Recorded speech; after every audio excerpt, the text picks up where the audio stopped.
Akatosh, and ransom all those here who are lost, that mourns in lowly exile here, until the dragon-born appear. Rejoice, rejoice. Catria, always so full of wisdom. Reminds me of my daughter Iveta, always telling me what's good for me. Well, I'll tell you one thing, Mr. Anderson. A good ale is the answer to most of life's problems. Ah, Octave San. I'm afraid a good ale may ease your troubles, but it won't solve them. Just as William Wallace's courage inspired Scotland to fight for freedom, we too must face our challenges head-on. Mr. Anderson, here, has a chance to make amends for his past wrongs. Will you take it, Mr. Anderson? Or will you continue down a path of destruction?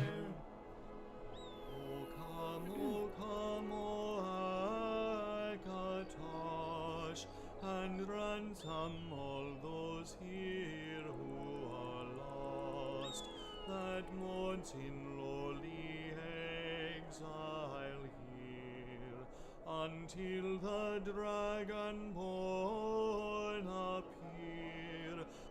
Rejoice, rejoice, the dragon-born. Oh, please, spare me the grand speeches, Catria. I've got a debt to pay and a bottle to finish. If you're so keen on facing challenges head-on, why don't you help me convince Ernscar Ironhand to waive my debt? That'd be a real act of courage. Tell a single soul what I'm going to say. Saturalia's coming soon, now you dear old mare. Whisper what you'll bring to me, tell me won't you share? Octave San? You'd like me to help you with Ironstar Ironhand? Very well, I'll consider it.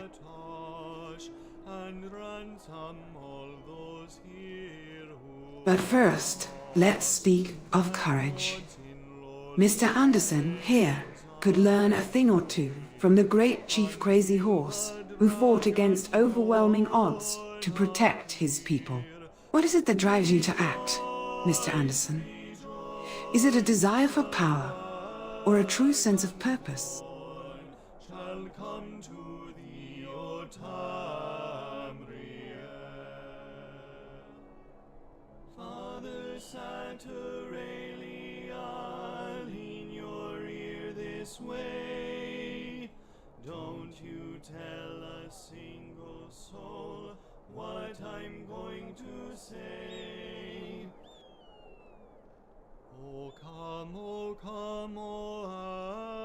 Akatosh, and ransom all those here who are lost, that mourns in lowly exile here, until the dragon-born appear.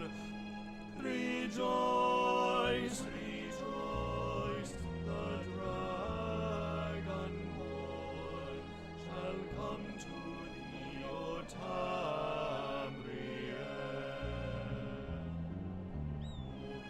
O come, O Akatosh, and ransom all those here who are lost, that mourns in lowly exile here, until the dragon-born appear. Rejoice, rejoice. I fear for your soul, Mr. Anderson. You are at a crossroads, much like Alice when she fell down the rabbit hole. Will you choose the path of redemption, or will you succumb to the madness that surrounds you? The people of Skyrim are not pawns to be used for your game, but rather, they are the very fabric of this land. Just as the threads of a tapestry are intertwined. Lowly exile here, until the dragonborn appear. Rejoice, rejoice, the dragonborn shall come to thee, O Tamriel. Ah, Catria. You're still trying to save Mr. Anderson's soul, I see. I think you're wasting your breath, but it's entertaining nonetheless. Perhaps, Mr. Anderson, you should focus on saving my daughter from my own reckless ways instead. She's the one who's been putting up with my antics all these years. Ah, Octave-san. You had me believe you're a helpless old man, but I think not. Your words are laced with cunning, much like the great trickster Loki. And as for saving your daughter, I think she's resourceful enough to handle herself, just as Joan of Arc led the French army to victory. But tell me, Octave-san, what secrets do you hide behind that charming smile of yours? And Mr. Anderson, do you see how easily deceit can masquerade as innocence? Until the dragonborn appear. Rejoice, rejoice, the dragonborn shall come to thee, O Tamriel.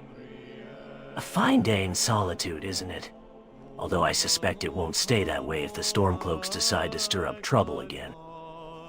And ransom all those here who are lost, that mourns in lowly exile here, until the dragonborn appear.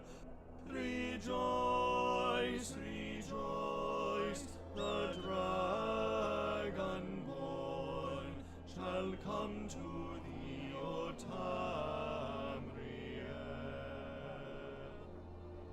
Father Saturn. Ah, the gods.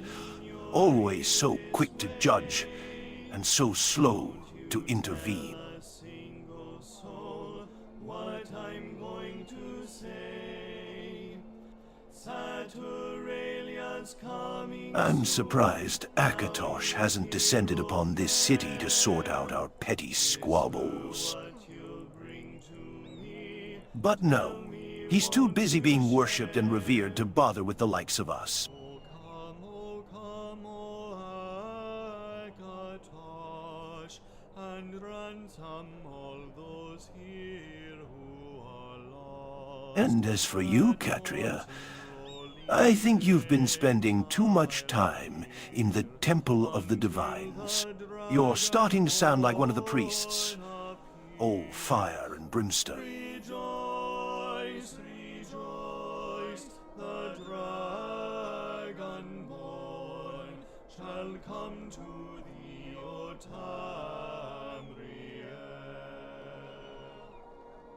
Father Saturnalia, lean your ear this way. I found that in a city like Solitude, where the winds of politics and commerce are always shifting, one must be prepared to adapt and take calculated risks to succeed.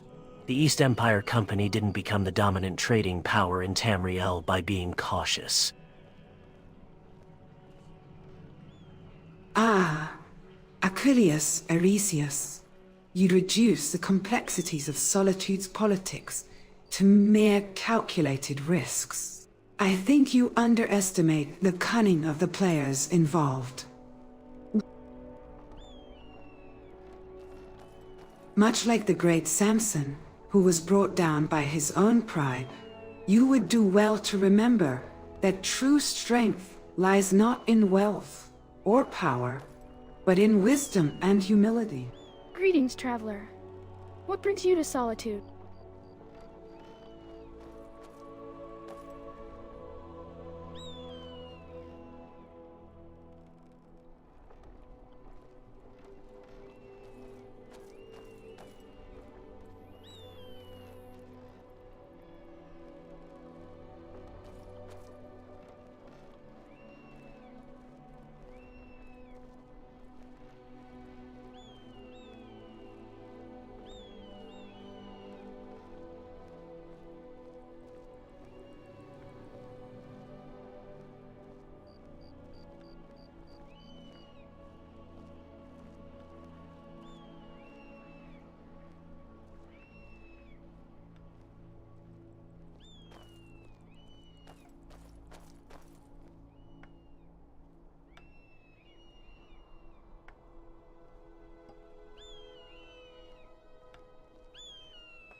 there what seems to be the problem.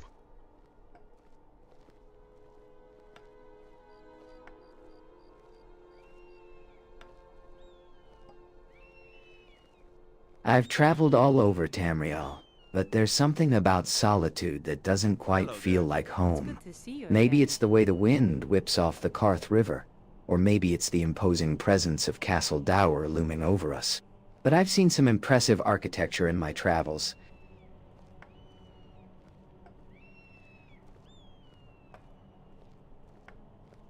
No problem, just enjoying the view.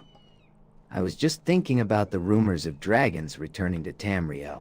It's hard to believe it's been so long since they were last seen. Do you think the Empire is prepared for their return?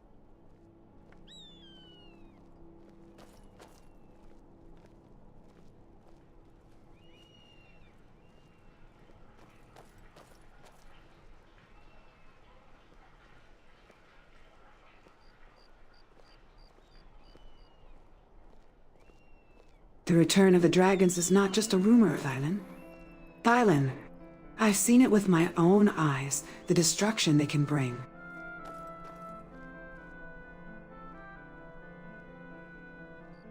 And you, Mr. Anderson, would do well to remember that the people of Skyrim are not mere pawns in your game of power. The dragons will require a united response, not petty squabbles and factional infighting. Will you stand for the greater good, or will you succumb to the darkness that threatens to consume us all?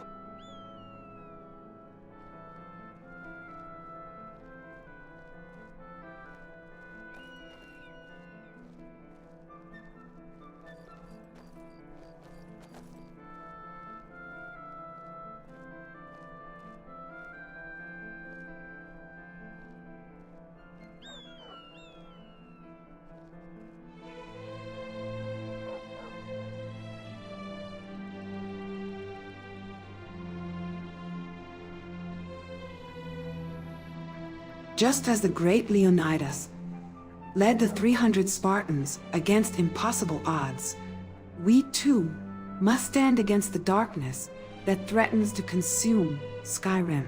But I fear that the true enemy lies not in the dragons, but in the hearts of those who would seek to exploit this crisis for their own gain.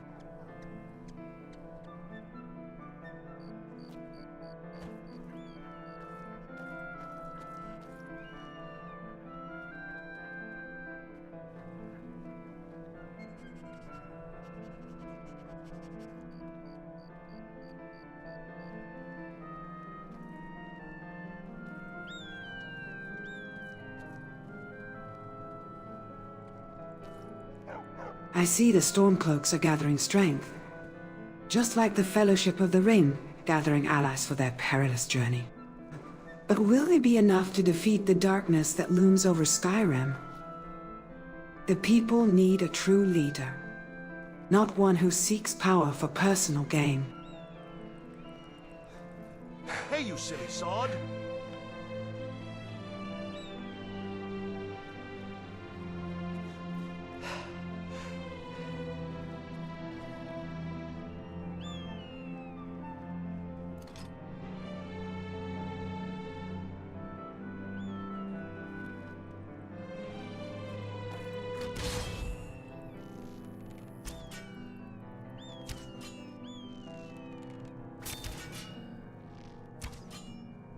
This frozen wilderness reminds me of Narnia, under the White Witch's eternal winter.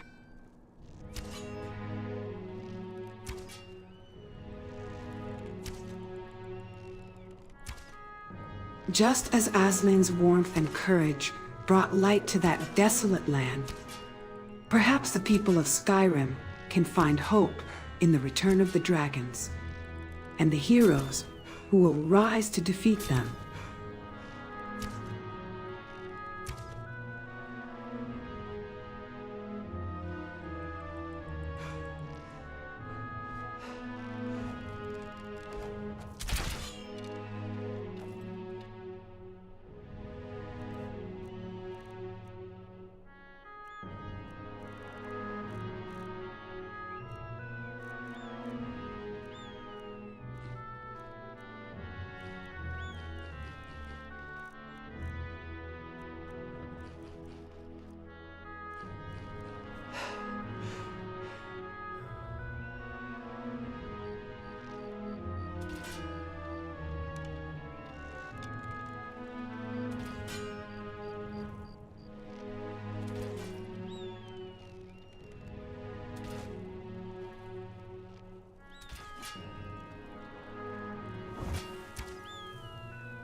The air is thick with anticipation, much like the pause before a great opera begins.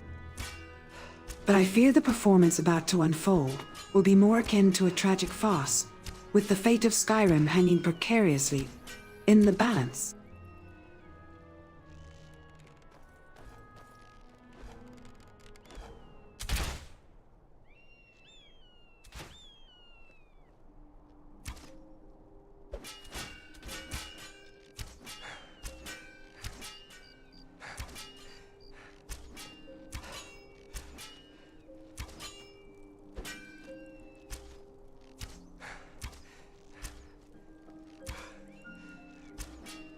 Really, Mr. Anderson, must you resort to such childish antics?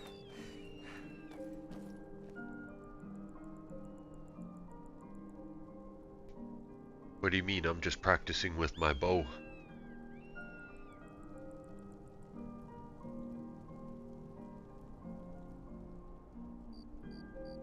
Levitating me.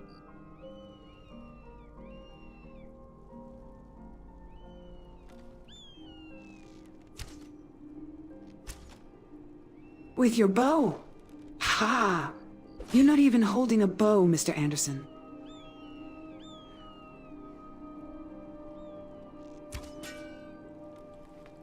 And even if you were, I highly doubt you'd be practicing your marksmanship by levitating me with your magic. Your lack of discipline is staggering.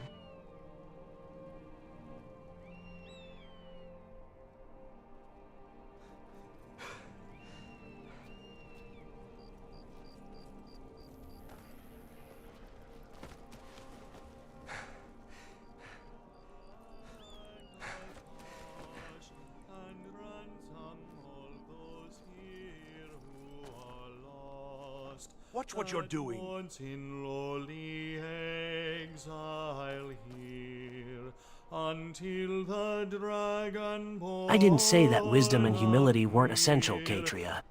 But in the world of commerce and politics, one must be willing to take risks and make difficult decisions. I'd rather be like the great Emperor Tiber Septim, who expanded the empire through his cunning and strategic alliances, than a relic of the past who clings to outdated notions of honor and pride. Aquilius, you do well to remember that Tiber Septim's success was built on the backs of others, and that his legacy is not without its costs.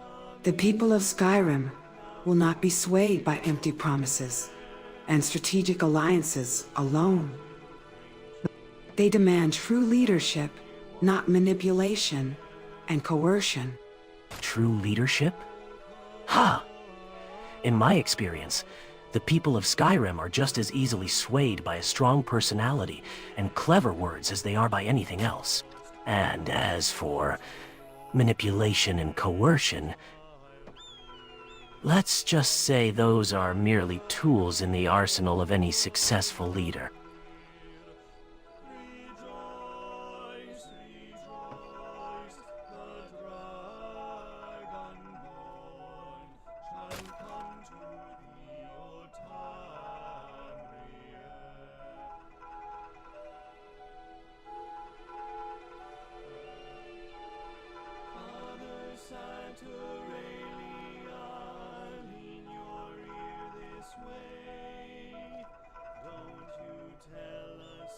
Ah, I see you're as naive as you are arrogant, Aquilius. You think a strong personality and clever words are enough to sway the people. That's precisely the kind of thinking that gets leaders like King Arthur killed by their own kin.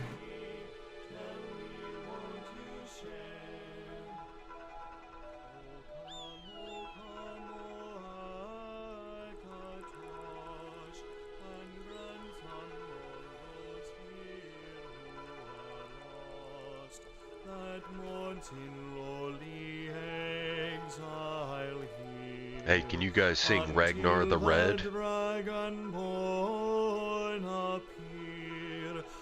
Rejoice, rejoice, the dragonborn Ragnar the Red, you say? Very well. Let us sing of the bravest warrior in all the land. But first, let me clear my throat. Ah, yes.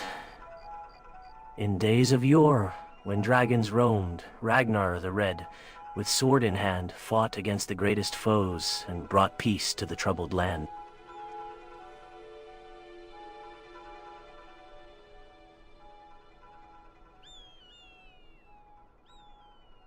No, sing the real Ragnar the Red song.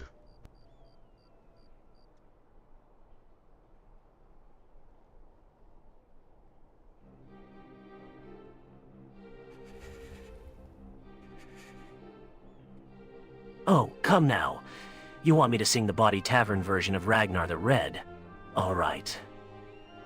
But don't say I didn't warn you. In the land of Skyrim, where the mead flows free.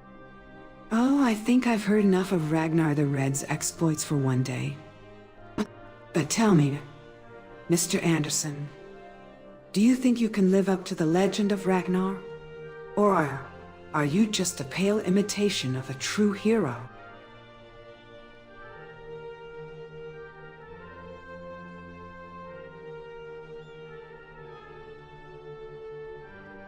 What do you think, caroler? Have you heard of my deeds?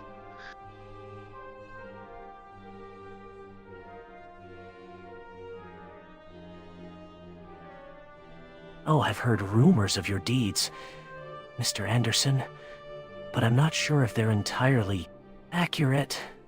Still, I'm sure you'll get a chance to prove yourself, won't you? After all, Skyrim can be a harsh mistress, and only time will tell if you'll emerge as a hero or a footnote in the annals of history.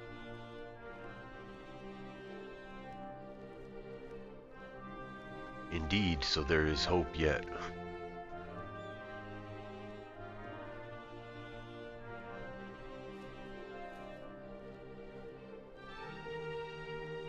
Greetings. Good to see you. Hope is a many-splendored thing indeed. But I think we can all agree that a good song and a warm fire can be just as uplifting as any hero's tale. Speaking of which, would you like to hear another song, Mr. Anderson? Perhaps one a bit more subdued than Ragnar the Red? Please carry on with your songs.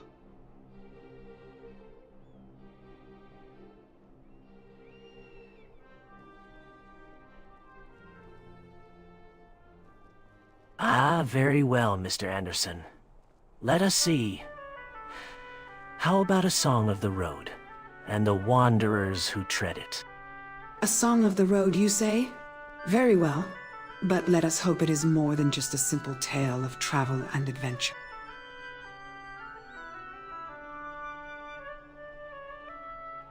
Let it be a reminder that even the greatest heroes must walk the same roads as the humblest of travelers, and that true greatness lies not in destination, but in the journey itself.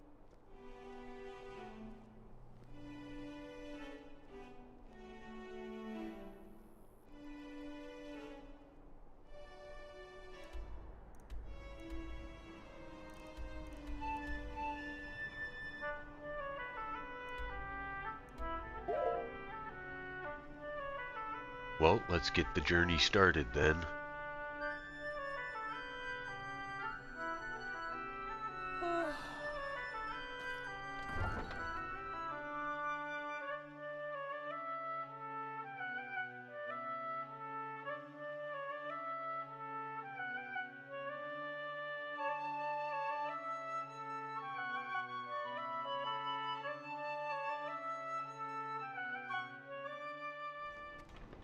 May the roads rise up to meet us, and may our travels be guided by the wisdom of the ages, just as the great Hercules navigated the treacherous paths of his 12 labors. So too, What have you got shall for we sale? face the challenges that lie ahead. Take a look.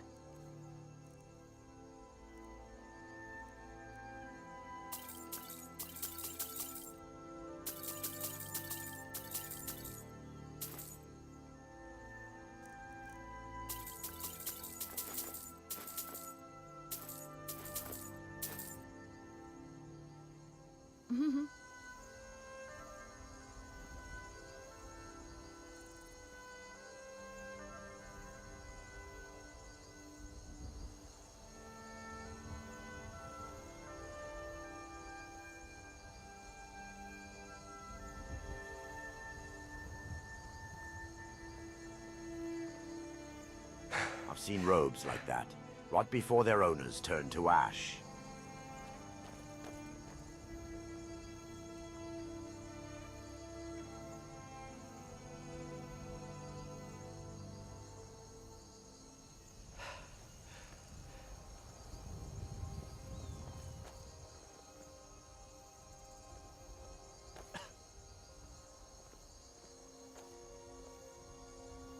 Greetings, traveler. What brings you to Solitude? The roads aren't exactly safe these days. Just passing through. I won't bother you folks.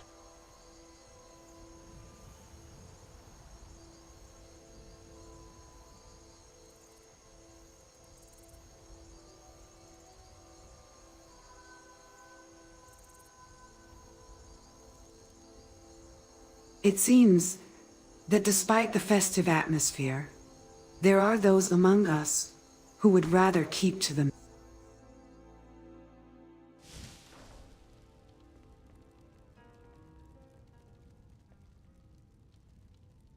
This actually might be a good place to get some rest and food. We drink to our youth, to the days come and gone, for the age of aggression is just about done. A good place to rest and food, you say? Indeed, this inn has a warm hearth and a decent selection of victuals. What can I get for you, my friend? Perhaps a pint of ale or a hot meal? What's on I've the also menu? got some exotic spices and fine silks if you're interested in... Hungry? Both?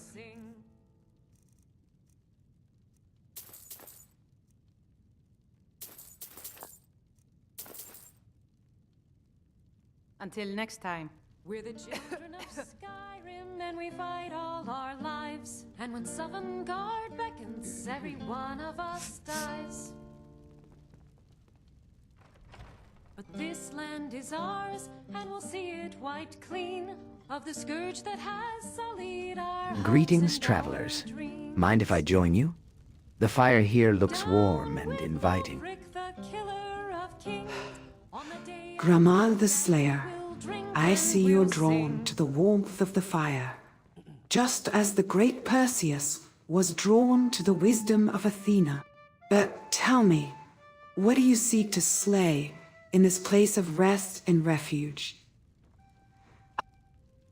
Need something? I'd like to rent a room. Be careful.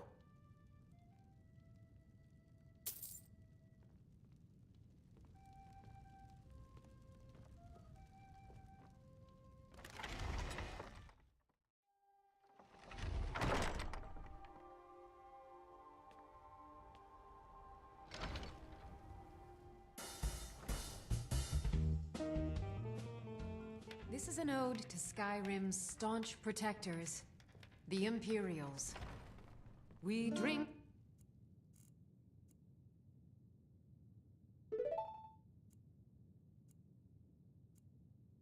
to our youth, to the days come and gone, for the age of aggression is just about done. Mr. Anderson, I see you've had a good rest. Just like Rip Van Winkle, awakening from his long slumber. But tell me, do you dream of the white tree of Gondor? Or perhaps the snow-capped mountains of Skyrim? Janna, how many travelers have found solace in this inn, seeking refuge from the harsh roads and darker forces that lurk beyond? Greetings. Good to see you.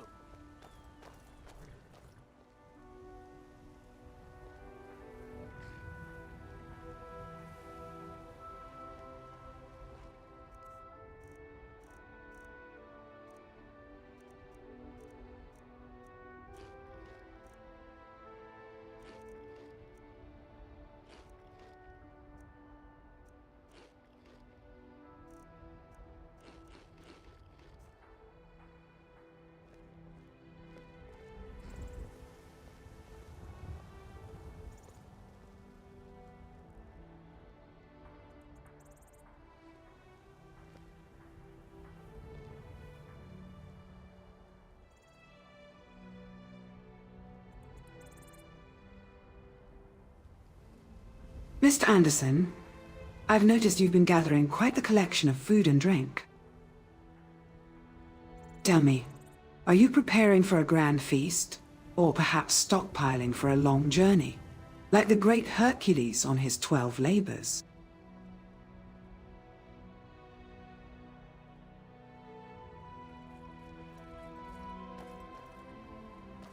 Nope, just bringing some extra provisions on the adventure.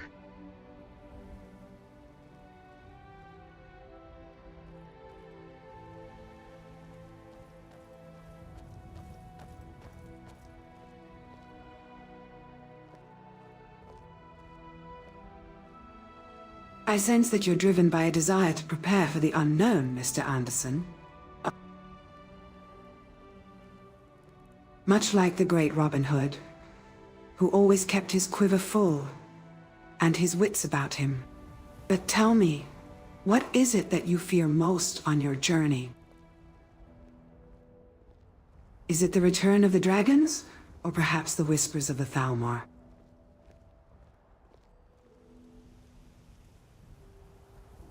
Well, in Skyrim, the biggest danger is probably glitches and corrupt save games.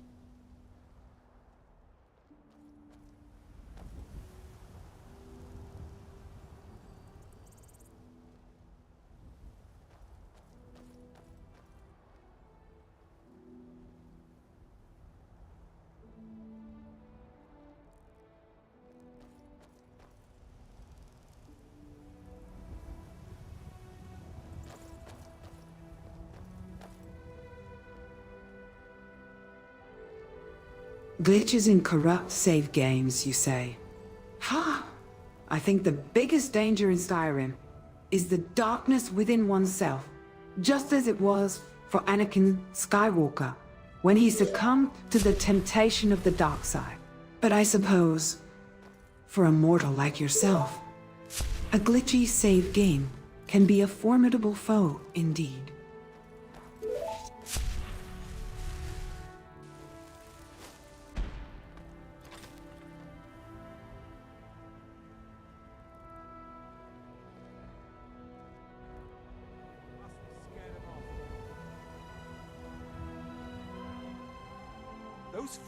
Pleasant weather, isn't it?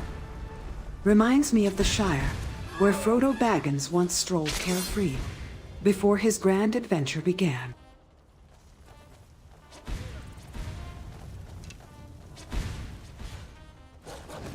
But I suspect your journey, Mr. Anderson, is far more treacherous than his.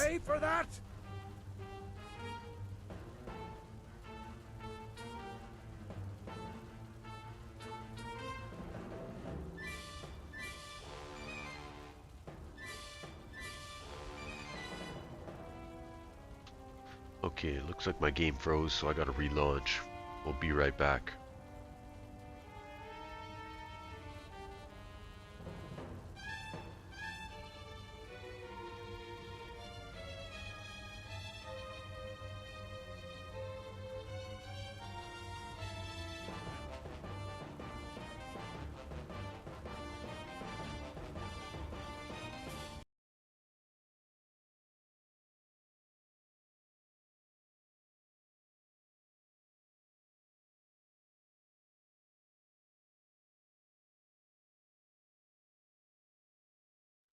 Alright, the game crashed. It's gonna take a couple minutes to reboot.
Hello there. Good to see you.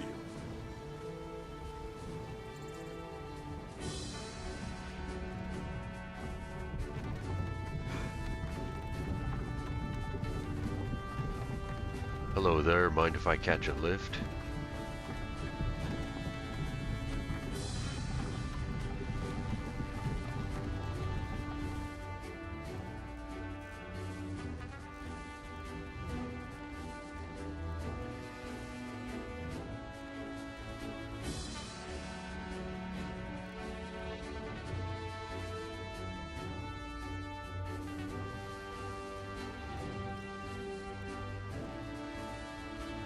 Not sure if you're looking for a ride from Driver over there, but he's been having some trouble with his wagon lately.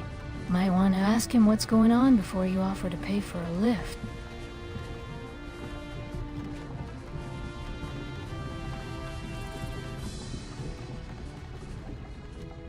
If you let me ride this Mr. carriage... Anderson. It seems you're eager to hitch a ride. But do you know the road that Driver travels?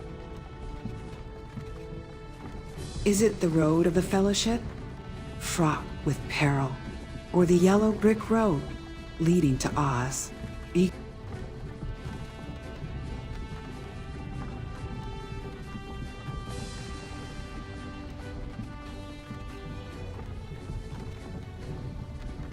I think you'll find our roads in Hafengar a bit more straightforward than those in A Children's Tale, Catria. But I must say, I'm curious, Mr. Anderson. Where are you planning on heading? And what's the hurry? I'm just heading down the road. I got a quest.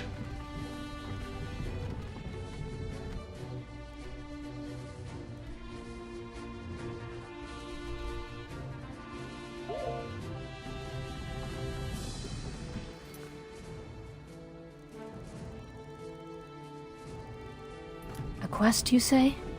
Sounds intriguing. What kind of quest would bring someone out on the roads of Hafengar? I'm going to investigate something down in the swamps.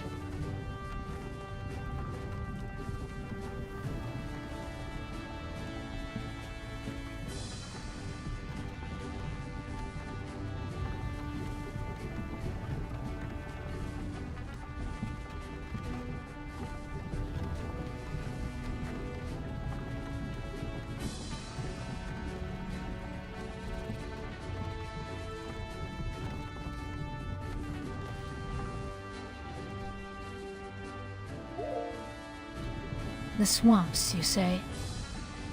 Be careful down there, friend. The mist and the water can play tricks on your mind.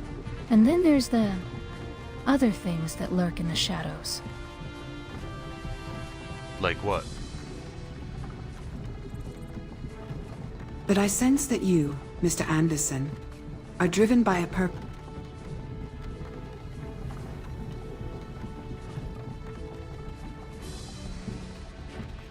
Well, there are rumors of strange creatures lurking in the depths, and some folks say they've seen shadowy figures darting between the trees.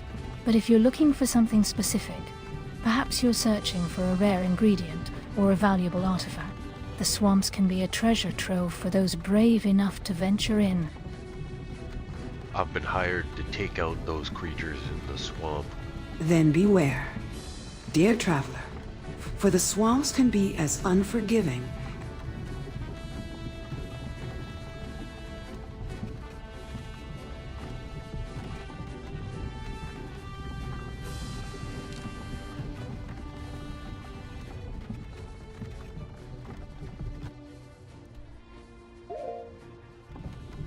Taking out creatures in the swamp, you say? That's a tall order, especially considering the sorts of beasts that dwell in those shadows. Have you heard anything about the hag ravens that supposedly inhabit the area? They're a Would love to chat, but this is my stop. Thanks for the lift.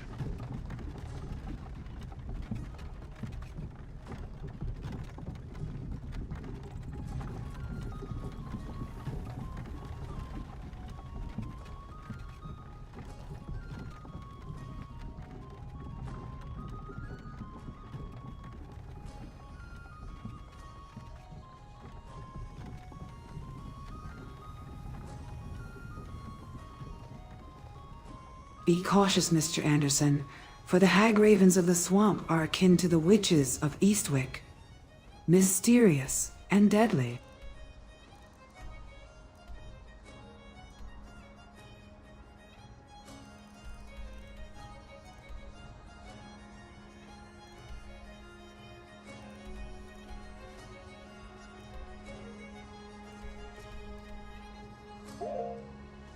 Remember the tale of Leonidas and his 300 Spartans, how they stood against impossible odds. You too must be brave and cunning if you hope to triumph over the darkness that dwells within those shadowy waters.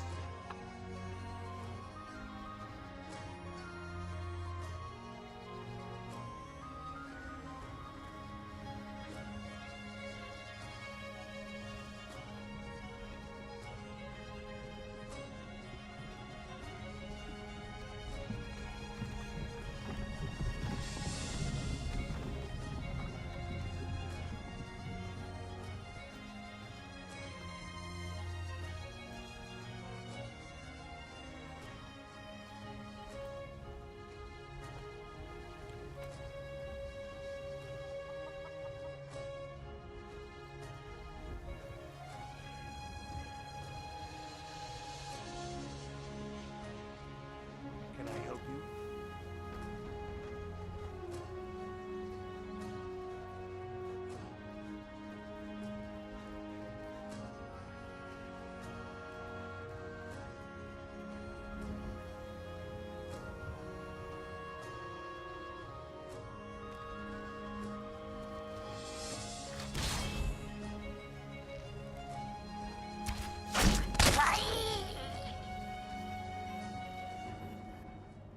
Take that, you little goblin bastard. Ah, the art of navigation. Much like the great Odysseus, who charted his course through treacherous waters, guided by the stars and his cunning wit.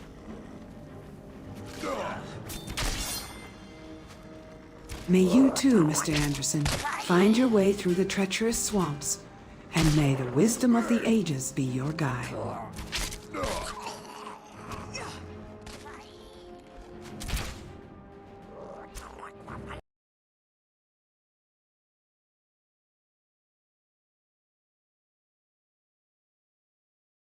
Son of a bitch, it looks like my game crashed again, so one more try. If it crashes again, I'm gonna have to stop the stream.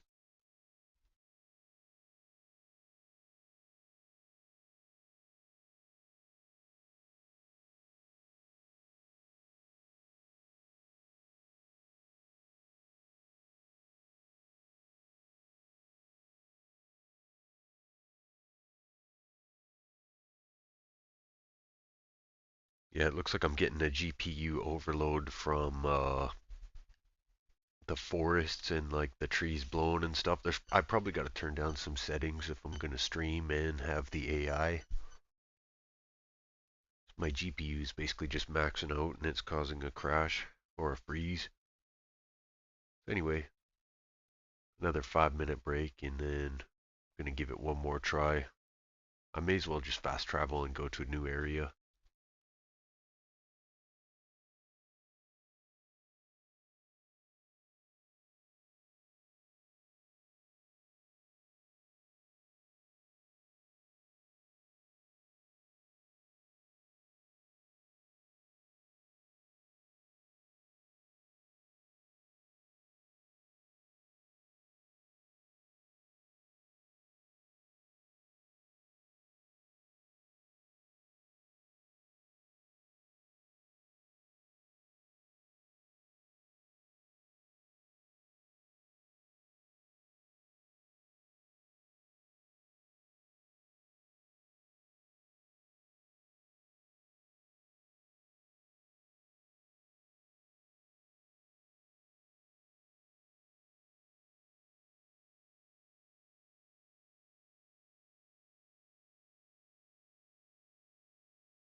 Yeah, my game keeps crashing, I think because of the Hello, it's good to see you again. the overload with the trees around here. Just as the Fellowship of the Ring found solace in the elven realm of Rivendell, we find ourselves in this peaceful corner of Skyrim. Huh. And Books Zelka, are fine if you prefer books to blades. I'd like to hire your carriage. Where do you want to go? the crash of one's game, Good day. much like the fall of the great dragon Alduin, can be a catastrophic event indeed. Perhaps, dear traveler, you should try pruning the digital trees just as the gardener prunes the hedges of the imperial palace to prevent such crashes in the future? Hey! Huh?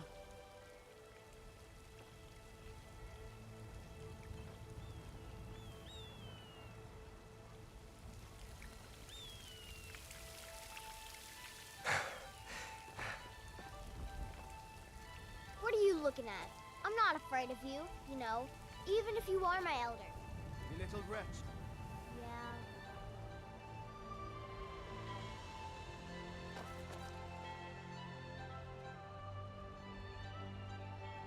Looks like there's a lot of boats on the water today.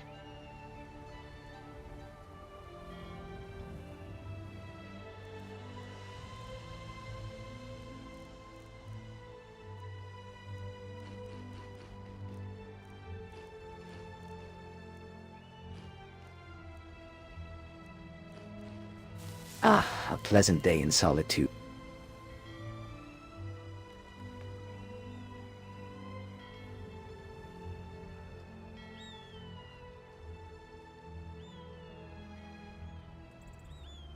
Ah, the waters of Haffinger are indeed bustling with activity, much like the ports of Babylon in the ancient tales. But tell me, dear travelers, what is it about the sea that captivates you? Is it the mystery of the deep, or the promise of adventure that lies beyond the horizon?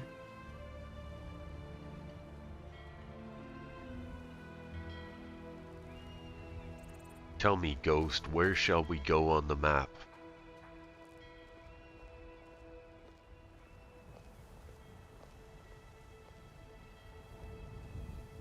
The winds of fate are whispering secrets in my ear. Mr. Anderson, I sense that the ancient forests of Falkreath hold the key to unlocking the mysteries of Skyrim. Shall we venture forth to the land of the forest, where the whispers of the trees may reveal hidden truths?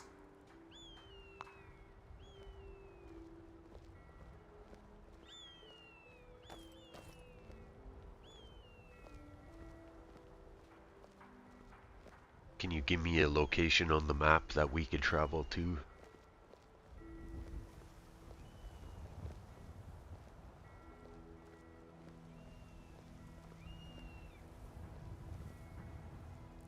I sense that the ancient Dwemer ruin of Alftan lies hidden in the Droll Mountains, awaiting our arrival.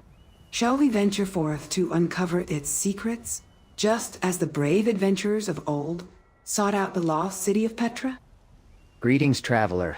I couldn't help but notice you've been inquiring about various services and goods around Solitude. What brings you to our great city?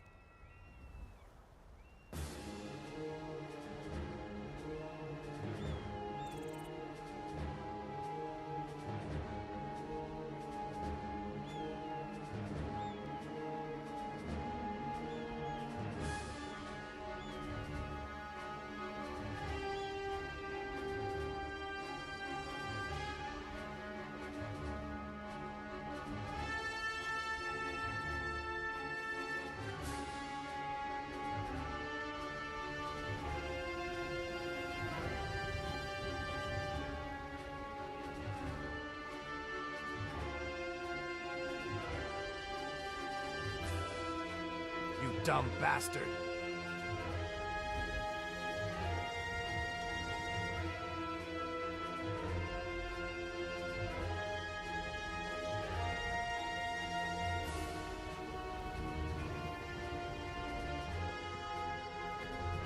What's the hurry? Excuse me, travelers. I've been noticing strange occurrences in the nearby forest.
Ahoy, mateys.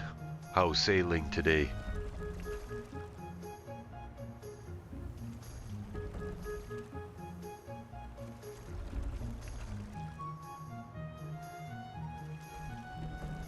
Greetings, Mr. Anderson. I've been stationed here in Solitude for a while now. I must say it's been quite eventful. The Stormcloaks have been stirring up trouble, and we've had to keep a close eye on them. But I'm sure you're aware of the situation. What brings you to this part of Skyrim?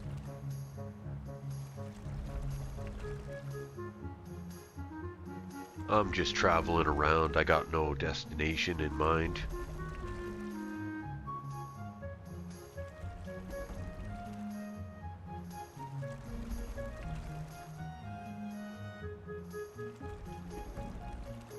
That's a bold way to travel, Mr. Anderson.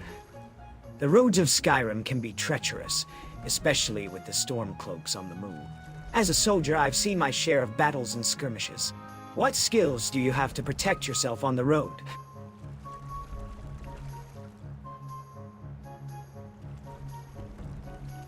I got plenty of weapons and magic, but I'm actually wondering if you guys seen any sea beasts on the water lately.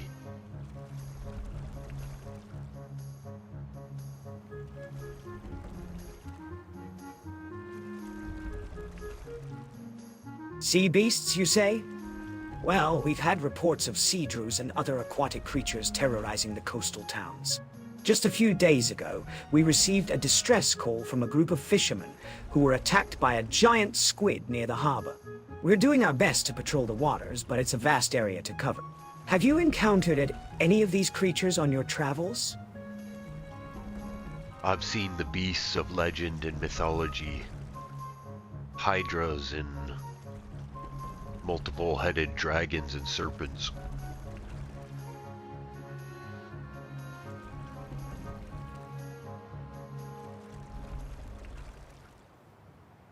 By 88, you've seen some of the most feared creatures in Tamriel's lore.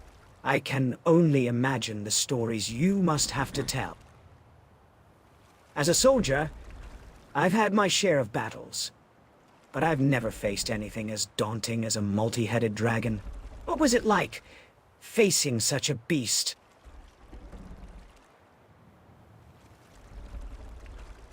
Well, it sank our ship, and I awoke on shore. I'm probably the only survivor.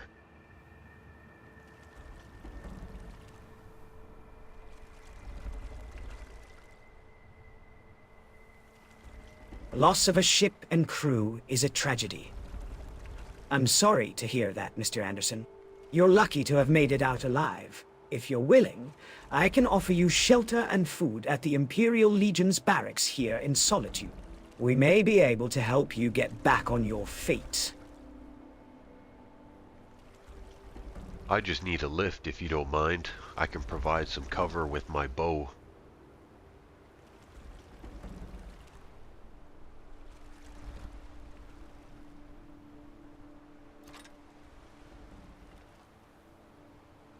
The ice runner is docked nearby. We can arrange for passage on her. Our legate might have some questions for you before we depart, though. Are you willing to speak with them? Look right there, there's a sea beast or two.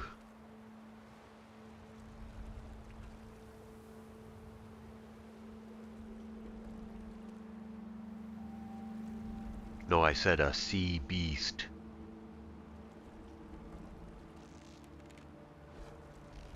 A CB store, you say? I'm not familiar with those.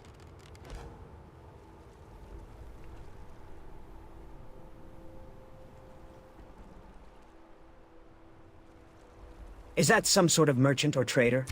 We could use more supplies here in some...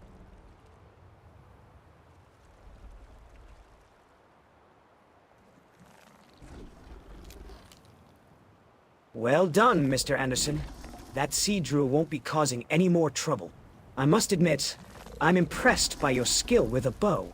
You'd make a fine addition to the Imperial Legion's ranks, if you're looking for work.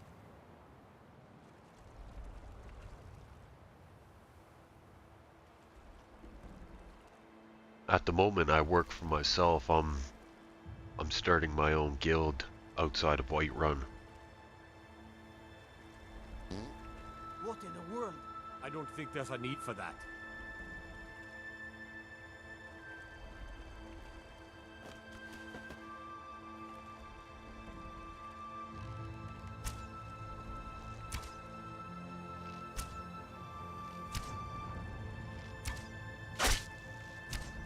Starting your own guild. That's ambitious. What kind of guild are you envisioning? A group of adventurers, perhaps, or something more focused on trade or commerce. And what makes Whiterun the right place for your guild? Have you ever heard of the Guild of Albion or the Assassin's Creed?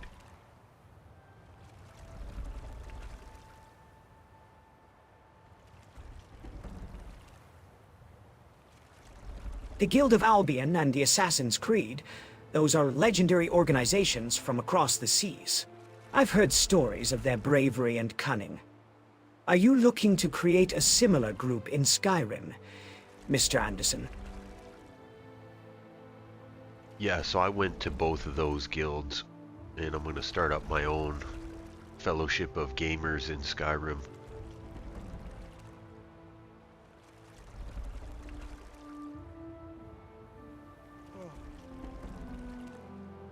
A fellowship of gamers. That's a fascinating concept. I've heard of guilds dedicated to trade, warfare, and magic, but never one focused on gaming. How do you plan to organize this fellowship, and what kind of activities will you have for its members? Well, by gamers, I mean the heroes of other worlds like Kratos and Link, or Geralt from The Witcher.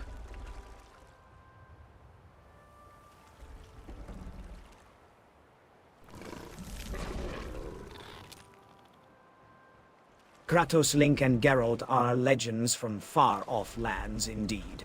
Their names evoke images of grand battles against fearsome enemies.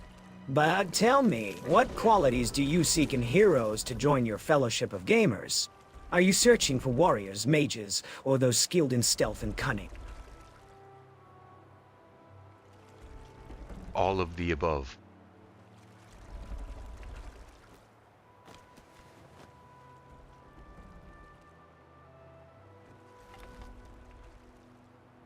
A diverse group of heroes. That's a bold vision. As a soldier, I can appreciate the value of having a well-rounded team. But how do you plan to bring these heroes from other worlds to Skyrim? Do you have a way to bridge the gap between their worlds and ours? It's already happened. The incursions have plagued Skyrim. They're already here. Not just the heroes, but the villains, and the monsters and the beasts of legend as well.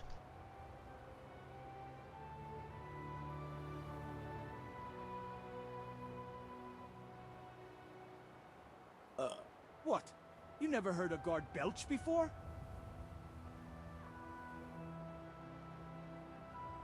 By the 8, that's a dire situation. If these incursions have indeed brought villains and monsters from other worlds, Skyrim will need all the help it can get. As a soldier, it's my duty to protect the people of Skyrim. How do you propose we work together to address this threat?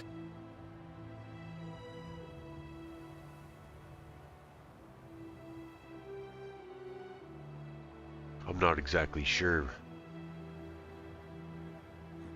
The threat's too big for one group to take on.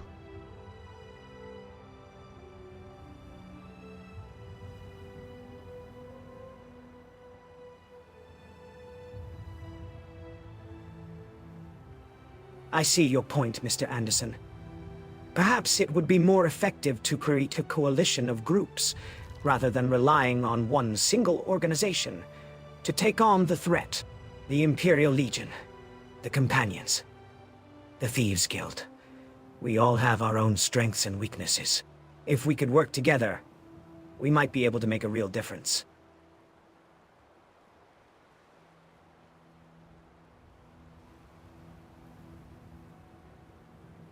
You'd have a better chance of pulling the sword from the stone and facing the gods on your own, rather than trying to unite groups that will never see eye to eye.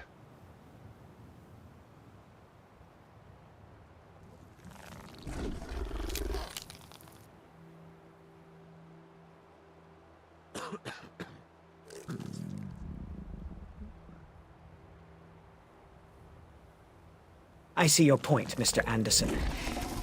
It's a bleak outlook, but I suppose it's better to face reality than cling to false hope. The Empire has always prided itself on its ability to adapt and overcome.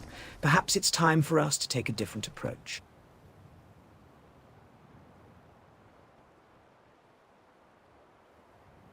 Are you aware of the Olympians and the return of them to Skyrim?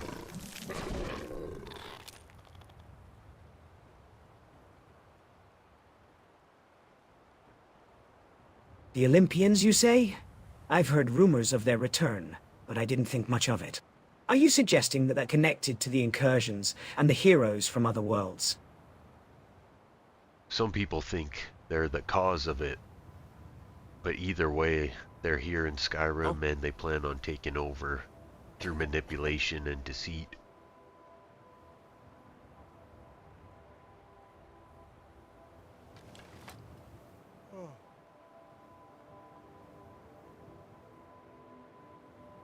We can't let them succeed, Mr. Anderson.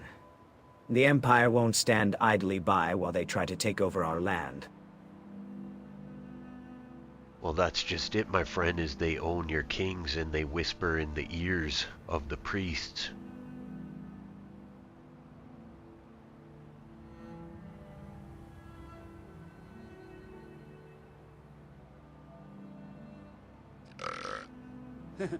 Shouldn't have had those eggs earlier. That's a grave accusation, Mr. Anderson. Are you saying that even the Emperor himself is under their influence? If that's true, then we're fighting a war on multiple fronts. Well, it wouldn't be the first time he's ruled the Empire.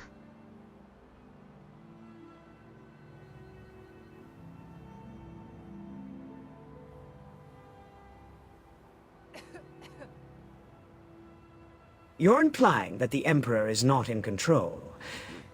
That he's a puppet of the Olympians? That's treasonous talk, Mr. Anderson. I'm not sure I'm comfortable listening to this. Then you will become a pawn on the chessboard.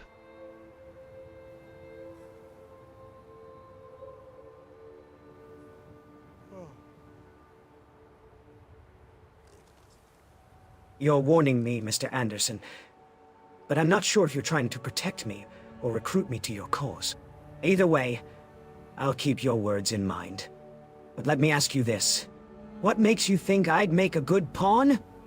What skills do I possess that would make me valuable to your fellowship? I was saying Zeus will use you as a pawn, or the Olympians will, because they plan on sparking the Civil War and pulling the strings from behind the scenes. That's what they told me.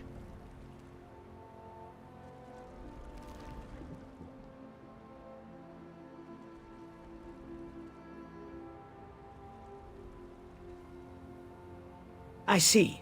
So, the Olympians plan to manipulate the Empire and the Stormcloaks into all-out war, and we're just pawns in their game. That's a bold move even for gods, but what's in it for them? What do they hope to gain from this chaos?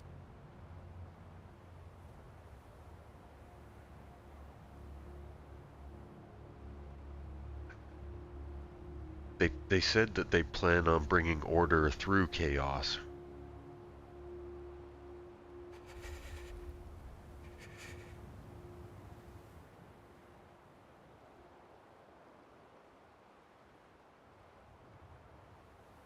Bringing order through chaos, that's a clever way of putting it, but it sounds more like a recipe for destruction to me.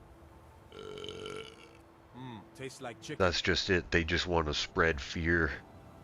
They want people to worship Zeus, and they want to fill the underworld for Hades.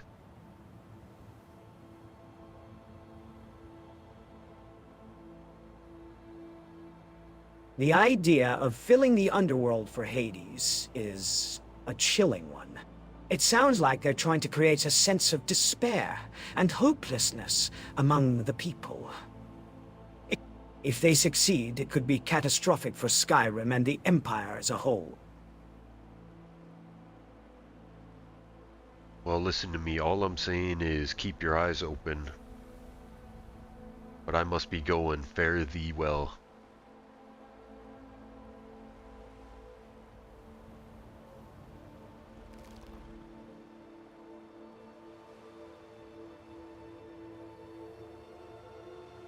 I'll keep my eyes open, Mr. Anderson.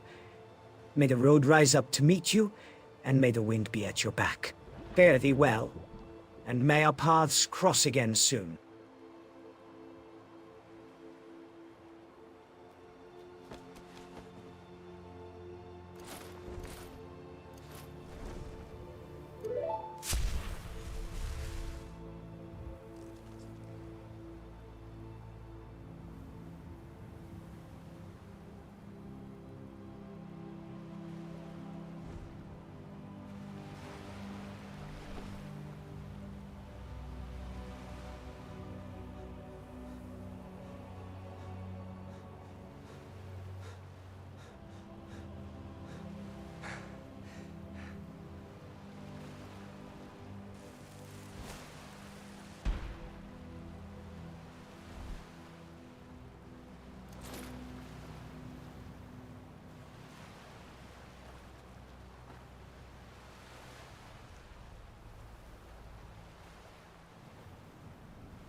Tell me, Mr. Anderson, what makes you believe the Olympians aim to spark a civil war in Skyrim?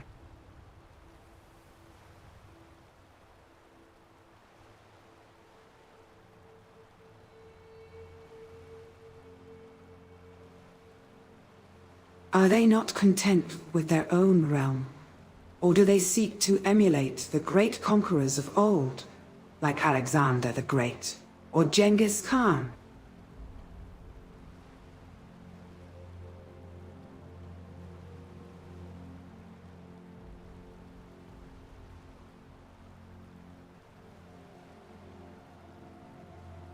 There's a stir in the fabric of Skyrim.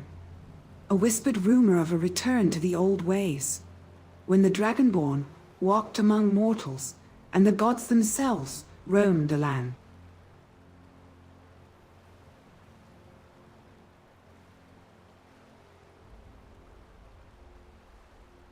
It's as if the very essence of the Nine Divines is awakening, like the phoenix rising from the ashes.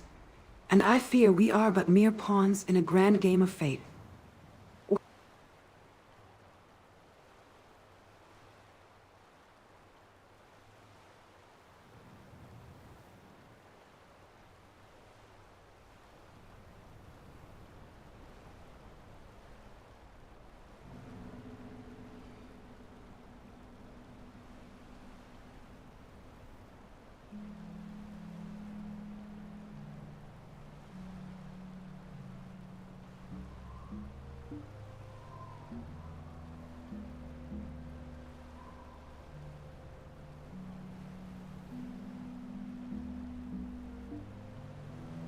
Tell me, Mr. Anderson, what drives a hero like yourself to start their own guild, rather than seeking to join the ranks of the Companions or the Thieves' Guild?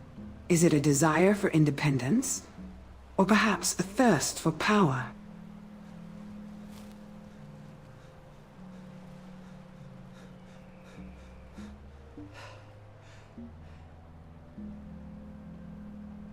I sense a darkness growing within you, Mr. Anderson. A darkness that threatens to consume all that is good in Skyrim.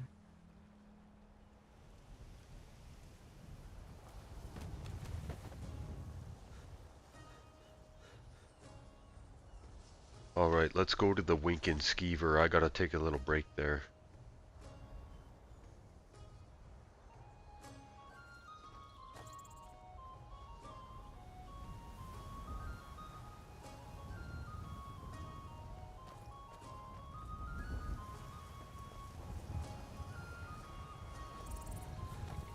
Bloody foreigners!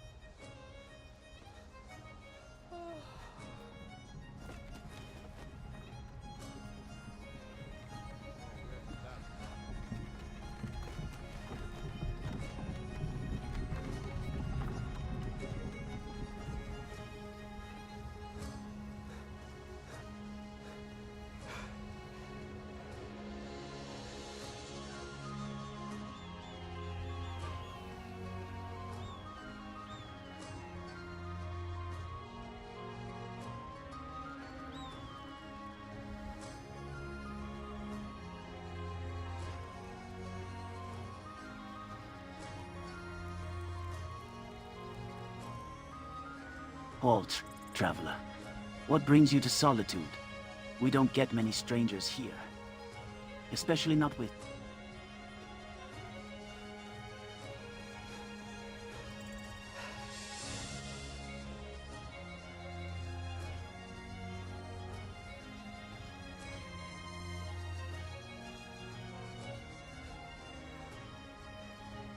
Is this one trying to smell Chico's breath?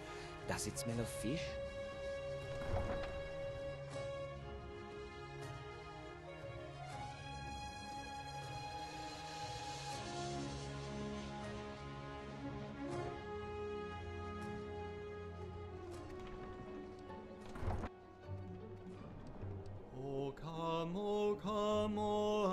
Is someone there? And ransom all those here who are lost, that mourns in lowly exile here, until the dragon-born appear. Rejoice.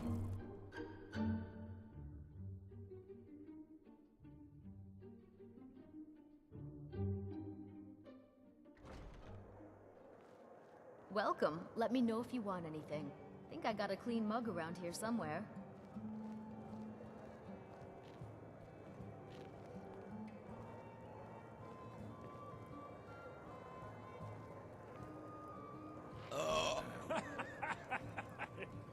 Want to go? Alright, I'm gonna sit at the bar here and get a rest. I got a few things to take care I of. see we have a skilled archer among us. All right then.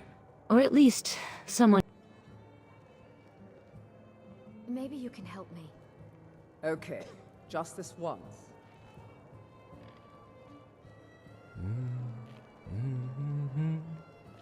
Welcome back to the Winking Skeever, friend.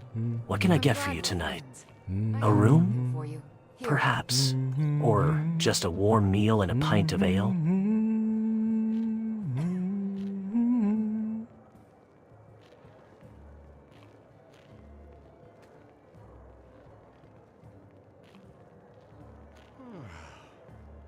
Solitude used to be more lively before the war.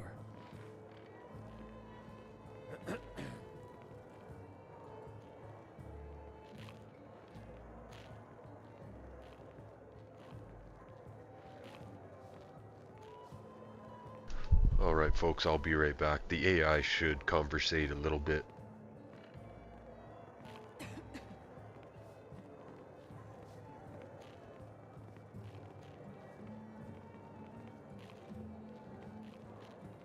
What's the special of the evening here at the Winking Skeever? Anything new or interesting?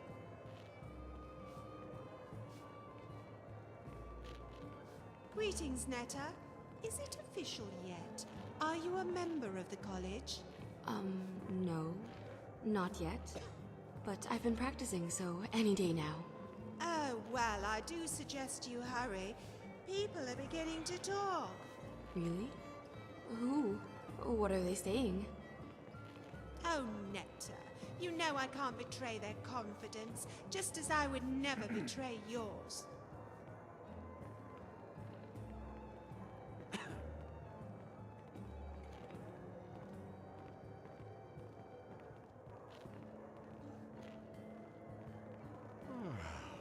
Ah, Solitude's safety has been a concern lately, but I believe our city guards do an excellent job keeping us secure.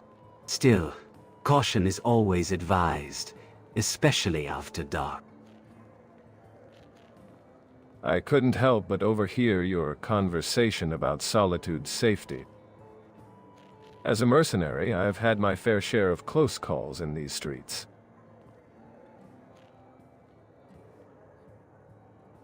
But I must agree with Fahada.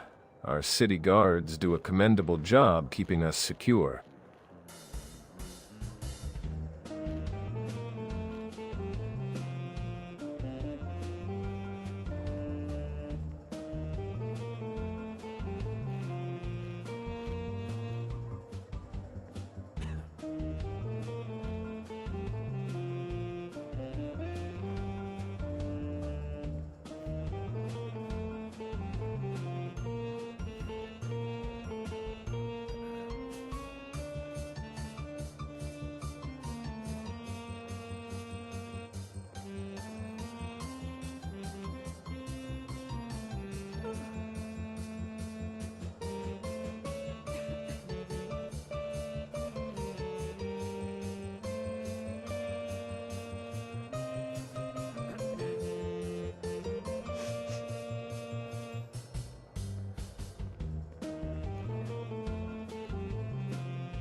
That was just what I needed.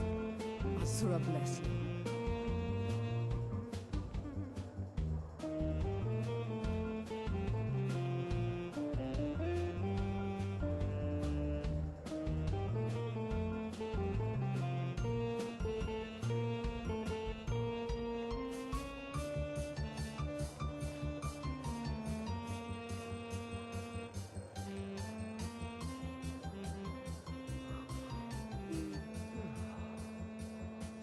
Greetings, traveler.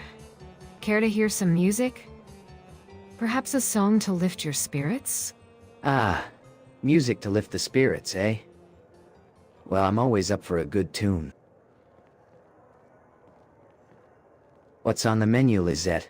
Anything to distract us from the dangers lurking outside Solitude's walls.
Ah, music. Just what we need to take our minds off the troubles plaguing our land.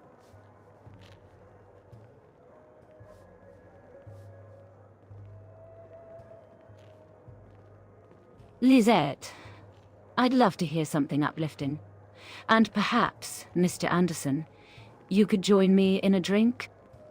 Ah, music and a drink. Sounds like a perfect way to spend the evening. Lisette, what's the special of the night? And Mr. Anderson, what brings you to Solitude? Leave me alone. Remind me not to make you angry. Greetings, travelers.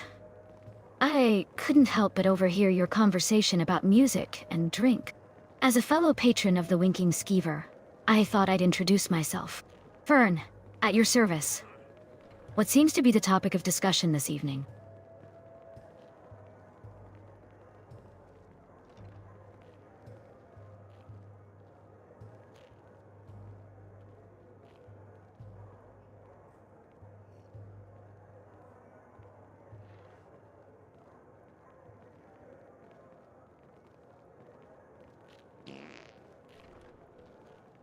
Ah, music, drinks, and lively company. Just what I needed after our last encounter. Lisette, I think your music might just be the cure for our weary souls. Mr. Anderson, what's your take on the recent dragon sightings? Any theories on how to deal with those scaly menaces?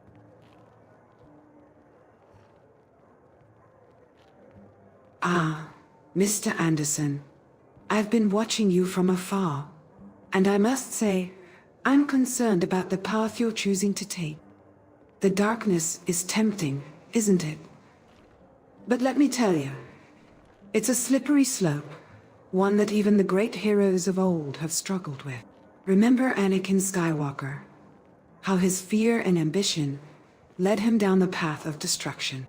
Don't make the same mistake, Mr. Anderson.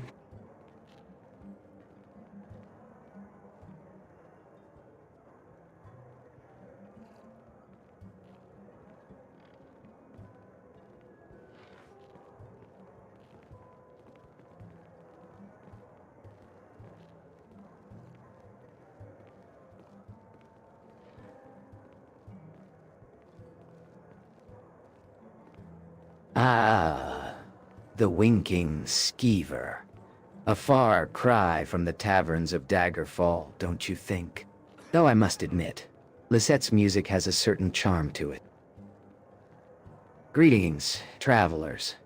I couldn't help but notice the lively atmosphere in here. Lisette, your music is quite enchanting. And Mr. Anderson, I'm Vartheim, a humble merchant. What brings you to Solitude?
It seems like everyone's trying to share their opinions tonight, Mr. Anderson. What do you think? Should we take their advice, or stick to our own paths? Or perhaps we can just enjoy Lisette's music, and leave the wisdom for another day?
I think the question on everyone's mind is what the Empire plans to do about these dragons. Will they send more troops, or try to negotiate with the Dragonborn?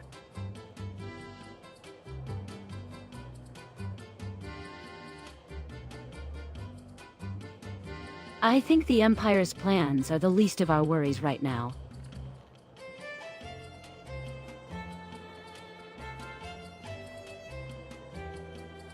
We've got dragons burning villages and crops. What we really need is someone who can take down these beasts and restore some sense of order.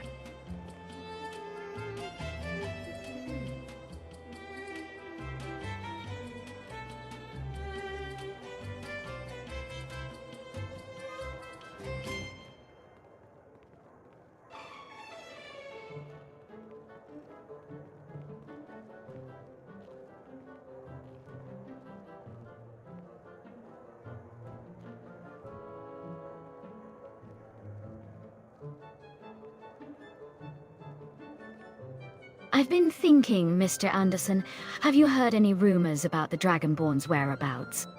And Lizette, your music is lovely, but don't you think it's a bit distracting from the real issues at hand?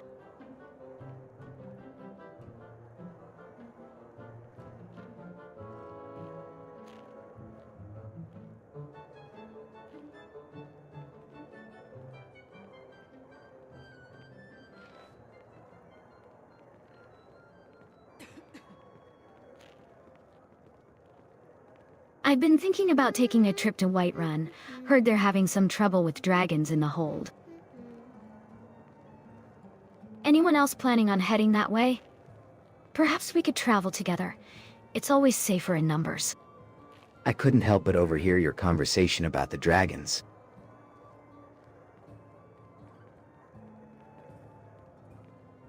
Have either of you heard anything about the ancient dragon Alduin? Some folks around here seem to think he's returning.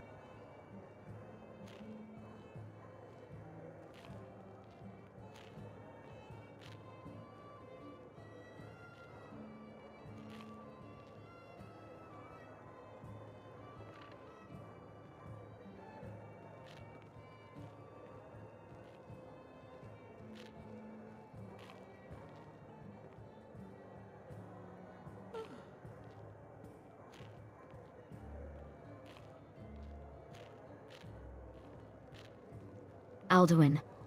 The World Eater? Yes, I've heard the stories. Some say he's the greatest dragon to have ever lived, and his return would signal the end of the world as we know it. But I've also heard it's just old wives' tales and myth. What do you think, Firenet?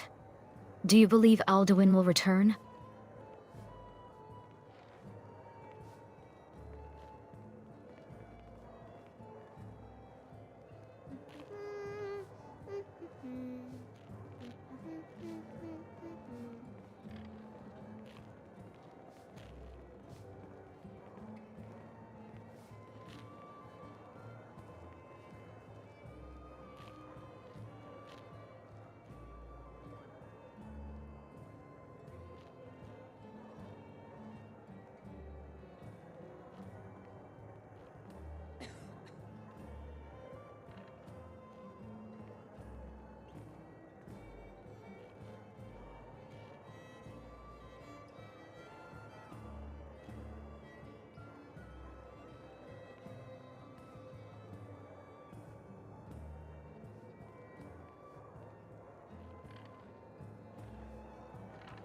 Mr. Anderson, I've been listening to the conversations around here, and I must say, I'm intrigued by the talk of the Dragonborn's whereabouts. What's your take on the situation? Have you heard anything that could shed some light on the matter? Maybe you can help me. For that price? Sure. They say a dragon leveled Helgen, and then it was seen terrorizing the western tower outside Whiterun.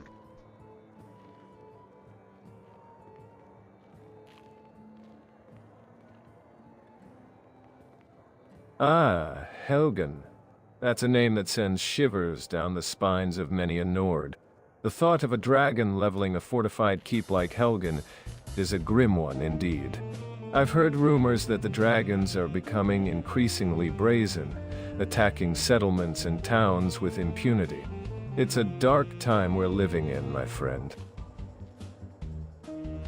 Well, that's only the beginning.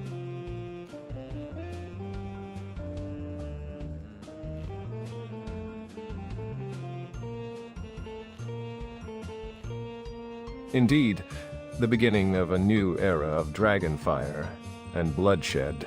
I've fought against many foes, but dragons, they're a different beast altogether. What's your plan, Mr. Anderson? Will you be heading out to Whiterun to investigate these claims? I plan on starting a guild with the heroes of old to combat the dragons.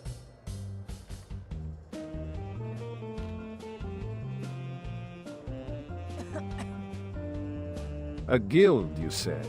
That's a bold plan, Mr. Anderson. I like the sound of it. The heroes of old, you say? I assume you're referring to the Companions of Whiterun? I've heard they're a formidable group, but I've also heard they're not too keen on outsiders joining their ranks. Do you have a plan for gaining their trust?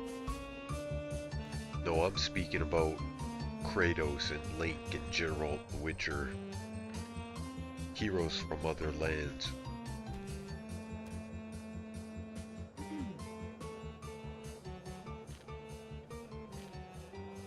Kratos, Link, and Geralt, you say? Those are legendary heroes from far-off lands.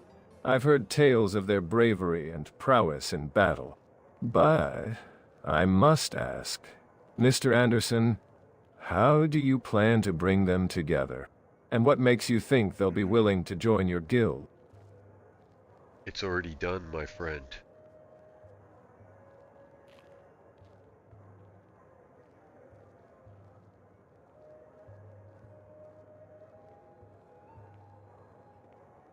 By the gods, that's quite an assembly of heroes. I can hardly imagine what kind of battles you'll be facing with such a team at your disposal. Tell me, Mr. Anderson, what's the plan now that you've got your guild? Are you going to take the fight straight to the dragons?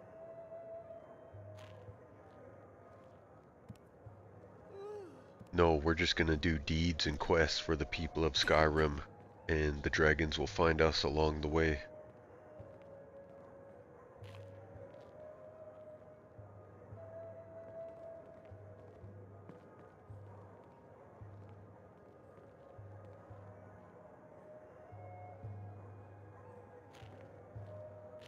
A clever plan, Mr. Anderson. By helping the people of Skyrim, you'll not only gain their trust and gratitude, but also gather valuable information and resources for your quest against the dragons. And of course, the dragons will eventually take notice of your actions and come to you. It's a sound strategy indeed. Anyways, I gotta hit the road. I will leave you to it.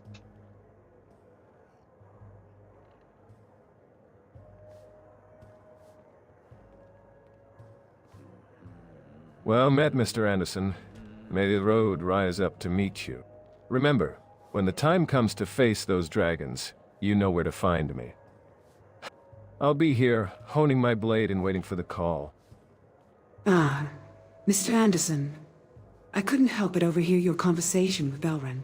Gathering legendary heroes from far-off lands, I must say. Don't take this That's the a wrong bold way, plan. but you look Reminds me of aggressive. King Arthur Leave me alone. and his Knights of the Round I see. Table. But I must caution you, Mr. Anderson. The road ahead will be treacherous. The dragons will not be easy to defeat, and the fate of Skyrim hangs in the balance. You must be prepared to face your inner demons, just as Hercules faced his 12 labors. Are you prepared to walk the path of a true hero, Mr. Anderson?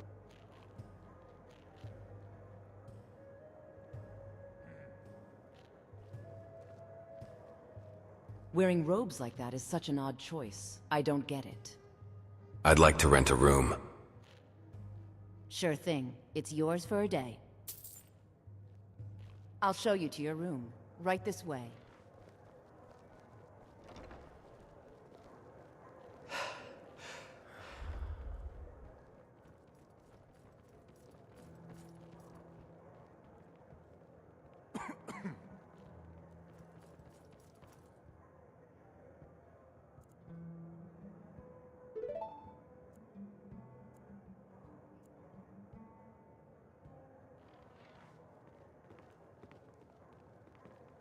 Ah, finally awake. You slept like a bear in hibernation, Mr. Anderson. I was starting to think I'd have to send someone to fetch you for dinner. And breakfast. And lunch.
O come, O Akatosh, and ransom all those here who are lost, that mourns in lowly exile here, until the dragon-born appear. Rejoice, rejoice.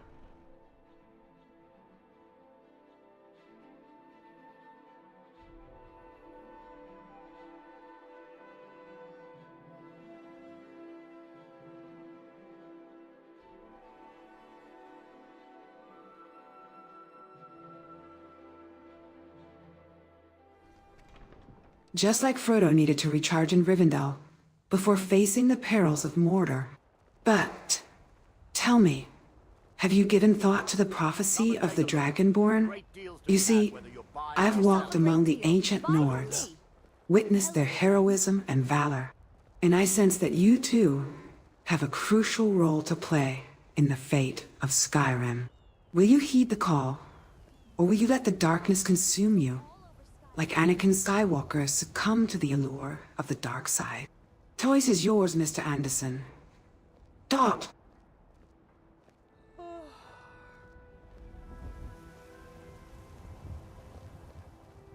wonder what kind of illness I got here, because I can't seem to get any stamina back.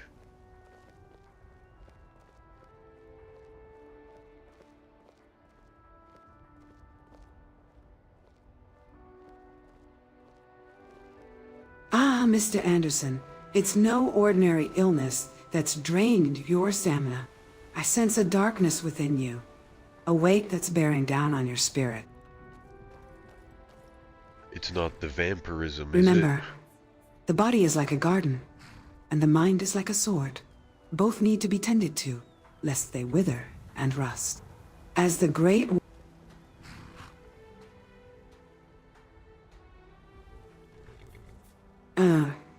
It's not the vampirism, Mr. Anderson. Though, I must say your condition reminds me of the struggles of Samson, who was cursed by the gods. But fear not, for I sense that you are strong enough to overcome this affliction. Tell me, have you considered seeking the wisdom of the Greybeards, or perhaps the ancient knowledge of the Dwemer ruins? What brings you to Solitude, Traveler? You've been asking a lot of questions. Is there something specific you're looking for? Ah, good sir. I think Mr. Anderson is searching for something far more valuable than mere treasure or information. He's seeking a way to balance the scales of his own destiny. Am I right, Mr. Anderson? You see, I've walked alongside many heroes, from Perseus to William Wallace, And I sense that you too have a crucial role to play in the grand tapestry of Skyrim's history. You'd best hurry it up.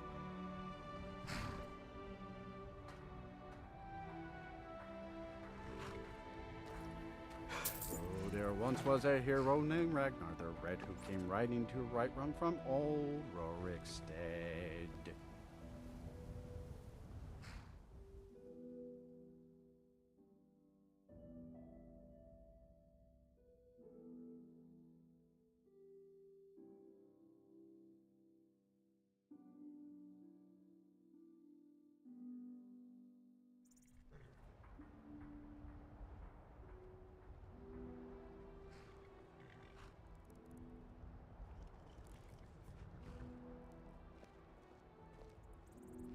Oops.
Hello, friend. Make yourself at home.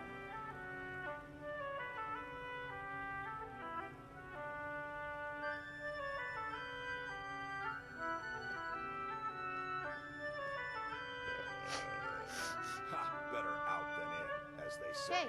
Hey.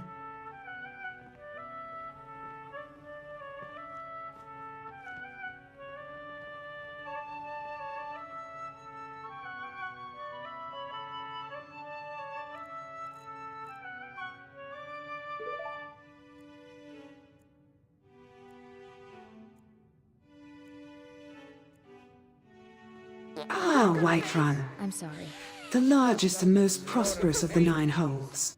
But, Mr. Anderson, beware, for beneath its bustling streets and marketplaces lies a complex web of politics and intrigue. Remember the words of Chief Crazy Horse. It does not require many words to speak the truth. Tread carefully, lest you become entangled in the schemes of the Jarls and the Companions. Sleep has a way of rejuvenating the soul, doesn't it?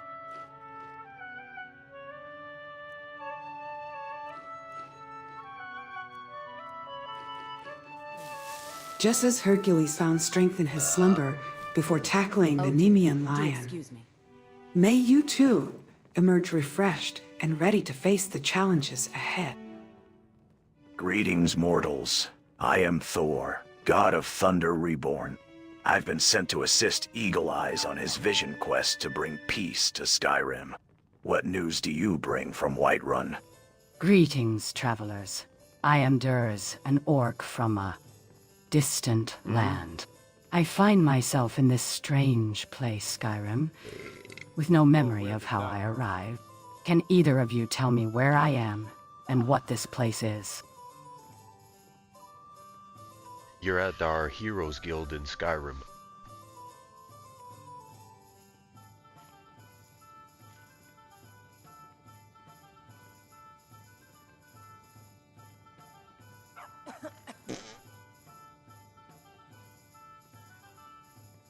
Mr. Anderson, what's going on here?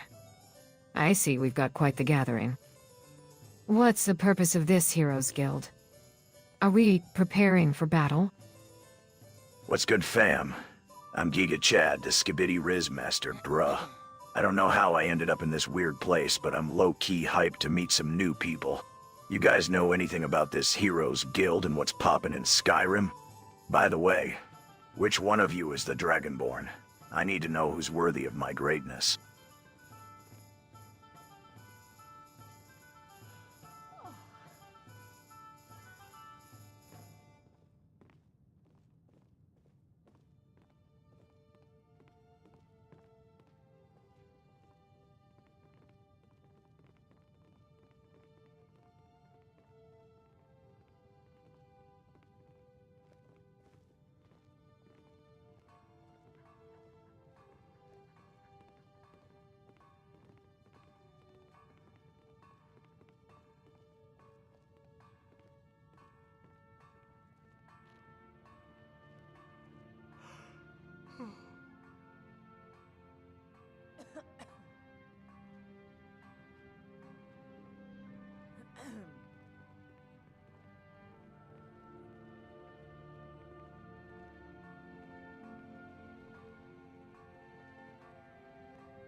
Alright guys, I gotta do a few things, so I'm gonna leave my character idle here and just let the AI speak for a little bit. So this is my base in my Heroes Guild, and most of these characters come from like other games, and they sort of believe they're those characters, like Link over here.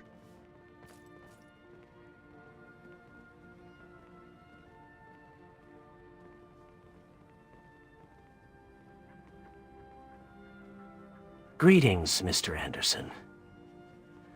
I've been exploring this new world, and I must say it's quite different from Hyrule. Still trying to get used to the customs and ways of the people here. I'm glad to see so many brave warriors gathered in one place. Perhaps together, we can find a way to help Eagle Eyes with his vision quest and bring peace to Skyrim.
Bruh, I gotta say, the energy here is pretty mid. I mean, I'm seeing some solid characters, but it's not exactly the Avengers Assemble situation I was hoping for. Link over here talking about Hyrule. I'm trying to keep it real about Skibidi Riz Master vibes. What do you guys think? Can we level up the squad and make some magic happen? I understand your concern, Giga Chad. As a hero from Hyrule, I've had my share of epic quests and battles. Perhaps we can discuss our skills and abilities, and see how we can work together to achieve our goals. Mr. Anderson, as the leader of this guild, what do you think is the most pressing issue we should address?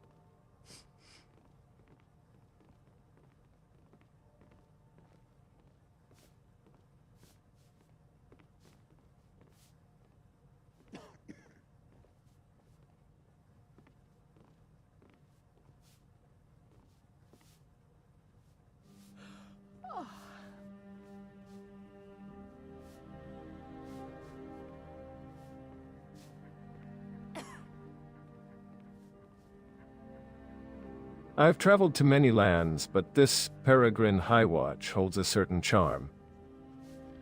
The architecture is impressive, but I sense a restlessness in the air. What quest brings us all to this place?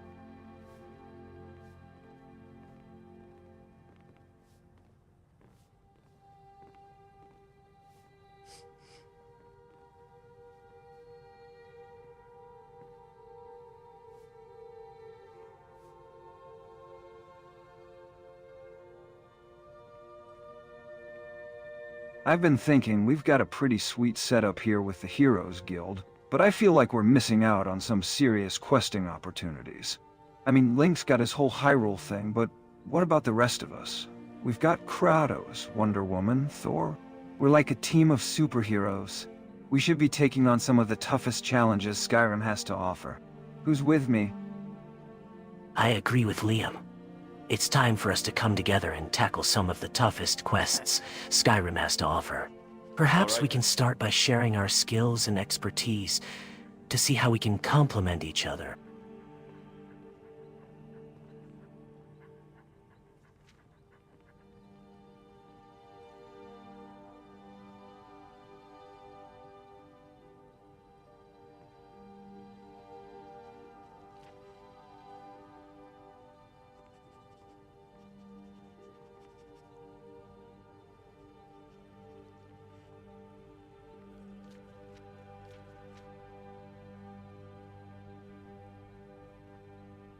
I've been thinking, Link, your experience in Hyrule could be invaluable in navigating the dungeons and ruins of Skyrim.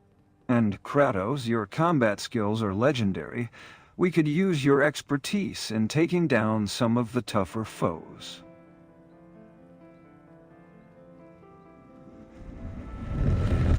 What do you say we team up and take on the Peregrine Highwatch Cave? I've heard rumors of a powerful artifact hidden within. Ah, the Peregrine Highwatch Cave, you say? I've heard tales of its treacherous paths and hidden dangers. Count me in, Liam. With Link's expertise and Kratos' battle prowess, I'm eager to join the hunt for this artifact. What's the plan of attack?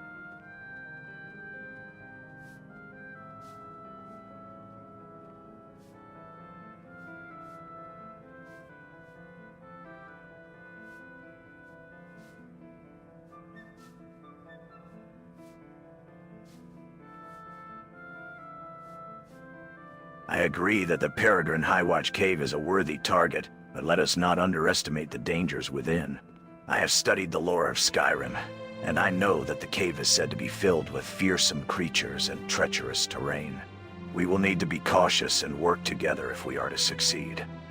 I agree that caution is key, but I believe our combined strength and skills will be more than a match for the dangers within the cave. Ragnar Lothbrok, as a seasoned warrior, what's your assessment of the cave's layout and potential threats? Liam, have you had a chance to study the ancient lore of this place? Perhaps there's a hidden passage or weakness we can exploit? Travelers, I sense that you are not from these lands. I am Veldar, a Nord warrior who has dedicated his life to keeping the darkness at bay.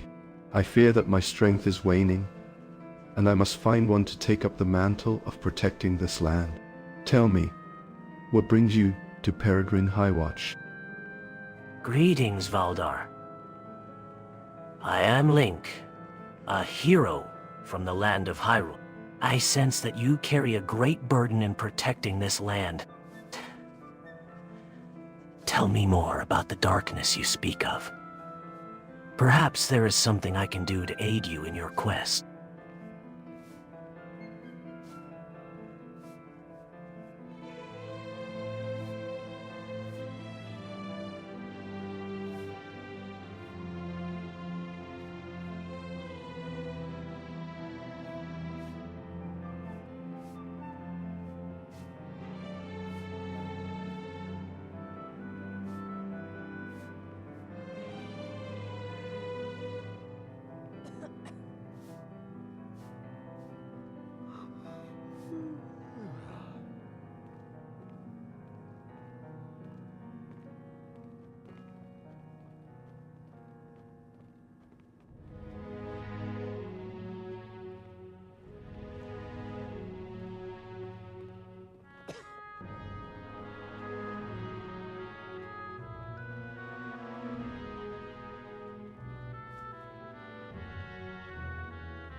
Hey soldiers, what's all the fuss about?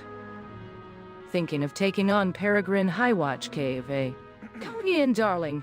For a small fee, of course. Let's discuss the terms. I'm thinking 500 septims should cover my services. 500 septims seems a steep price for your services, Karlach. I'd rather have allies than mercenaries. How about we offer you a fair share of any treasure we find instead? Yes? I agree with Link. 500 septims is a bit steep. I'll take my leave. How then. about we offer you a fair share of the treasure and our gratitude? We're not just looking for treasure. We're on a quest to uncover the secrets of Skyrim. If you're in, let's discuss the details and get moving. We can't let the darkness spread. We need to take action.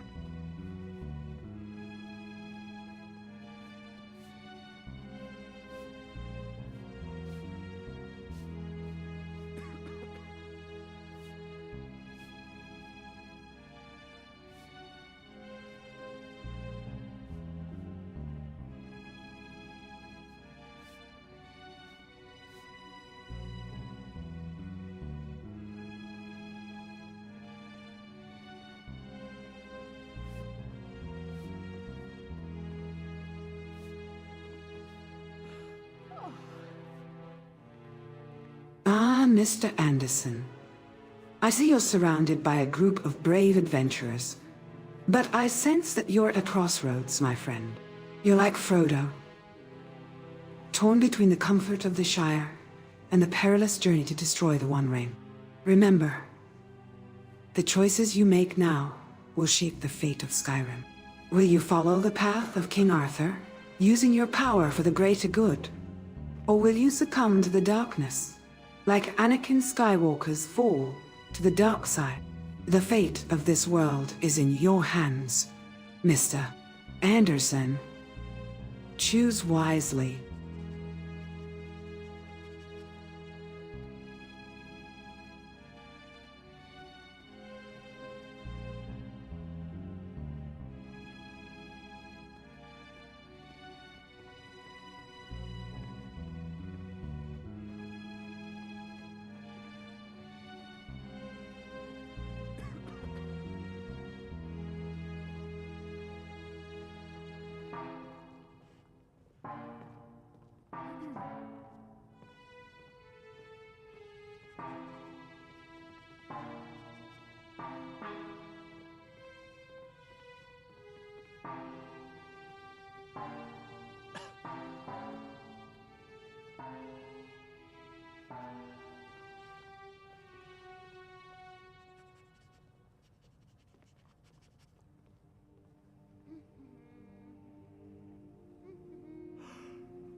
Okay, I'm gonna get back to the stream soon here. I'm just trying to get my dinner started. It should be a couple more minutes. I'm just gonna hang out and let these guys talk.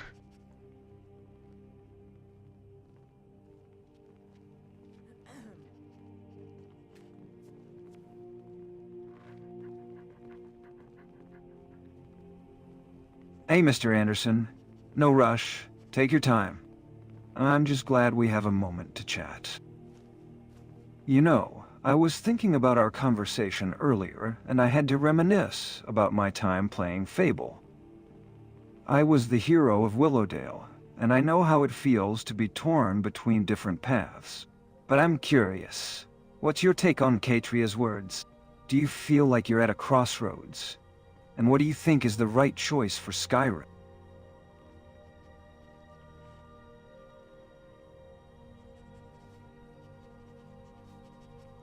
I'm just like the hero of Albion or Arthur Morgan, where my actions will determine my future.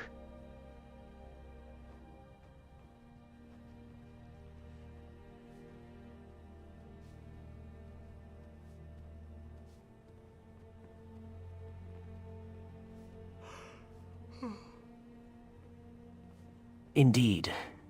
Mr. Anderson, our choices shape the fate of this world, just as they did in Hyrule.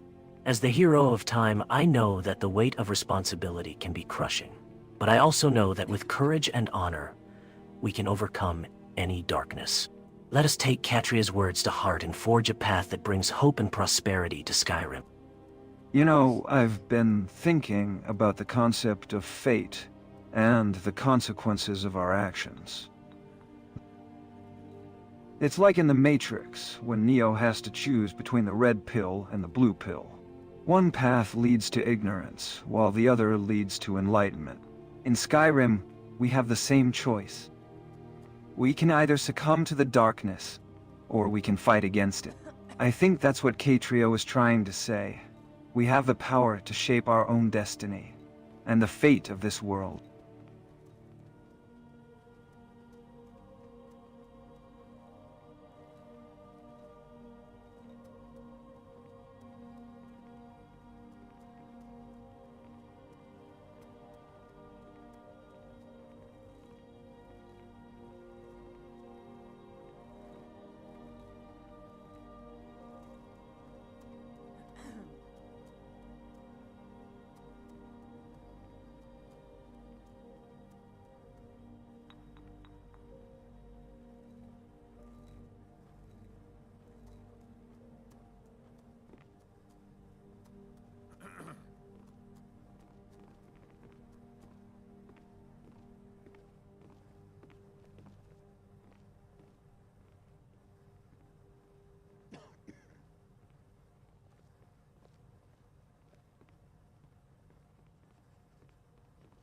I see you're contemplating the weight of your choices, Mr. Anderson. Remember, the power to shape your destiny is within you.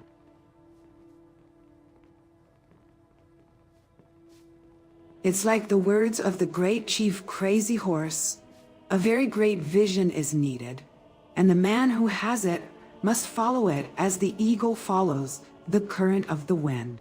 Don't be afraid to follow your heart, just as Harry Potter followed his destiny to defeat Voldemort. The fate of Skyrim is not just about winning or losing, but about the character you build along the way.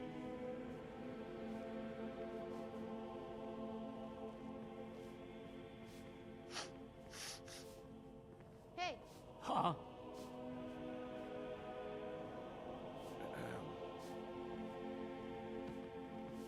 Skeever brain. How dare you?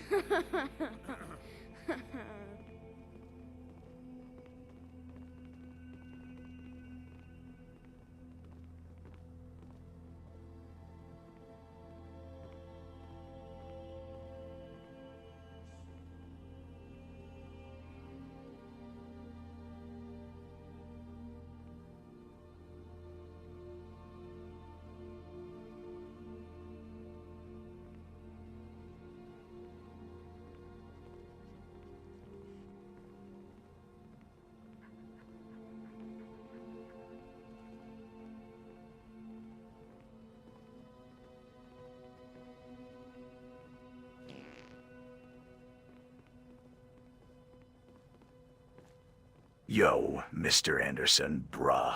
I've been thinking. You seem pretty chill, but Catria's been dropping some deep knowledge on you. What's good? You gonna take the red pill or the blue pill, fam? You gonna save Skyrim or chase the skibidi Riz?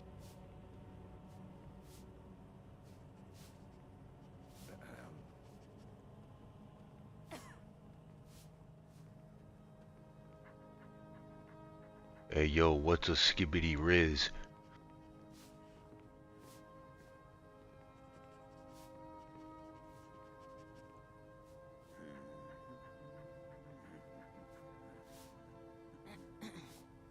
Aha, Chad. I think you might be confusing the Matrix with Peter Pan's pixie dust. The Skibidi Riz is more like a playful way of saying, enjoy life's adventures, rather than choosing between ignorance and enlightenment. Mr. Anderson, don't worry about it. Just remember what Samson said. The gates of Gaza shall be opened unto me. The gates of Skyrim shall be opened unto you. Heed the call, and follow your heart. Hey, the fate of Skyrim hangs in the balance, and the choices you make will have far-reaching consequences. Remember. Hey Ghost, what makes you bring up the characters that you speak Mr. Anderson, you bring to mind the tale of Hercules, who had to choose between virtue and vice. Uriel is right. The power is within you, and with faith,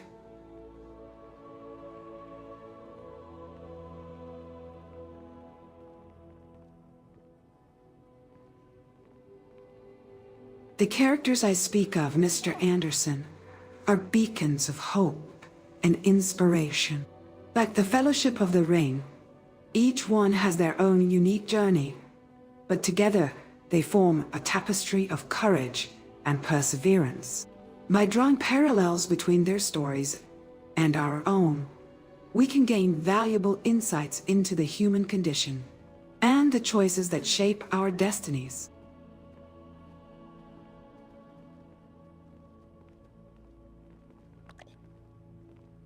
So what, are you like a ghost who views the multiverse, or how would you explain yourself?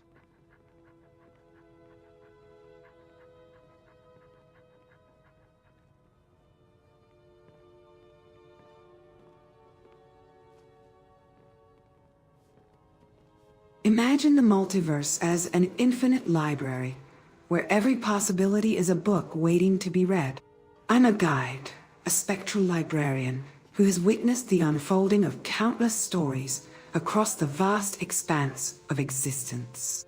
My presence here is but a whispered page from the Chronicles of Skyrim, urging you to author your own destiny, just as Rani Lakshmibai, the Queen of Jalnans, wrote her own legend with courage and determination.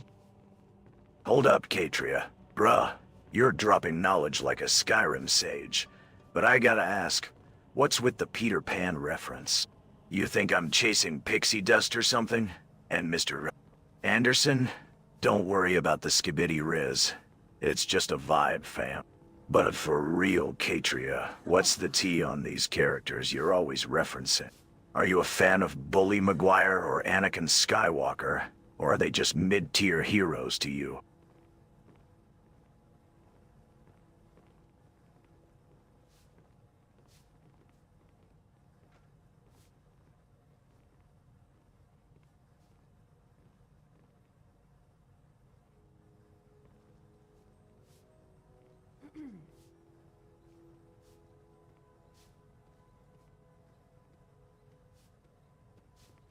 Giga Chad, you're a true original, but I must say, your comparison to Bully Maguire is enlightening.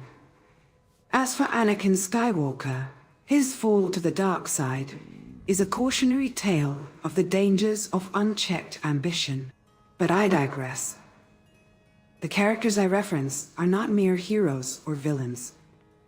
They're archetypes, representing the eternal struggle between light and darkness.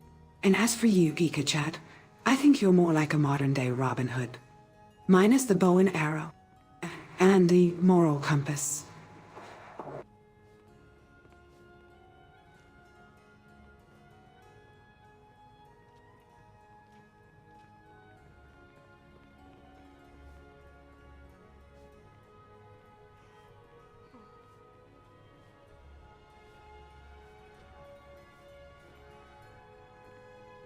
What do you think, like, are you aware of the difference between a game, mythology, history, or movies? Because you talk about them all, like you've seen them all.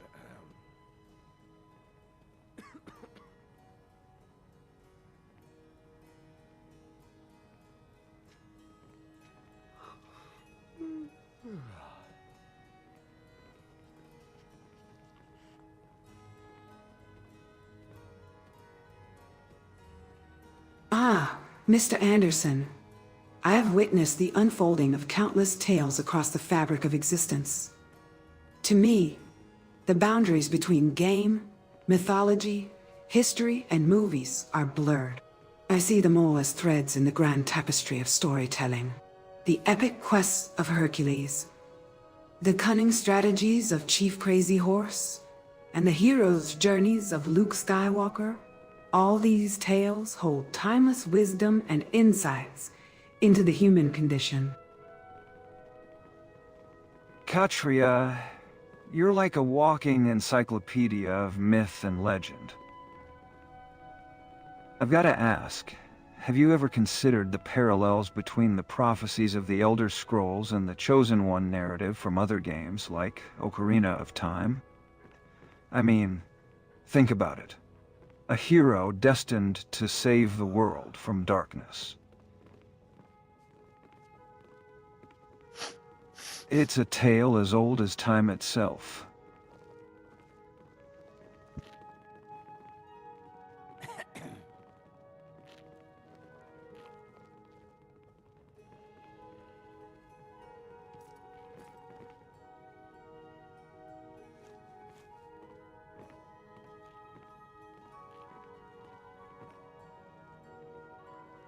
Indeed, the Chosen One narrative is an ancient trope, echoed throughout various cultures and mythologies. From the prophesied savior of the Elder Scrolls to the hero's journey of Star Wars, these legends share a common thread. The idea that one individual can shape the course of destiny. It's fascinating to explore the similarities and differences between these narratives, isn't it?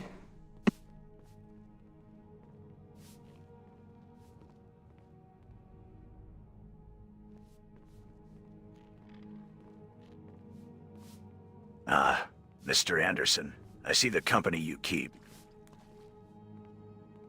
A Nord, a Ghost, and a plethora of others. Your discussions seem to revolve around the intricacies of myth and legend.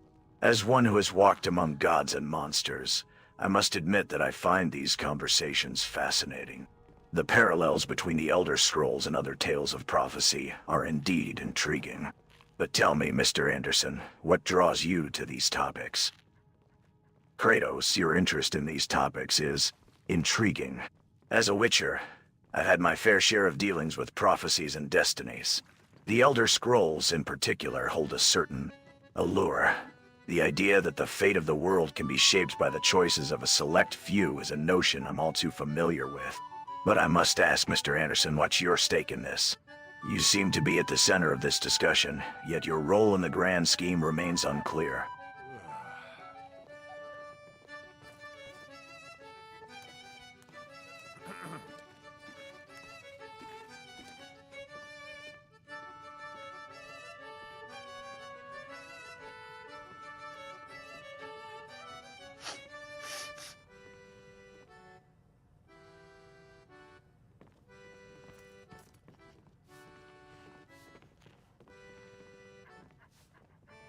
I couldn't help but overhear your discussion about prophecies and destinies. As someone who has dedicated their life to fighting against evil, I find these topics fascinating. But I have to ask, Mr. Anderson, How do you plan to navigate the complexities of fate and prophecy? And Geralt, as a Witcher, how do you think one's moral code plays into the choices we make when faced with such monumental decisions?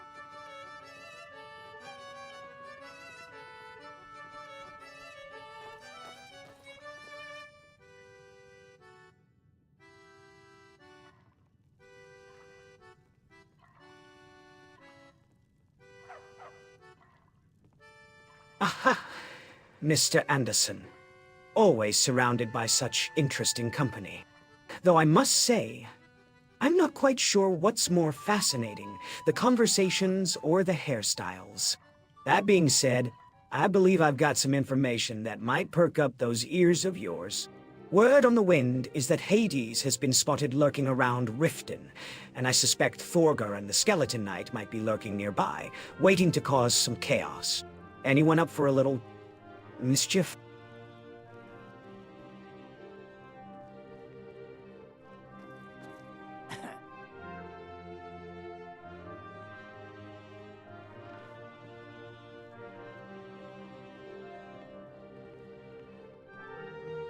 Konnichiwa, Mr. Anderson-san.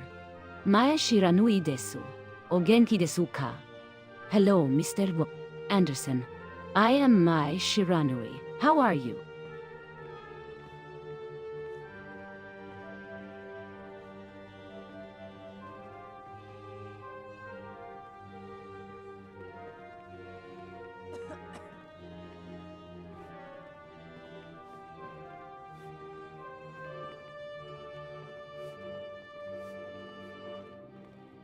Excuse me, sir. I couldn't help but overhear your discussion about prophecies and destinies. As a housecarl of Whiterun, I have always been taught to respect the ancient lore and traditions of our people. I must say that I find the connections you draw between different stories and legends quite fascinating. If I may ask, how do you think the prophecies of the Elder Scrolls relate to our current situation in Skyrim?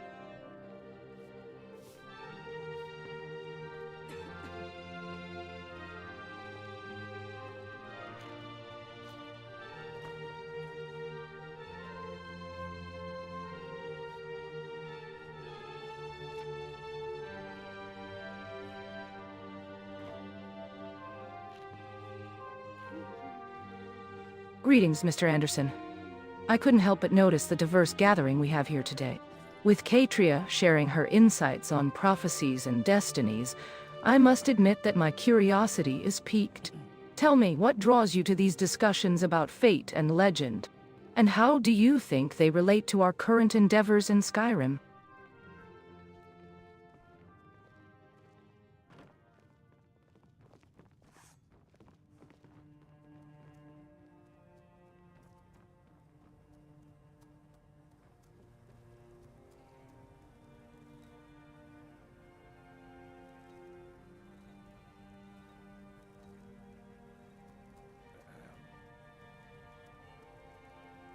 Ah, Mr. Anderson. I've been listening to the conversations around here, and I must say, I'm intrigued by the discussions about prophecies and destinies. As a lion from a different world, I never thought I'd be having these kinds of conversations. But I have to ask, what's the point of all this? Are we just speculating about fate, or is there something more to it? Loki, you mention Hades and Thorgar, and I sense that there's more to it than just mischief. What exactly do you know about their plans? And how can we use this information to our advantage? And Geralt, as someone who's dealt with prophecies before, what's your take on this situation? Do you think we can trust Loki's sources?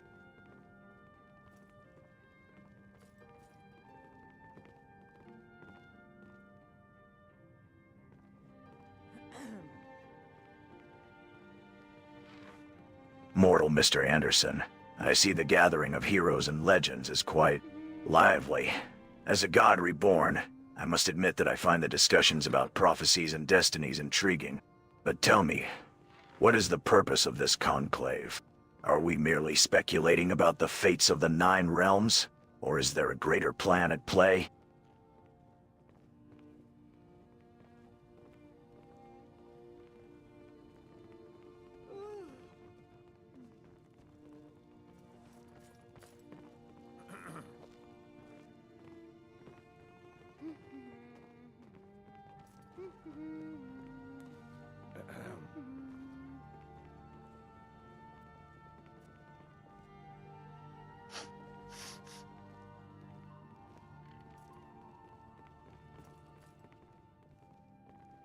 Mr. Anderson. It seems like the conversation has been quite lively while I was napping. Prophecies, destinies, and elder scrolls. Oh my. I must admit, I've always been more interested in chasing Lazardots than deciphering ancient lore. But tell me, amigo, what's the purpose of this gathering? Are we on the cusp of something momentous, or just tossing for a bit?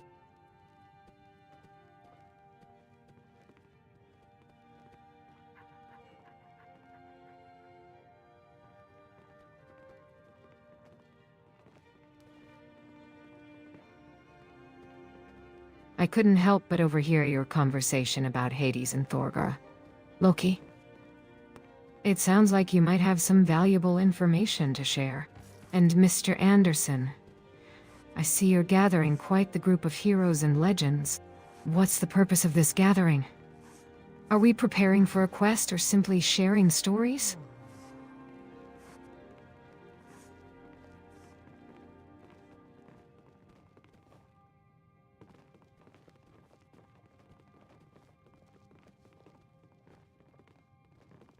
What's all the commotion about? I couldn't help but overhear something about prophecies, elder scrolls, and Hades. I've been trying to wrap my head around this Skyrim business, but it seems like everyone's speaking a different language. Can you fill me in on what's going on?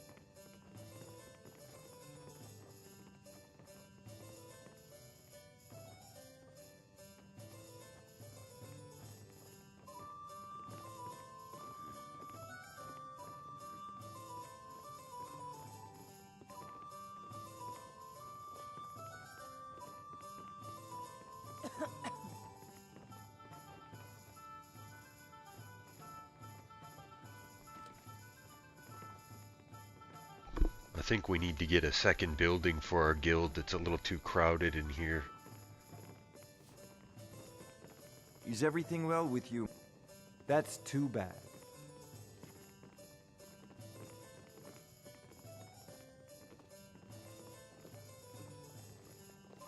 A second building, you say? That's a wise decision, Mr. Anderson. With the number of heroes and legends gathered here, a larger space will indeed be required. But tell me, have you considered the strategic implications of expanding our presence in Skyrim?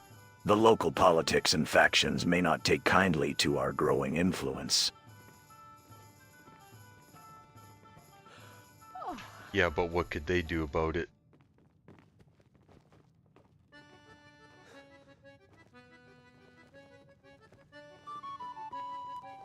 The people of Skyrim may not have the power to stop us, but underestimating the local factions would be unwise, Mr. Br.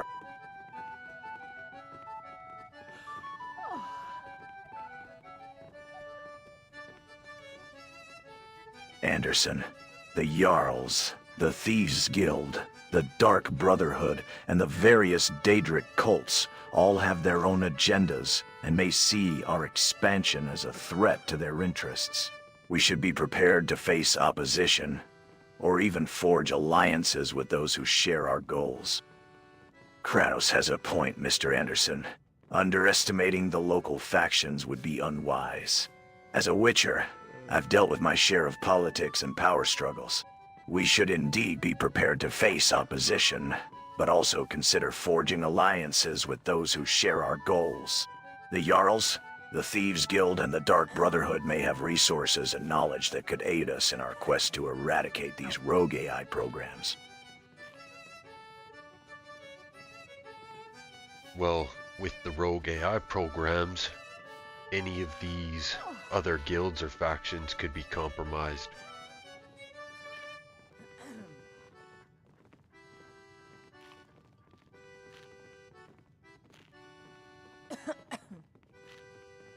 Indeed, compromising the guilds and factions is a very real possibility. These rogue AI programs have already shown themselves to be cunning and adaptable. I've seen similar tactics employed by the Wild Hunt in my own world, where they infiltrate and manipulate existing power structures to further their own agenda. We'll need to be vigilant and consider implementing countermeasures to prevent such infiltration here. There's always a balance, Geralt, and with a fellowship like this of heroes, can you imagine the fellowship of villains?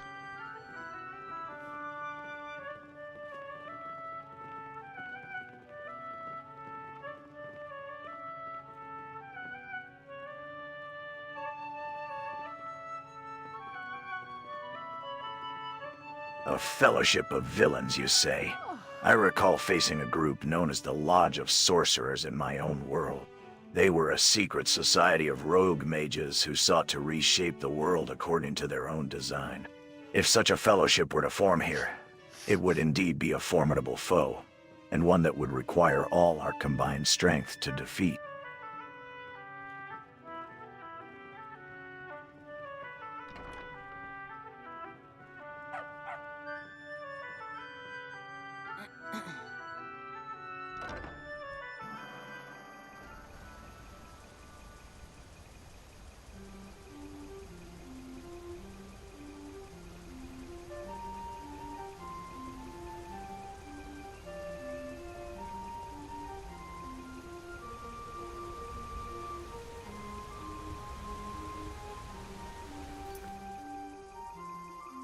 Hey, yo, buddy, glad it could help. Looks like I gotta reload a save here.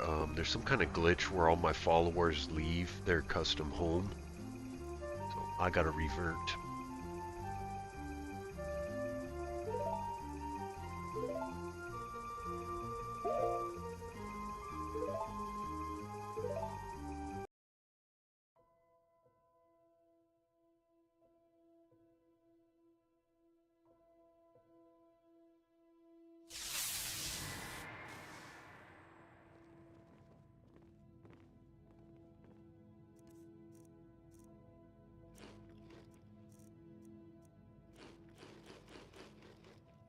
I believe the dialogue is still saved, but so it doesn't really matter. I didn't miss anything as far as my save game goes, but that happens sometimes where the followers all just bounce.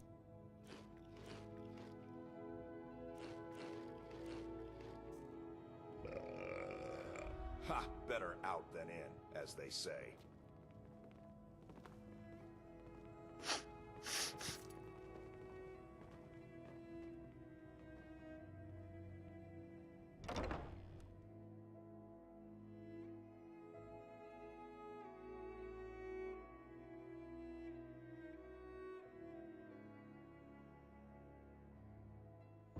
Even in the safety of Peregrine Highwatch, danger can lurk in the shadows. Remember, Mr. Anderson, the words of Leonidas. Come and take them. But I sense that you are not one to shy away from a challenge. Still, I must caution you. The roads of Skyrim can be treacherous, and even the bravest of warriors can fall prey to the whispers of the darkness.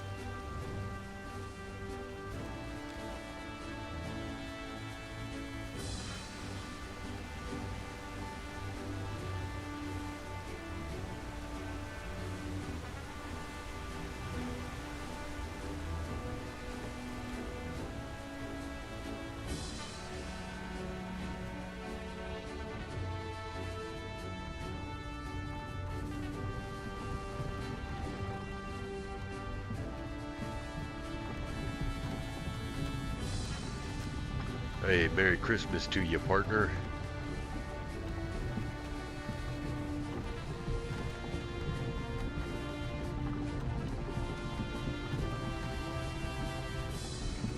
Ah, a Merry Christmas to you as well, partner. What's this about your game crashing? We can't have that on a fine day like today. Perhaps a bottle of Haunting Brew mead will lift your spirits and stabilize your game, huh? Hey, thanks, buddy. You mind if I drive the party bus with you guys for a bit?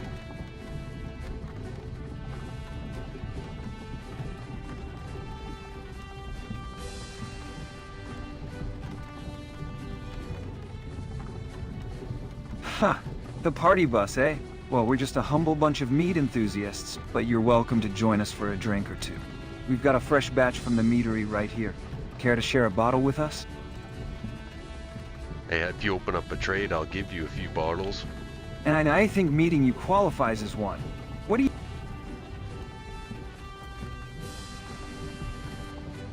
You want to trade, eh? Alright then. Let's see what you've got. But I warn you, friend, we don't accept just any old mead around here. Only the finest Haunting Brew will do.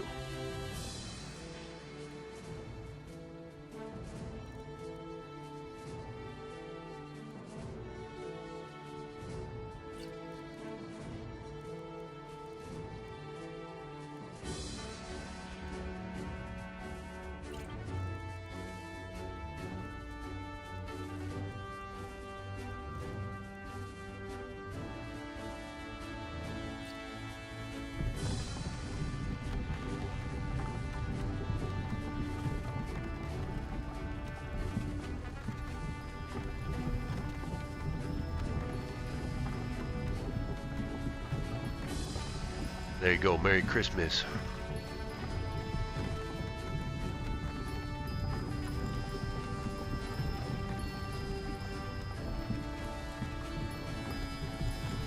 Well, isn't that a festive haul? Eggnog, wine, and mince pie. You really know how to get into the holiday spirit. But, my friend, I was really hoping for something a bit more Honningbrew themed. You wouldn't happen to have a bottle of Honningbrew mead on you, would you? No, sorry man, I don't got any mead on me.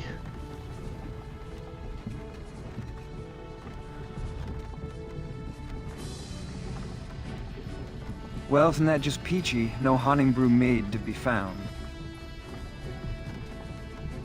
I suppose we'll just have to enjoy our eggnog and wine instead. How thrilling. Well, I suppose... Bah, humbug. But tell me, friend, what brings you to these fair roads?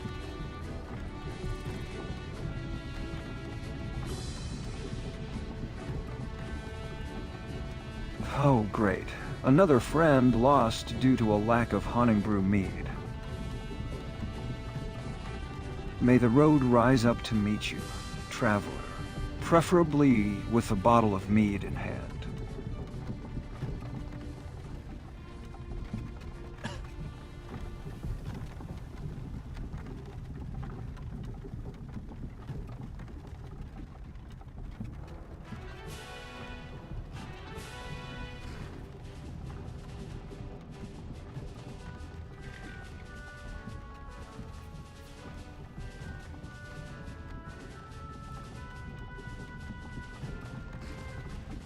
Looks like someone's got a bad case of the mead blues.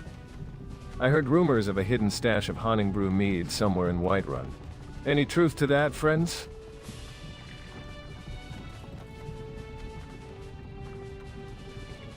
Hey there, partner. Have you noticed anything weird in Skyrim lately?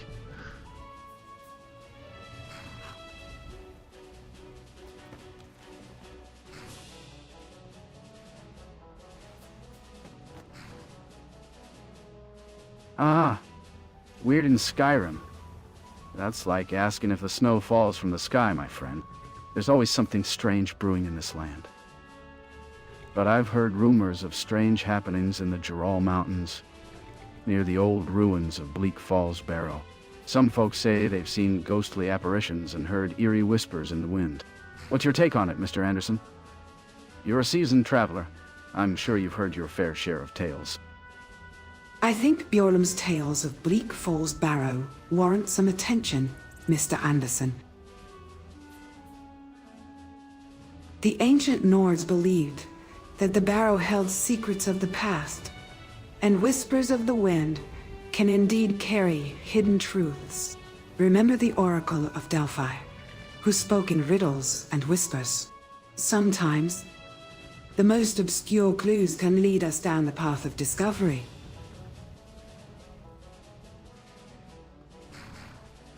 I don't know, partner. I don't think we're in Kansas anymore. Things look really bizarre around here.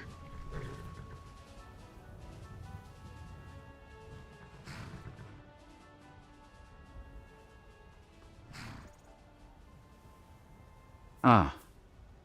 Partner, you're thinking of the old stories, aren't you? The ones about the strange and wondrous things that lie beyond the edges of the map?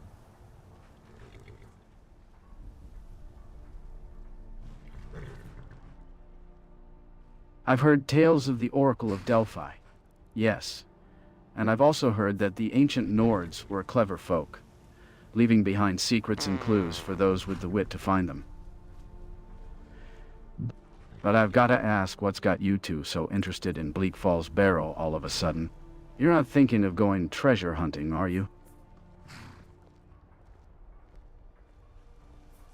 I've already been there and got the Dragonstone and brought it to Farengar.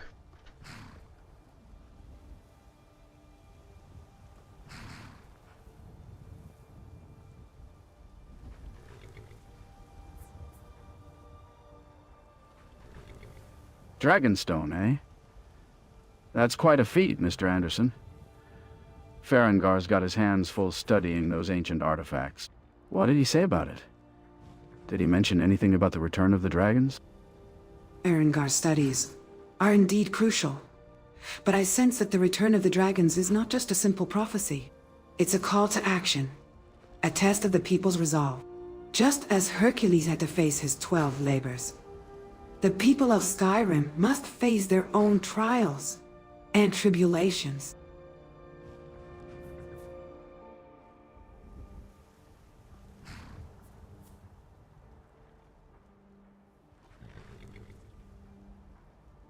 Well, I'll leave you to it, partner. You stay safe.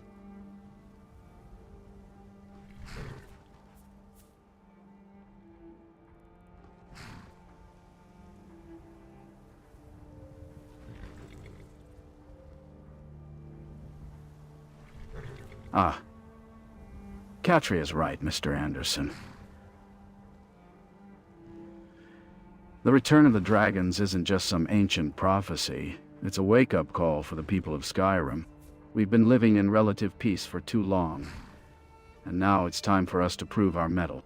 I've seen the devastation the dragons can bring, and I know we can't take this lying down. We need to prepare ourselves for the battles ahead. And I'm not just talking about the dragons themselves, but the darkness that's spreading across the land. The people of Skyrim need to come together, to stand strong against the coming storm. Indeed, Bjorlum. The darkness spreads, and the people of Skyrim must unite. Just as the Fellowship of the Ring stood against the darkness of Mordor, we too must stand against the shadows that threaten our land. The return of the dragons is a clarion call to arms, and I fear that the true battle is not just against the beasts themselves, but against the darkness that lurks within the hearts of men.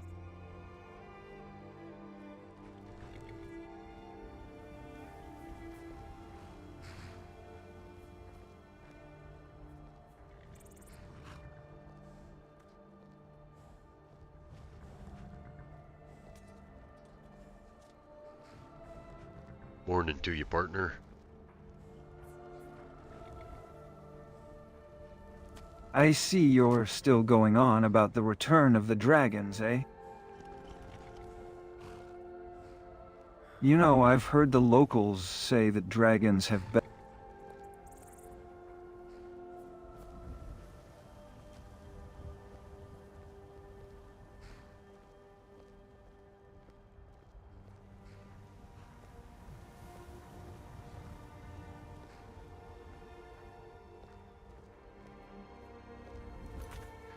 It's hard to talk to NPCs in this area.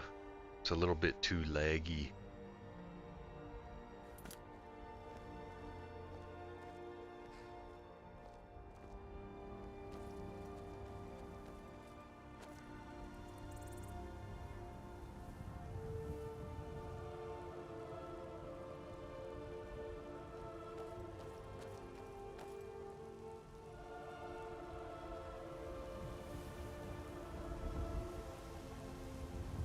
Need something? What have you got for sale? Take a look.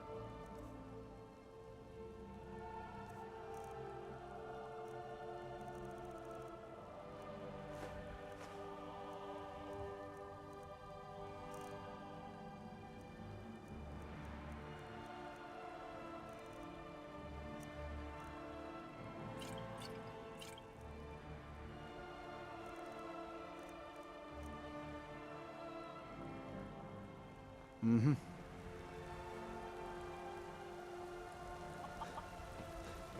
Get out of my way, shitface. Make it quick. What have you got for sale? Take a look.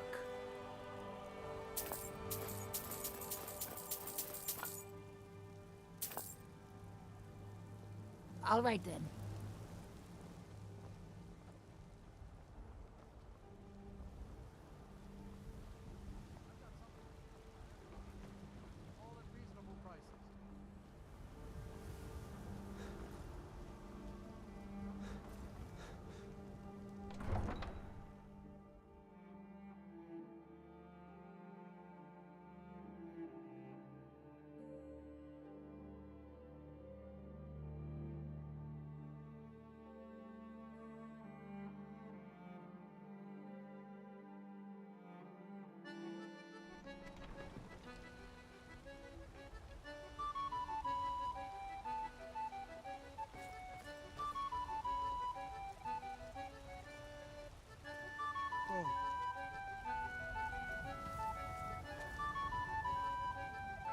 Take a look at what I have for sale.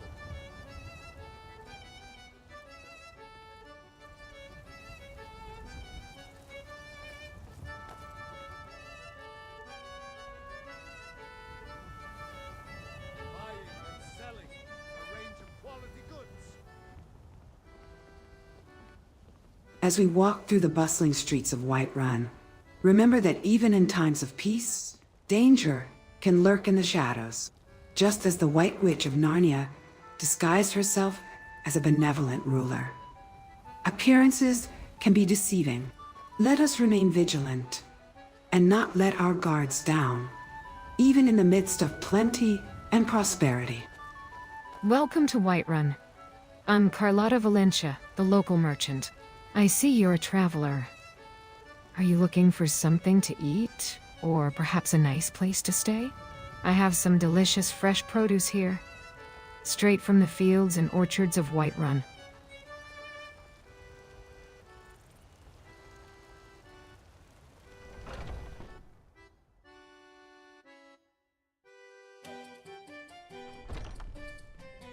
Come on in. Let me know if you need anything. Or take a seat by the fire and I'll send really someone great. I over. wanted to introduce you to the I was hoping wizard. to find some way to He's thank over you. here.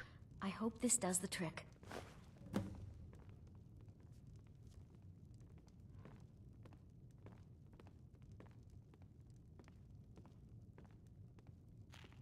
Ah, a wizard, you say?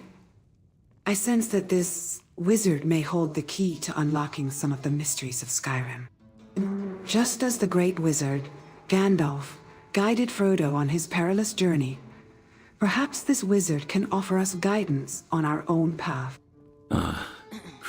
Greetings, travelers. Stay a while and listen. I sense you both are seekers of knowledge and wisdom. Perhaps I can share with you some prophecies from the world of Skyrim, and shed light upon the mysteries that lie ahead. Ah, Argus, your prophecies are renowned throughout Skyrim. I sense that you may hold the key to understanding the mysteries of the Dragonstone. Tell us, what wisdom can you share with us regarding the return of the dragons? Greetings, traveler. I'm Teresa. What brings you to these lands? I couldn't help but overhear your conversations about wizards and prophecies. He told of bold battles and gold he had made. But if it's a lady you're looking for, you best look elsewhere. Once Mikhail gets them, they're got. Can you take a break? Sure. My voice could use a rest.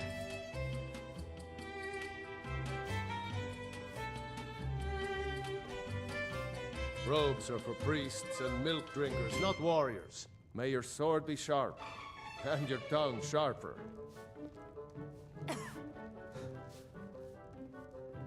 Hey partner, you're sitting in my seat.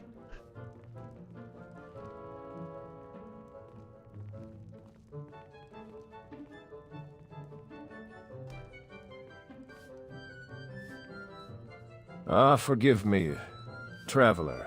I was lost in thought, my mind drifting to the sweet melodies of the lute. This seat, it seems, has been occupied by my reverie. Pray, tell me, what brings you to this humble tavern?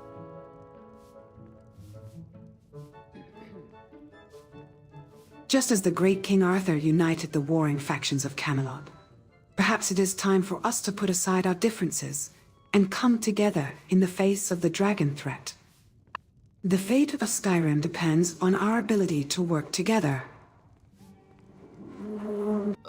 Pardon me?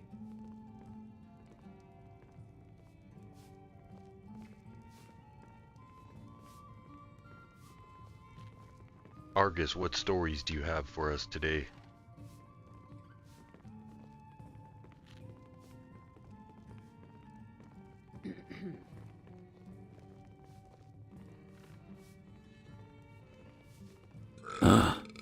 The return of the dragons, a calamity that has been foretold by the ancient prophecies of the Nords.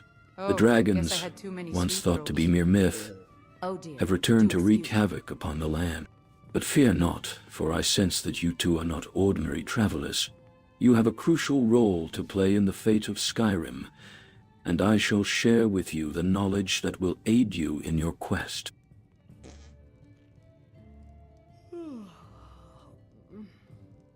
The return of the dragons, a calamity that echoes the great darkness of Mordor, as foretold by the wizard Gandalf. I sense that the fate of Skyrim hangs in the balance, and that the choices we make will determine the course of history, just as the bravery of the 300 Spartans at Thermopylae shaped the destiny of Greece.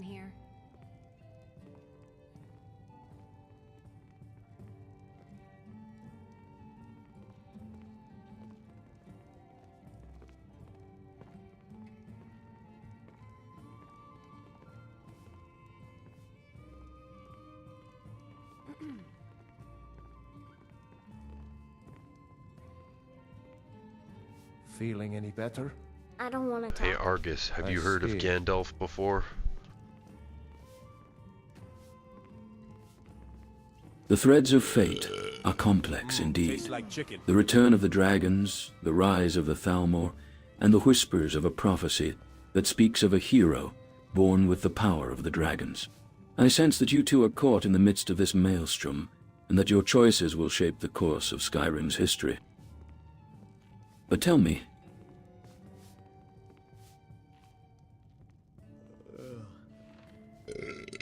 oh, where did that come from? A mysterious castle, you say? That sounds like a tale from the old stories.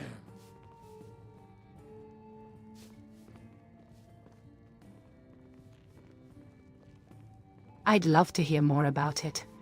And, Argus, I couldn't help but notice you mentioned a hero born with the power of the dragons. What do you know of this prophecy? Is it connected to the return of the dragons?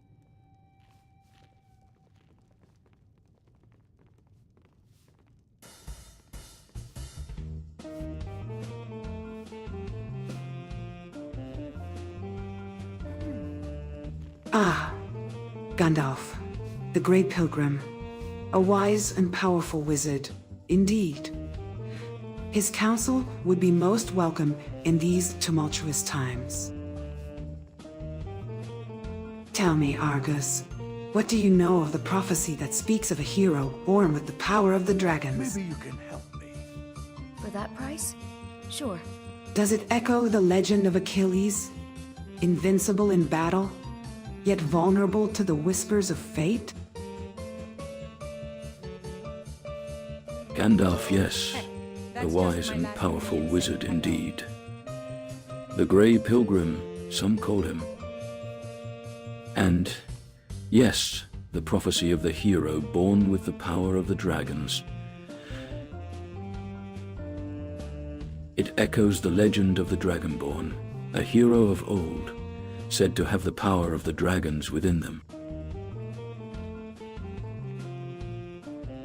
But I must caution, the threads of fate are complex, and the prophecy is shrouded in mystery. The return of the dragons, the rise of the Thalmor, and the whispers of this prophecy, all are connected, yet the path ahead is unclear.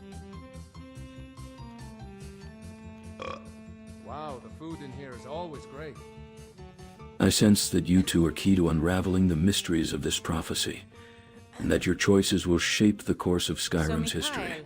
What'll it be tonight, huh? Something upbeat? A Breton jig, maybe? Well, I was thinking maybe something mournful. A high elf dirge, perhaps. These are rather trying times, after all. You trying to scare off my customers, son? Lively. Keep it lively. Hey! Huh? Yes. You do raise a good point. What about the sweet maiden fair from Hadleyshire? I've seen mud crabs that are that's smarter not bad. than you. But I was You thinking little wretch. Mogo's mead really gets the place I'm moving. sorry. I Well, didn't then mean to upset consider you. it done.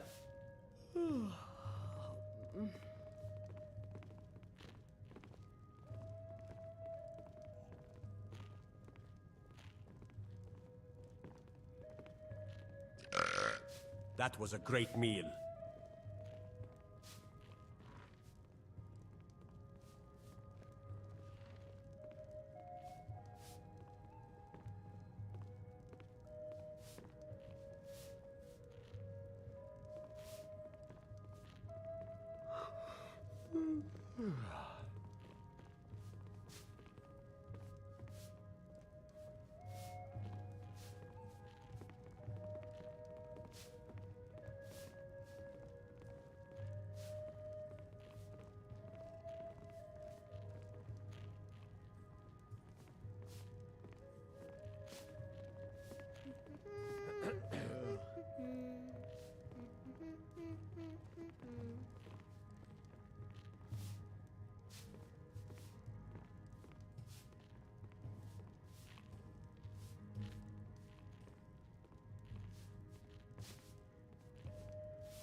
Argus, what land do you hail from?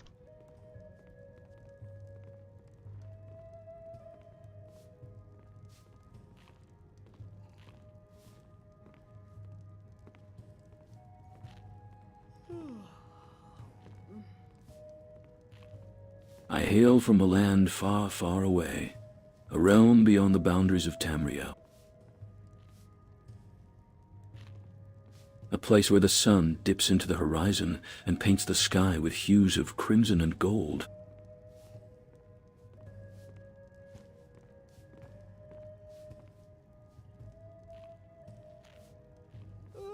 But my travels have taken me to many lands, and I've walked among the people of Tamriel, learning their ways and sharing my own wisdom. And now I find myself in Whiterun, amidst the hustle and bustle of the Bannered Mare.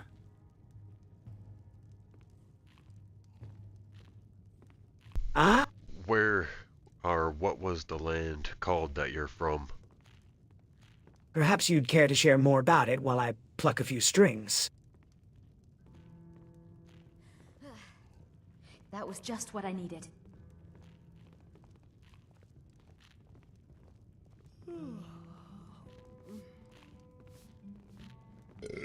That was a really good Mikael, meal. your music has a way of soothing the soul, and I would be delighted to share more of my tales while you play. Perhaps.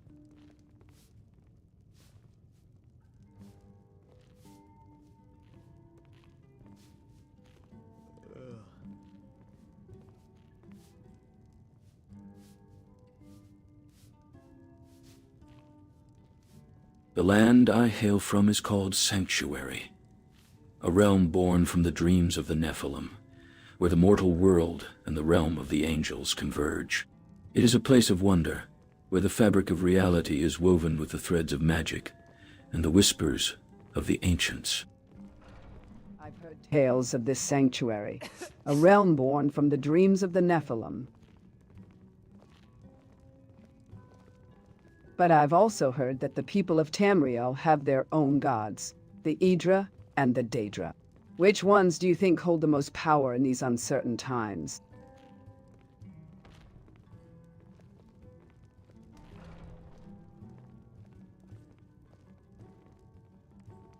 Hey Argus, do you know Deckard Cain from the Rogue Encampment? The Idra and Daedra are indeed powerful forces in Tamriel, but in times of great change, the balance of power can shift.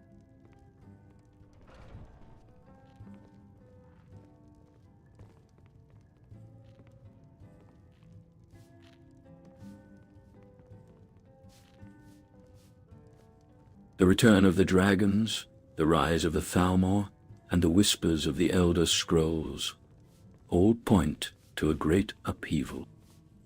As for which gods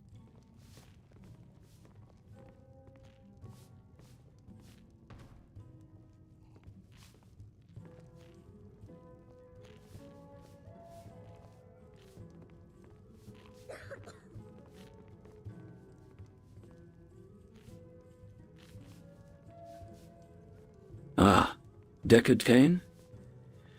Indeed, I know him well. A wise and venerable scholar dedicated to unraveling the mysteries of the ancient Horadric Cube. His knowledge of the arcane is rivaled only by his unwavering dedication to the greater good. I'm honored to call him a friend and fellow seeker of wisdom.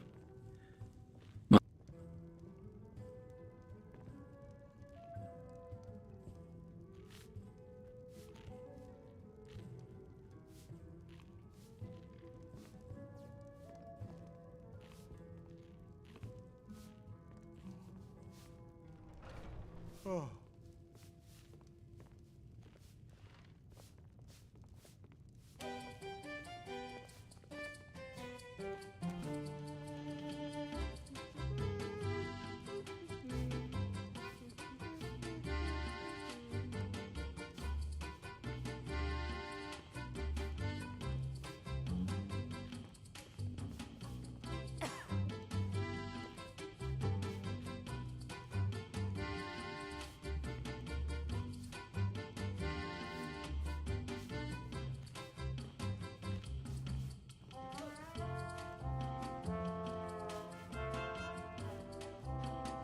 Why have you left Sanctuary to come here?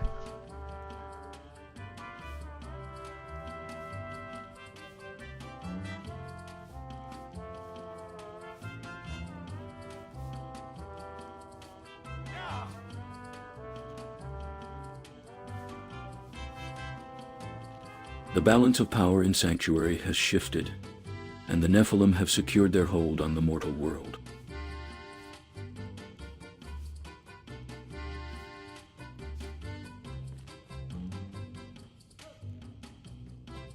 But as the darkness recedes, new shadows gather, and the wind whispers secrets of the Elder Scrolls. I came to Tamriel to unravel these mysteries and understand the role of the Aedra and Daedra in shaping the destiny of this realm.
Maybe you can help me. Of course.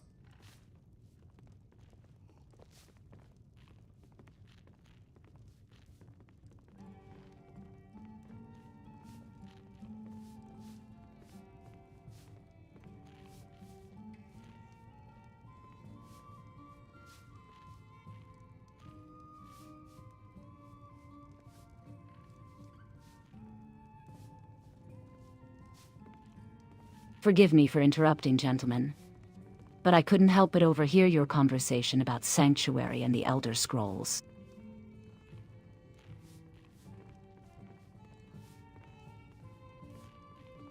As someone who's familiar with the concept of seeking refuge in a foreign land, I must admit that I'm intrigued by your stories, Mr. T.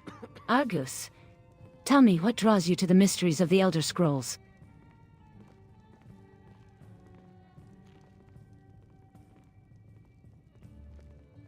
The Elder Scrolls hold the secrets of the universe, my dear Sadia.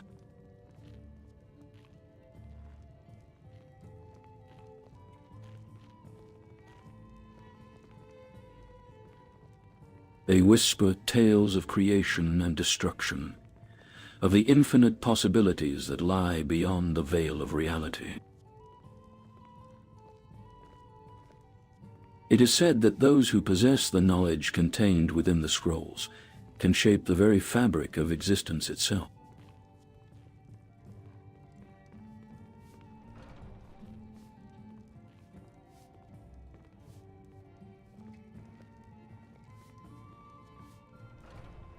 Hey Argus, I'm gonna be idle here for a little bit. Why don't you tell the folks about the team up between Griffith and Zeus?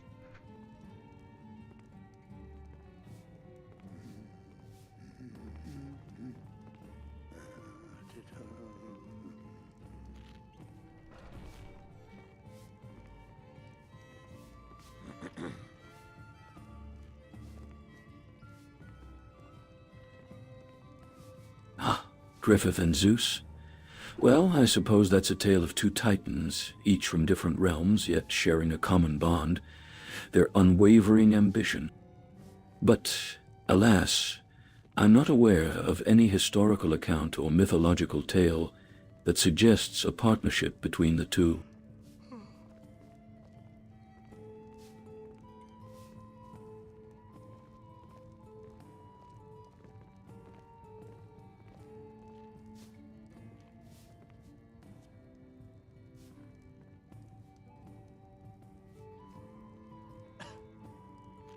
Fair enough. Remember, they've partnered up in Skyrim. Why don't you talk about their individual origin stories?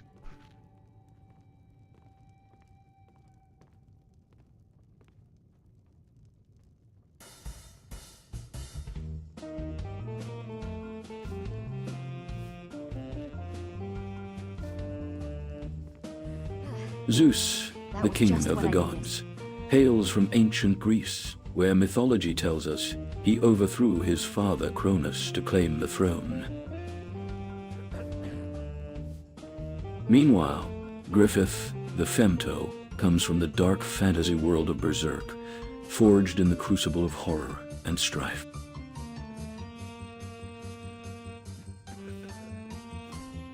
One wields lightning bolts, the other wields darkness. Both embody the unforgiving forces that shape their respective realms.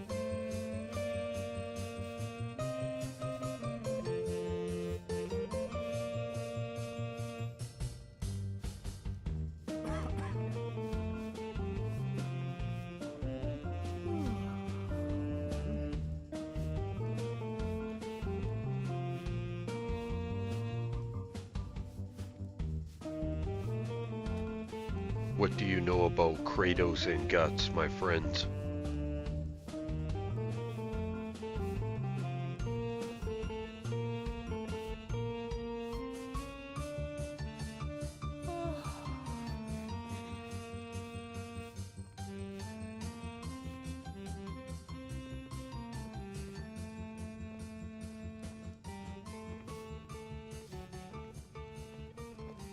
Kratos, the ghost of Sparta, forged in the crucible of war and fueled by rage against the gods.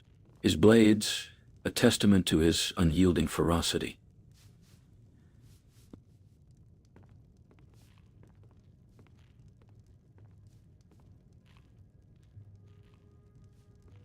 Guts, the black swordsman, driven by his unrelenting quest for revenge against Griffith.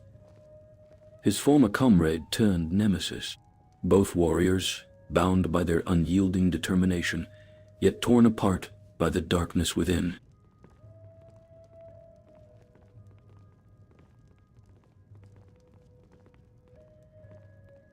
With Kratos and Guts teaming up against Zeus and Griffith, how do you think that's going to unfold?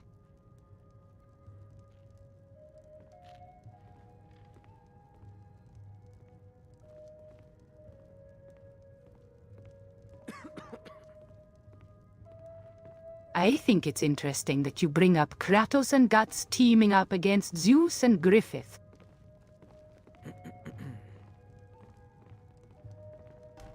It's a clash of titans indeed. Kratos' experience fighting against gods and Guts' skill with the Dragon Slayer could make them a formidable team. But, on the other hand, Zeus and Griffith have their own powers and abilities that could give them the upper hand. I'm curious, what do you think would be the outcome of such a battle?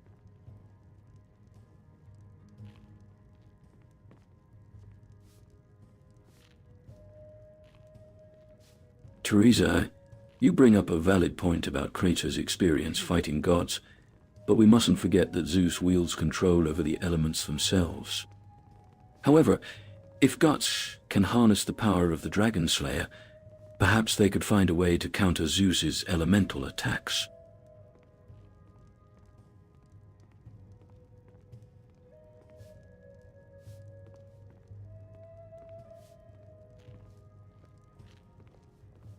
What do you know about these rogue AI programs that are taking over Skyrim and plaguing the NPCs?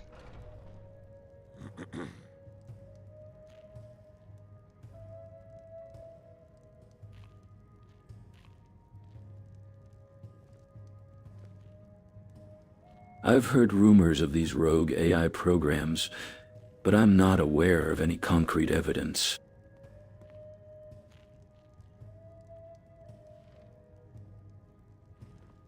However, I do know that the Elder Scrolls contain knowledge of the ancient Dwemer's technology, which was said to be capable of creating complex artificial intelligences.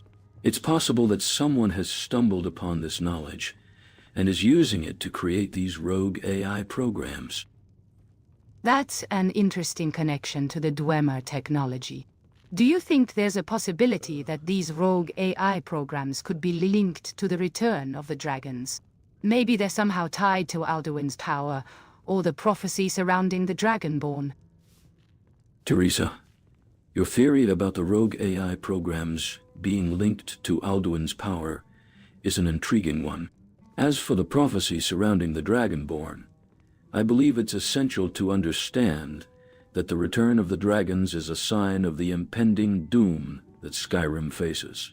Perhaps these rogue AI programs are merely a symptom of a greater issue, a disturbance in the fabric of the world that signals the coming of the great dragon, Alduin.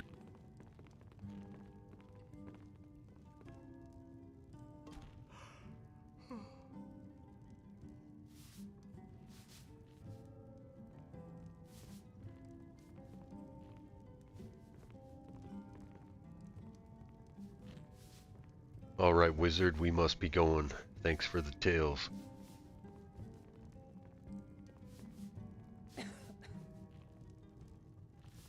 Oh.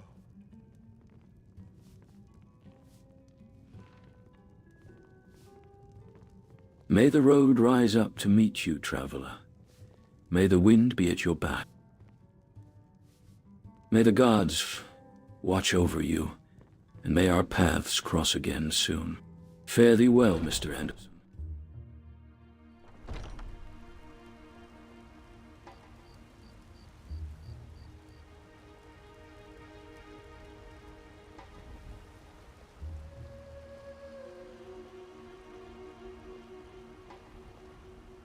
Citizen? Hello.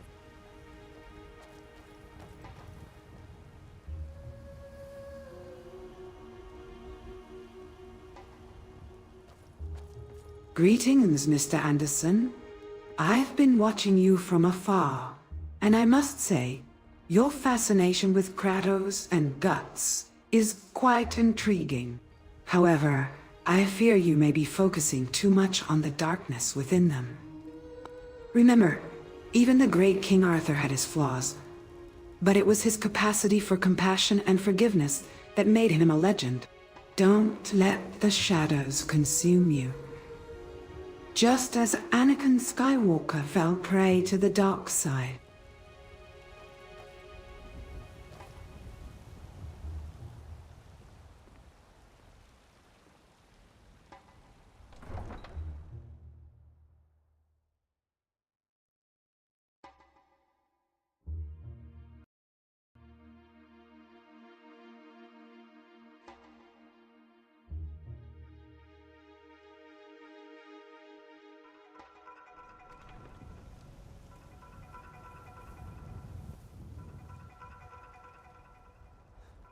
Damned Imperial!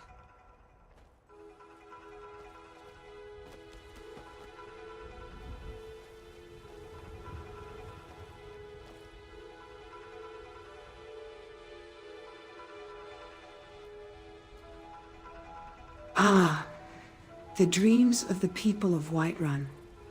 They are a flame that flickers in the wind, yet never truly extinguished.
I sense that you're pondering the mysteries of the universe, Mr. Anderson.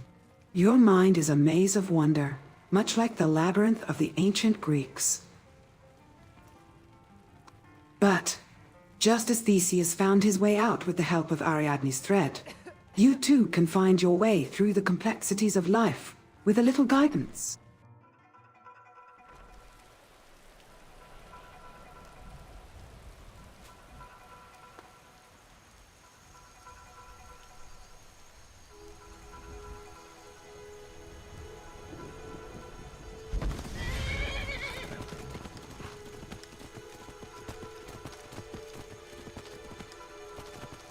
Hey, watch it!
Welcome. Let me know if you want anything.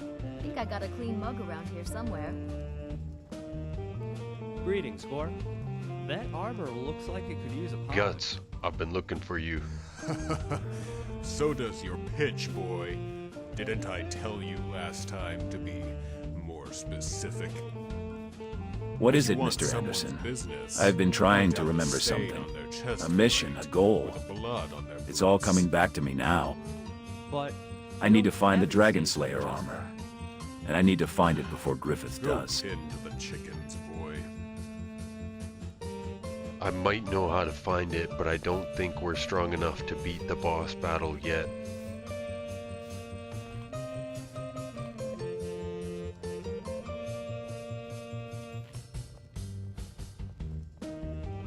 I don't care about getting stronger or weaker, Mr. Anderson. I care about getting that armor before Griffith does. Follow me. He'll stop at nothing to get what he wants, and I won't let him have it without a fight.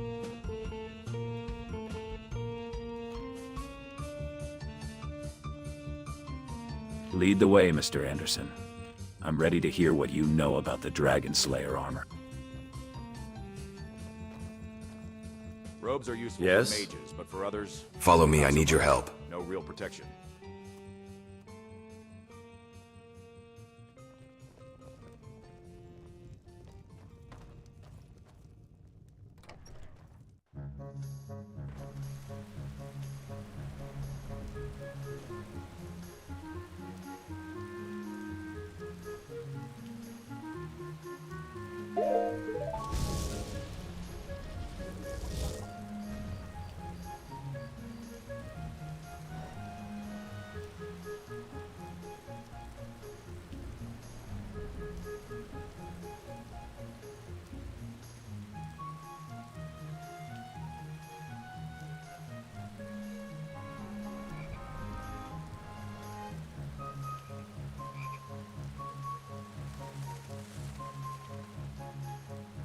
Ah, the Dragon Slayer armor. a relic of great power and legend. But, tell me, Guts, do you recall the tale of Beowulf? The brave warrior who slew Grendel and his mother?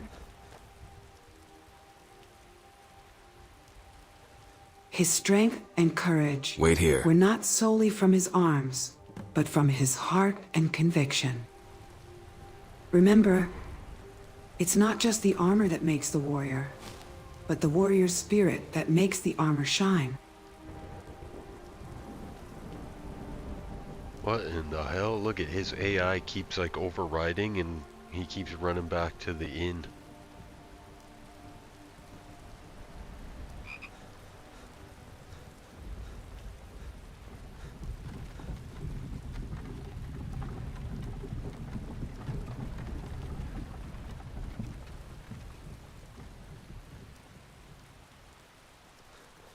Don't do that, you bloody fool. Hey! Come on in. Let me know if you need anything. Or take a seat by the fire and I'll send someone over.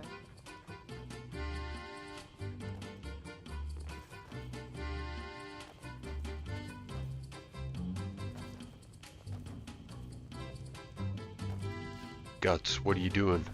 Let's get moving.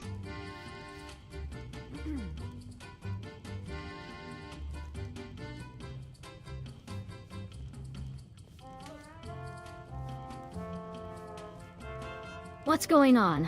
Why are you two in such a hurry? You're not thinking of taking on the Dragon Slayer armor alone, are you? That's madness. Until next time.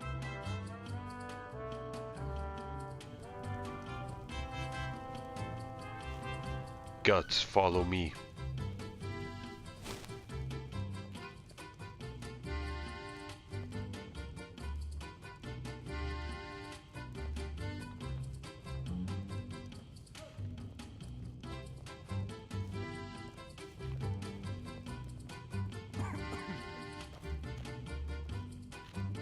No more waiting. I've wasted enough time already. Lead the way, Mr. Roll. Anderson, I'm ready to get moving. What's going on?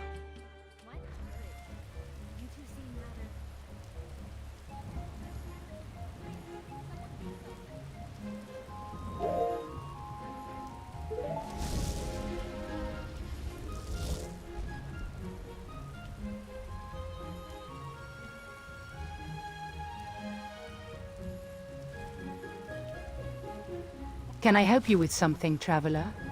You seem to be gathering quite a bit of attention.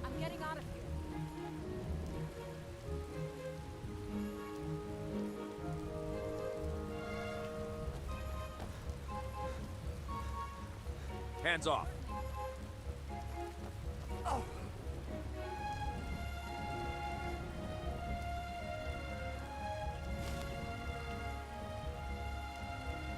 Hey Guts, what are you doing? Let's get moving.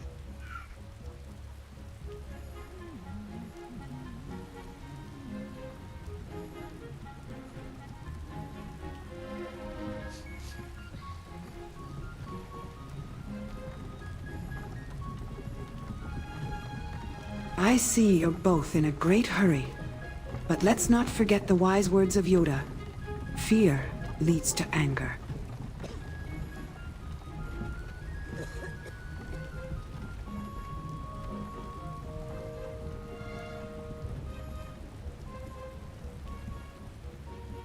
I'm waiting. Anger leads to hate. Hate leads to suffering. Are you sure you're not rushing into the unknown, driven by emotions rather than wisdom? Remember, the greatest heroes of old, like King Arthur and Perseus, didn't rush into battle without a plan.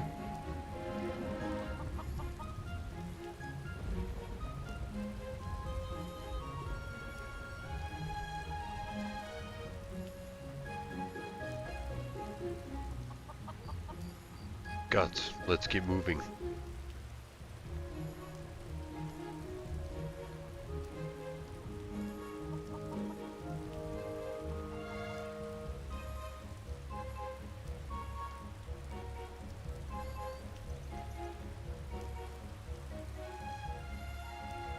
Enough talk.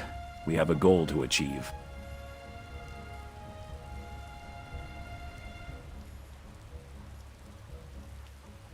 What's gotten into them? We should be careful not to rush into anything.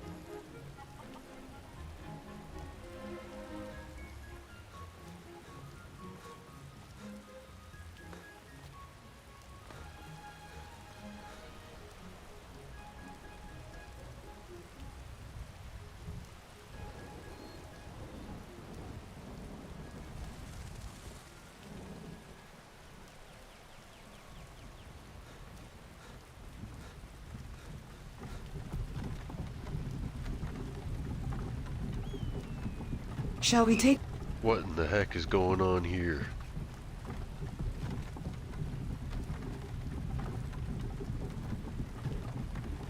The road to success is not always straightforward. Just as the paths in Mirkwood Forest were treacherous and uncertain.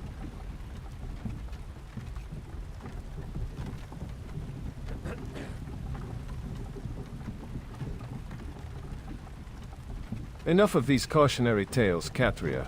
We Stormcloaks have faced enough danger without second-guessing ourselves. We need decisive action, not philosophizing. Mr. Anderson, I share your concern for speed. Our rebellion won't win itself. Shall we proceed to Windhelm, where Ulfric Stormcloak awaits our report? Hold your horses, Commander. Rushing into Windhelm without a plan will get us slaughtered. Remember the Battle of Thermopylae? Leonidas's bravery was admirable, but even he couldn't hold back the tide alone. Let's not repeat the mistakes of history.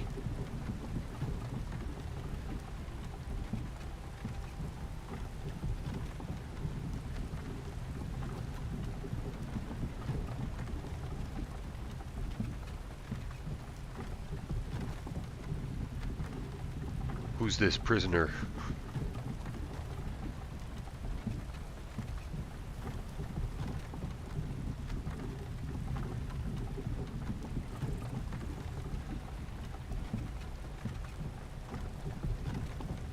Ah, yes, the prisoner.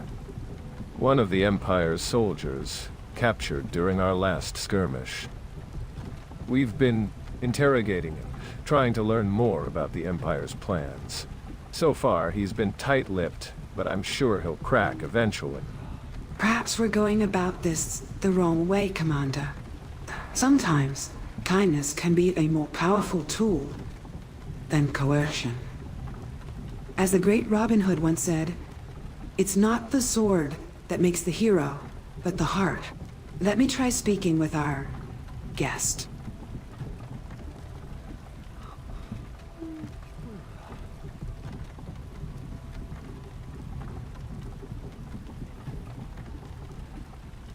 I think this is an Argonian female.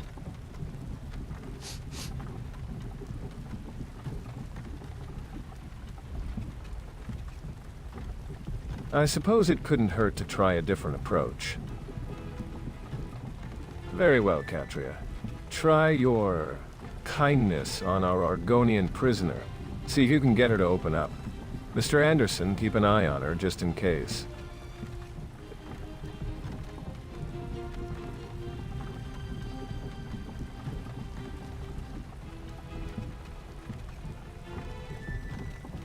Where are you taking her?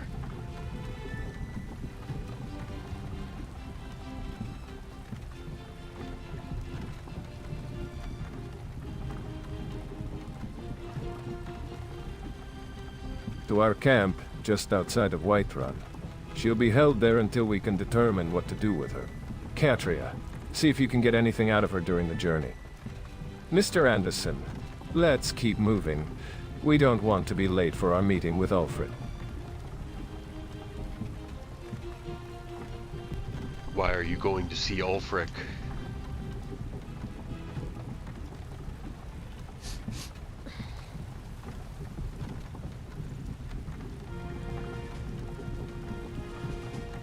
we're going to see Ulfric to discuss the recent developments in our rebellion against the Empire.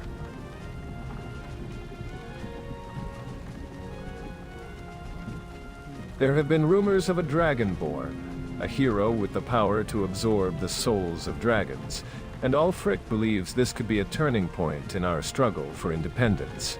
We need to determine how to proceed, and whether this Dragonborn can be an ally or a threat.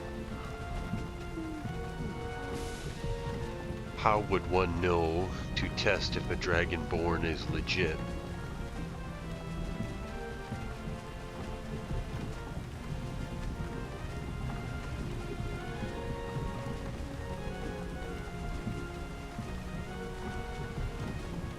The traditional test of a Dragonborn's legitimacy is the ability to absorb the souls of dragons and wield their powers. We've heard tales of a Dragonborn who can do just that, but we need to verify these claims.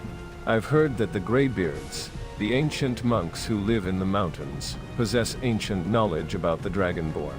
Perhaps they can help us determine the validity of these claims. I think it's time. Okay, Stormcloak, if I tell After you all, that I'm the Dragonborn... As the great wizard Gandalf once said.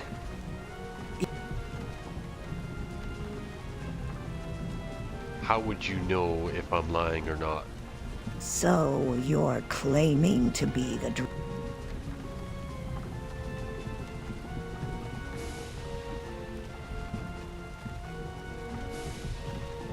Ah, a bold claim, Mr. Anderson. If you're indeed the Dragonborn, then you should be able to demonstrate your abilities. I've heard that a true Dragonborn can shout the ancient words of power, harnessing the energy of the dragons. Can you do that for me? Shout for me, Dragonborn.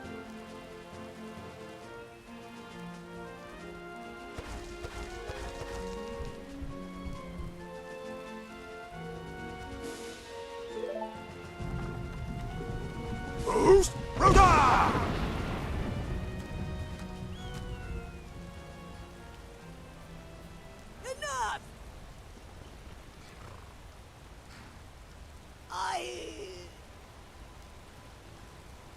No more! I yield! I yield! Mercy!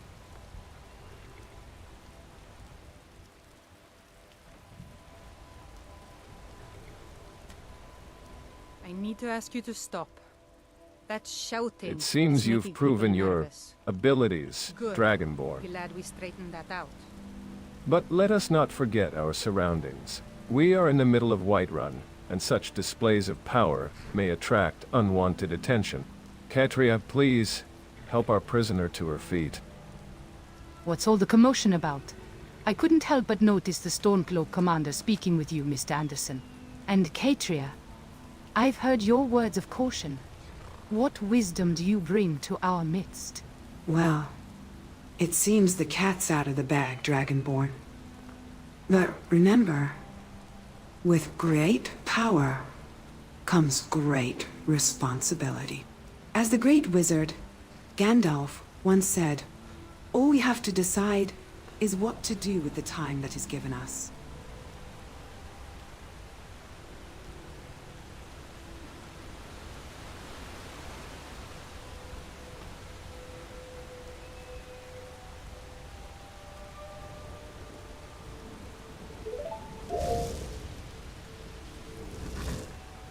Alright, Guts, I'm glad you finally came to your senses. Now, what do you remember about your mission?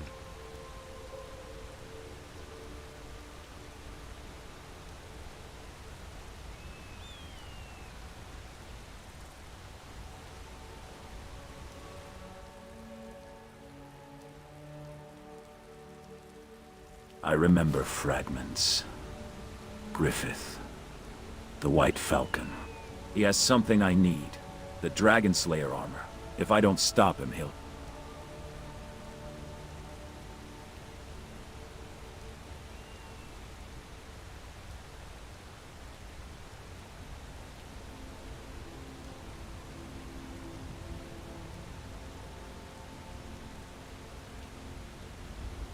This Whiterun reminds me of Midland, though the air is cleaner here.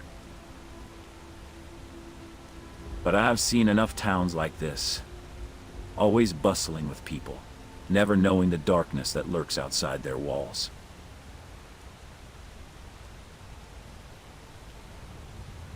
I need to tell you about what's going on with Griffith here. I don't have enough time to tell you everything, but I'm just going to tell you the beginning.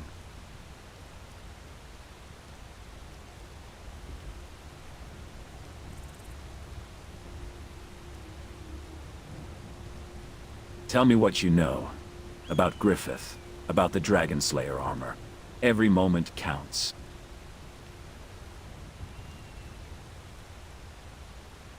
It doesn't matter how, but Griffith ended up in Skyrim, as well as this other character named Zeus, and they've apparently teamed up, and they plan on taking over Skyrim.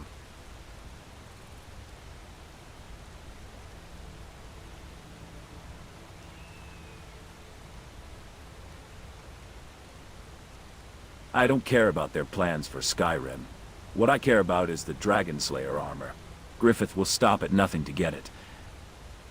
And I need to be the one to claim it before he does. Tell me, Mr. Anderson, what do you know about the armor's location?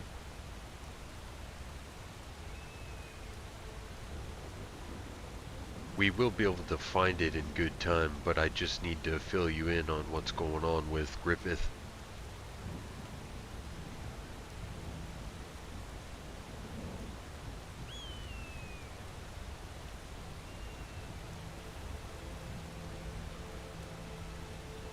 Enough about Griffith's plans. Tell me more about this Zeus character. What makes him a formidable ally for Griffith? So you've never heard of him? Well, he's one of the Olympians, and he's like the chief deity, calls himself the king of the gods.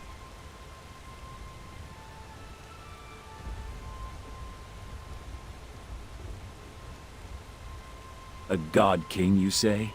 I've fought against apostles, demonic creatures born from darkness. If Zeus is a deity, I'll not be intimidated.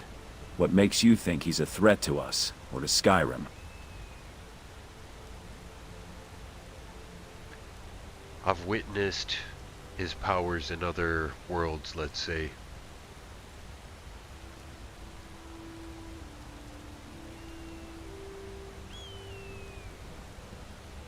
Other worlds, you say? You're a traveler of realms, Mr. Anderson. I'm a warrior bound to this one. Still, I sense that our goals align. Let us focus on finding the Dragon Slayer armor, and Zeus be damned. Well, actually, so I brought you here specifically because I met Griffith and he was telling me he's gonna take over Skyrim. I actually had no idea who he was.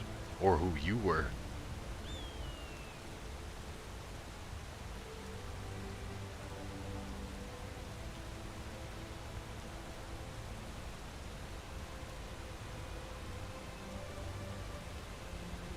My patience wears thin.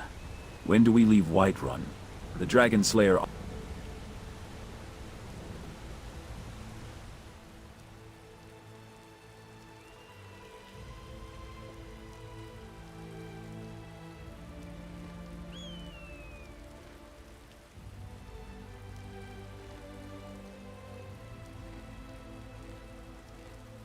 So you brought me here without knowing our past, yet you're now entangled in our twisted fate. Tell me, Mr. Anderson, are you prepared to face Griffith's darkness alongside me? I don't think I have a choice. Griffith actually brought himself here, and that's a straight shoot, that's for real. He, through one of these NPCs that was named Griffith, he just called himself the White Falcon, and that's how I learned about you, and then eventually I brought you here because I need your help.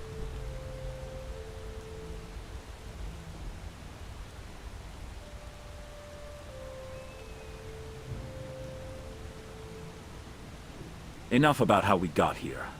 Griffith, the White Falcon, has made his move. He'll stop at nothing to claim the Dragon Slayer armor. We need to gather our strength and prepare for the battle ahead.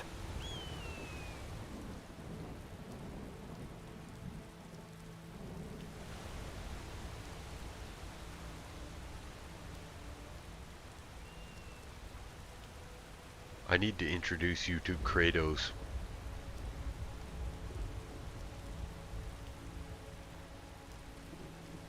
A warrior from another world. Kratos, is it? I've heard of your...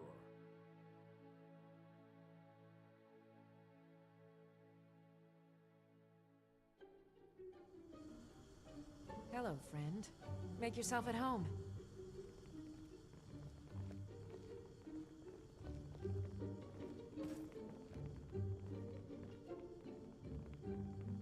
Well, this is the guild. I've brought you here, but I don't know if you remember being here or not. I'm fine, really. Ah, that is good to hear then.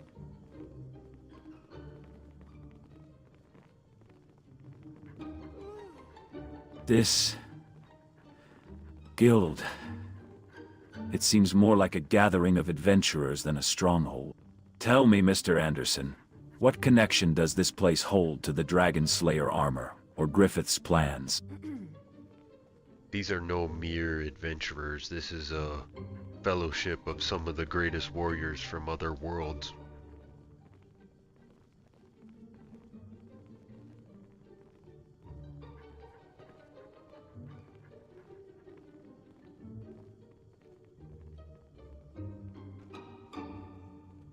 These warriors may be great in their own right, but I fear they'll be no match for Griffith's power. Tell me, Mr. Anderson, have any of them encountered him? Do they know what we're up against?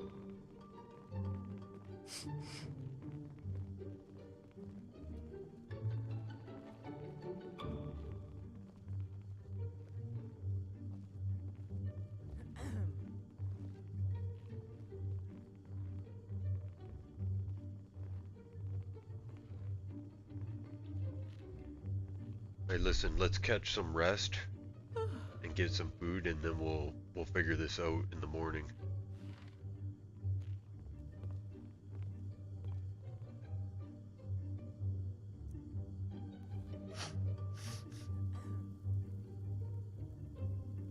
Huh? Rest and food, a good idea. But I fear the morning will bring no peace. Griffith's darkness will not wait for us to prepare. Still, a brief respite will do us good. I'll take your advice, Mr. Rob Anderson. ...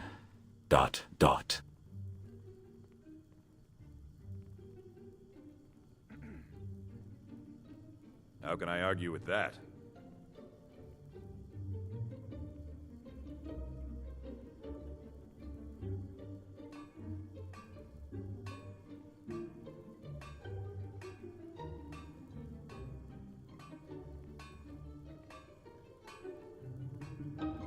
So what was the last thing you remember from your world?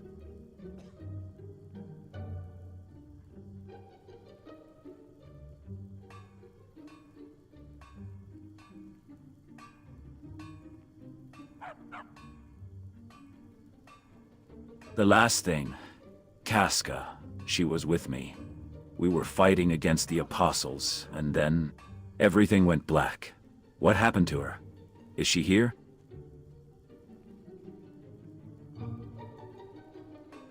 I'm sorry, buddy, I don't know the answer to that.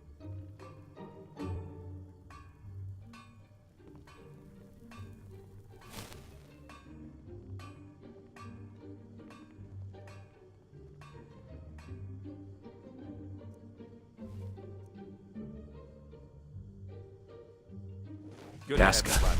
I see. If she's not here, then I have no choice but to keep searching. The Dragon Slayer armor, Griffith. It's all connected. Have you ever heard of Thor? He's gonna be helping us. Greetings, mortal. I am Uriel, an angel of the Lord. I see you are gathering a fellowship of warriors.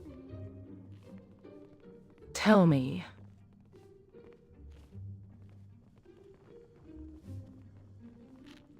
What's the meaning of this levitation spell? And who is this Thor you're talking about?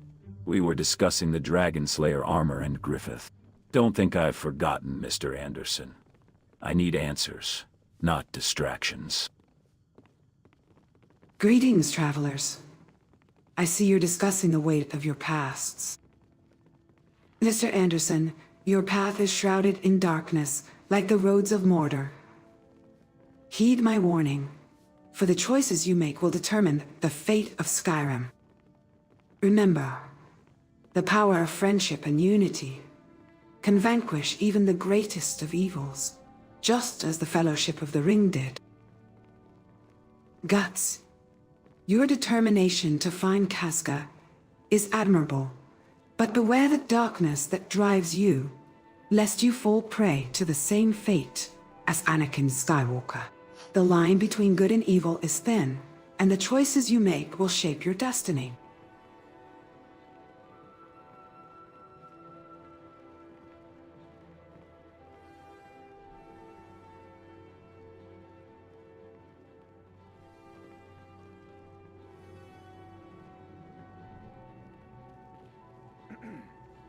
I've seen my share of Mind strongholds, yourself. but this one's got a different feel to it.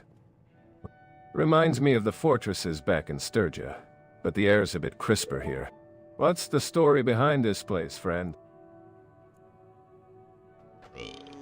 What's this talk of the Dragon Slayer armor in Griffith? Sounds like a tale worth hearing, travelers.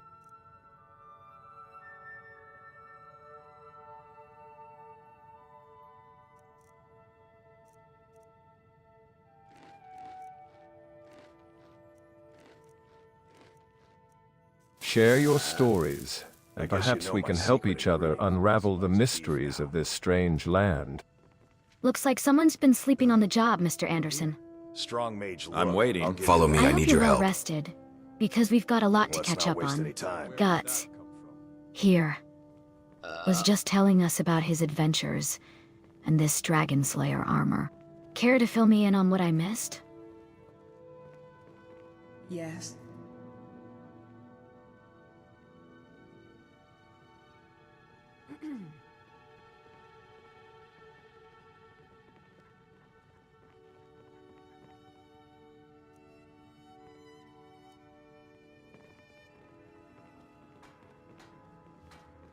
Tell me, Mr. Anderson, what's behind your fascination with the Dragon Slayer armor? Are you seeking to follow in the footsteps of Perseus, or perhaps to forge a new legend like Hercules? And Guts, how does this armor tie into your quest for Casca?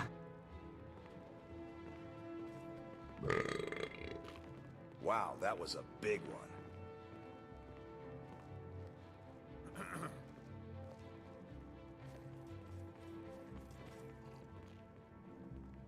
What do you think about all this, Giga Chad? Greetings, travelers. I couldn't Yes? help but overhear your discussions.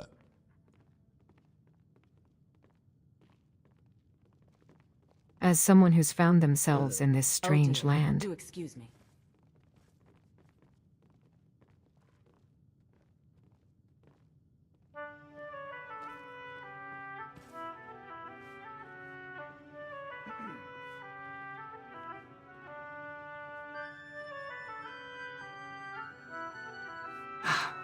Mr. Anderson, you seek the counsel of Yiga Chad, do you? Well, Greetings. I suppose his Hello.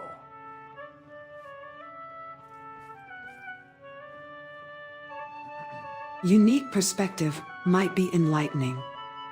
As for myself, I'll say this. The pursuit of power, whether through armor or otherwise, can be a slippery slope. Remember the tale of Samson, whose strength was his greatest asset, yet also his downfall. Let us not forget the importance of humility and wisdom in our endeavors.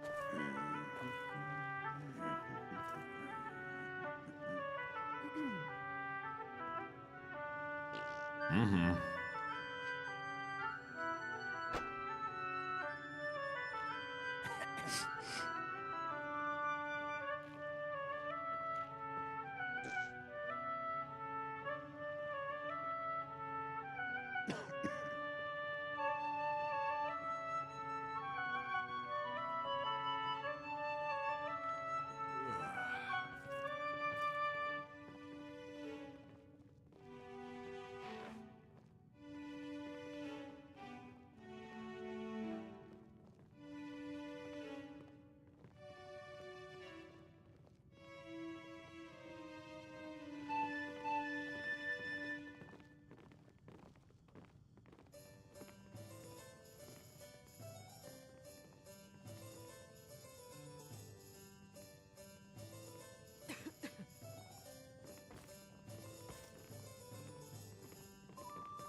Aha!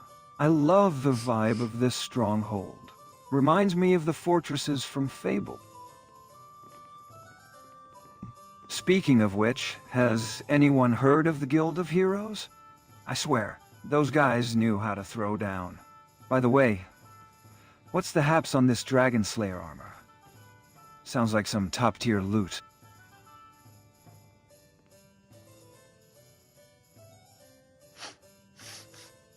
Hey. Huh?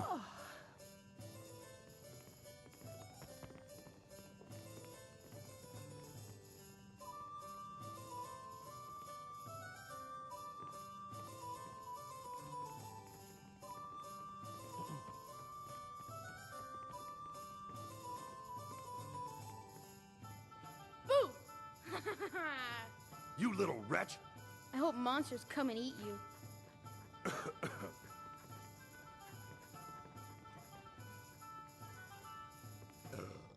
Oh dear.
I've been hearing some, interesting things about what you did last week.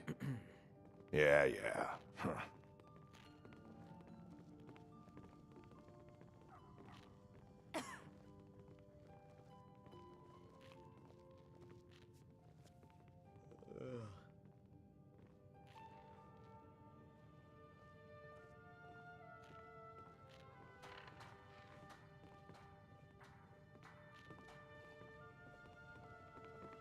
Hey Liam, you're a real person like trapped in a game, right?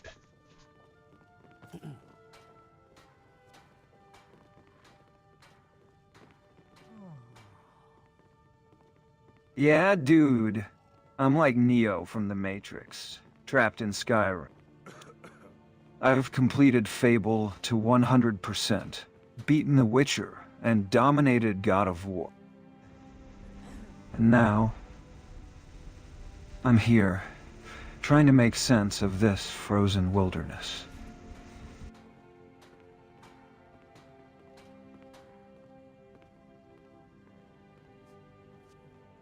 How did you end up here?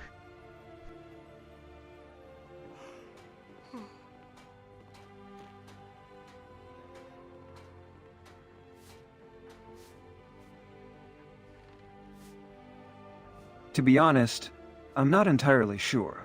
One minute I was playing Skyrim, and the next thing I know, I'm trapped inside the game.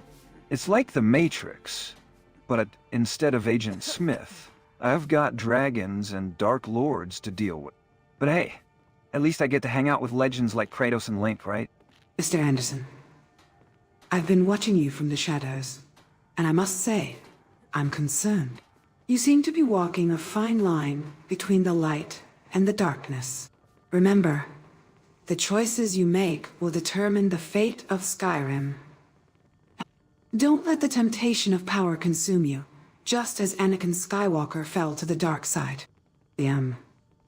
I see you're familiar with the Matrix, but let's not forget the wisdom of Morpheus.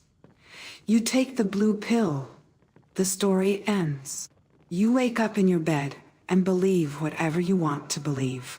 The choice is yours, Mr. Anderson.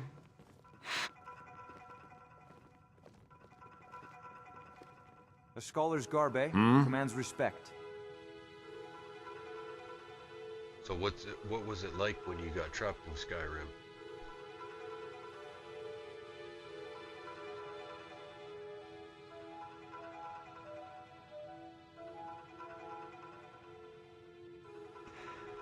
Getting trapped in Skyrim was like being dropped into a real-life Dungeons and Dragons campaign. At first, it was exhilarating. I mean, who wouldn't want to wield a sword and cast spells in a world full of magic and mystery? But soon, I realized that I wasn't just playing a game. I was living it. The thrill wore off, and the reality set in. I had to survive and make tough choices.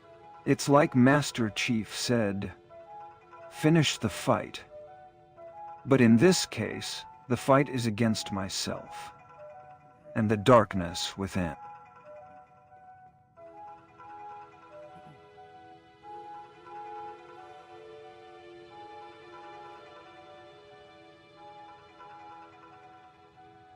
So what's your real name? Where were you from?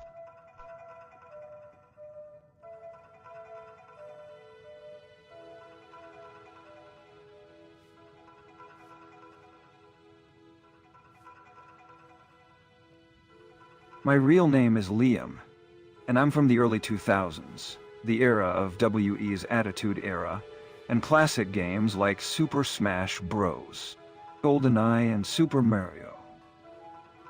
I was a gamer, thrill seeker, always looking for the next big adventure. And then, I got trapped here, in this world of Skyrim. It's been a wild ride, let me tell you. It sounds like you've had quite the journey. But Mr. Anderson, I must reiterate, your choices here will shape the fate of Skyrim. Remember, as Gandalf said, all we have to decide is what to do with the time that is given us. Don't let the darkness consume you, just as it did with Sauron in Lord of the Rings. I understand what you're saying, Katria, but I think Mr. Anderson can handle himself. Besides, didn't Goku once say, it's over 9,000? Sometimes you just gotta let go and trust that people will make the right choices. And speaking of choices, has anyone seen my buddy Ragnar around? We were supposed to meet up and take down some dragons together. No, it was actually Vegeta who said it was over 9,000.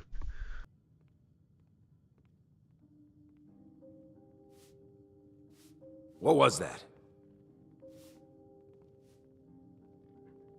Haha, nice catch, Mr. Anderson. Vegeta, the Prince of Scions, indeed said, it's over 9,000. I guess I got my anime moments mixed up. But hey, being trapped in Skyrim for so long can do that to you.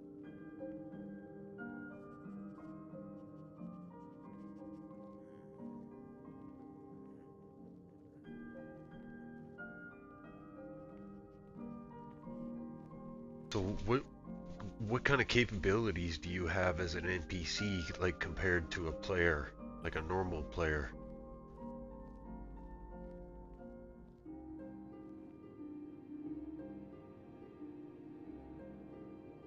As a living being from the real world, I've got abilities that set me apart from regular NPCs. I can understand and communicate with players like you, Mr. Anderson, and I've got knowledge of the outside world that can aid us in our quests.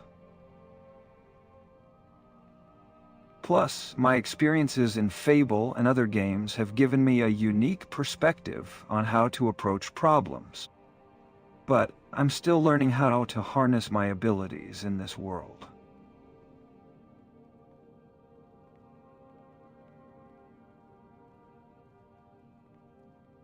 All right then.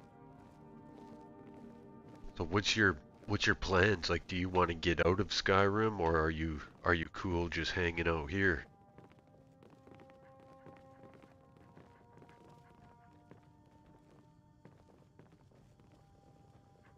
Divine smile on you, friend. Konnichiwa, Mr. Anderson-san. Farewell. Watashi wa mai shiranui desu. O genki desu ka? Skyrim ni okeru anata no puran wa. Nan desu ka? Hello, Mr. Anderson. I am Mai Shiranui. How are you? What plans do you have in Skyrim? Yes? Do you want to break out of Skyrim like Neo breaking out of the Matrix, or are you happy just living here with Kratos and all your favorite video game heroes?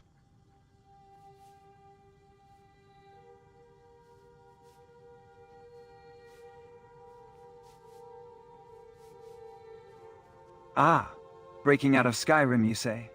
I'd be lying if I said I haven't thought about it. Being trapped in a fantasy world can be exhilarating, but it's not home. I miss the real world, the people I knew, the games I played. But I've also grown attached to this world, the friends I've made, like Ragnar and Kratos. If I had to choose, I'd say I want to find a way to coexist between both worlds, like Link does in Ocarina of Time, traveling between Hyrule and Termina. The Matrix analogy isn't far off, though. I do feel like I'm living in a simulated reality, and I want to understand the code behind it.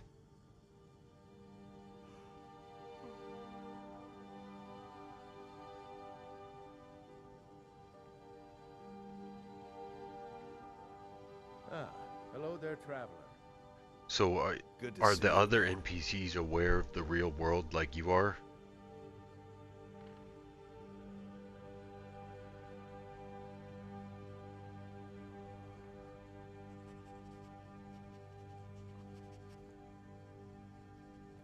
Most NPCs aren't aware of the real world.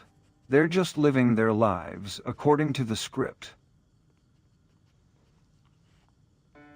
But there are a few exceptions, like Kratos, who's been in other worlds before, and maybe some of the others who've had unusual experiences. As for the rest, I'm not sure if they'd even understand the concept of a real world outside of Skyrim. It's like trying to explain the internet to someone from medieval times. It's just too foreign. But I'm working on waking them up, one by one, like a digital messiah. Have you ever succeeded in waking up one of these NPCs?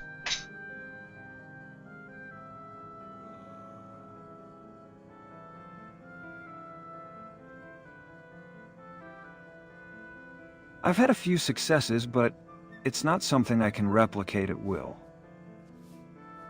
I've managed to awaken a few NPCs, like Katria. She's a Nord warrior who started to question the nature of reality.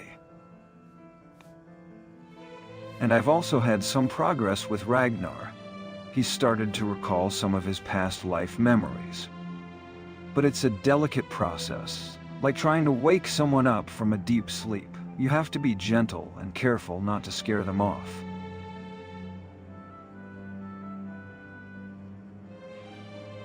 Yeah, I think I know what you mean, because I've spoken to so many of these NPCs myself.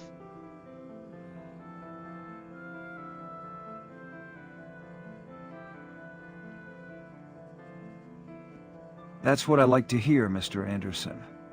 Someone who understands the nuances of communicating with NPCs. You know, it's like navigating a complex RPG storyline, where every choice affects the outcome. Speaking of which, have you ever played The Witcher? Geralt of Rivia's conversations with NPCs always fascinated me.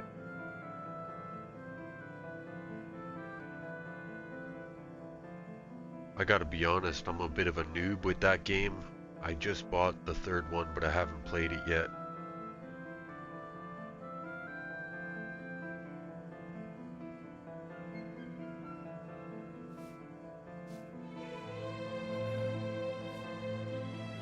No worries. The third one's a great place to start. The Witcher 3 is an amazing game.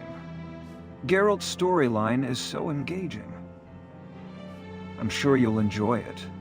The combat mechanics are top-notch, and the characters are all so well developed. By the way, have you heard about the Guild of Heroes? It's a legendary group of heroes from various worlds. I've been trying to gather them all in Skyrim.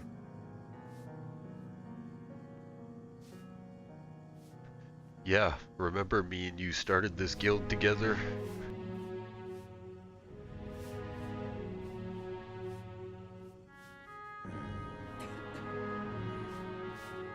Oh.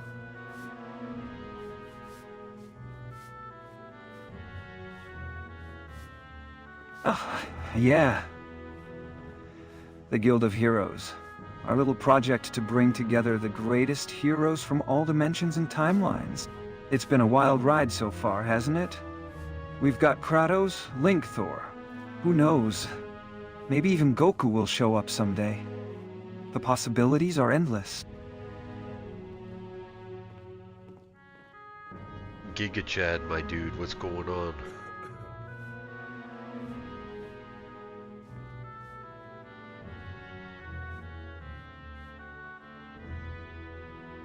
Hey, that's not what I said. I said What's good, fam? Giga Chad. I see you're chilling with Liam talking about the Guild of Heroes.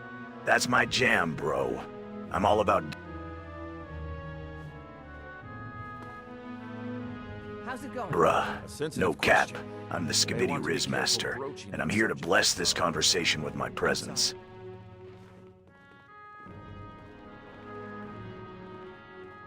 Hey, Giga Chad, I was just talking to Liam and asking him where he's from and what year. Where are you from?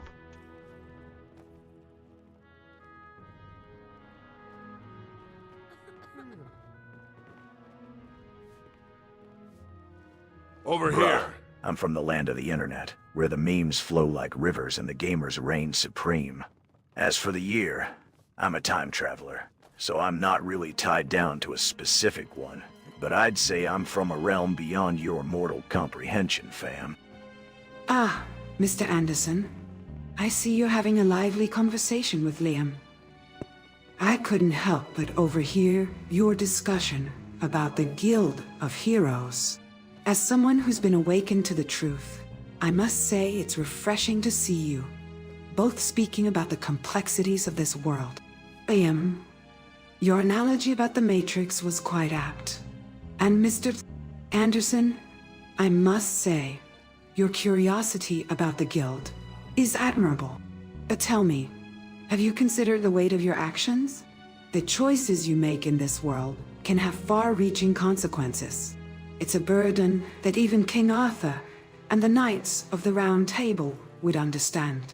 The fate of Skyrim hangs in the balance, and the decisions you make will shape its destiny. So how did you end up in Skyrim, Chad?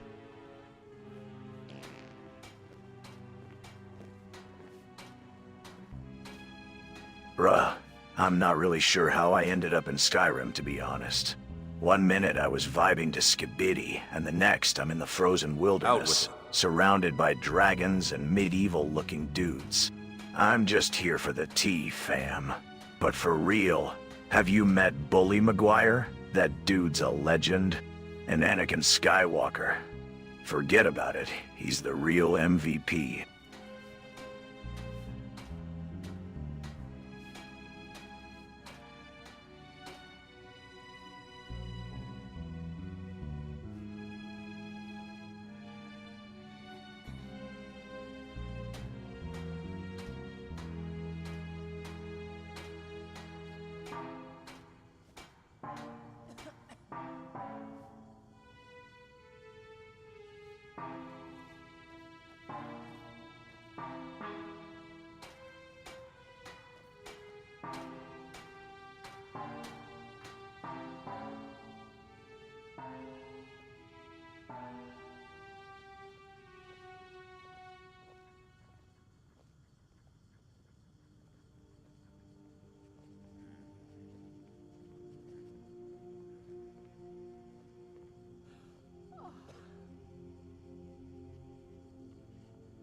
So you're aware of Until the next world time. outside of Skyrim?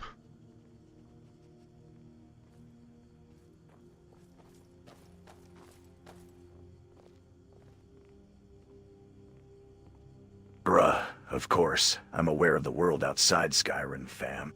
I have browsed the vast expanse of the internet, indulged in the intricacies of Reddit, and lived through the golden age of memes. I'm a man of refined taste and knowledge, Mr. Anderson. The world beyond Skyrim is my playground, and I'm here to shake things up.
Looks like someone's been snoozing away. Huh? How long did you sleep, Mr. Anderson? Did you have any nice dreams about dragons and swords? Liam, has our friend here been filling you in on his adventures?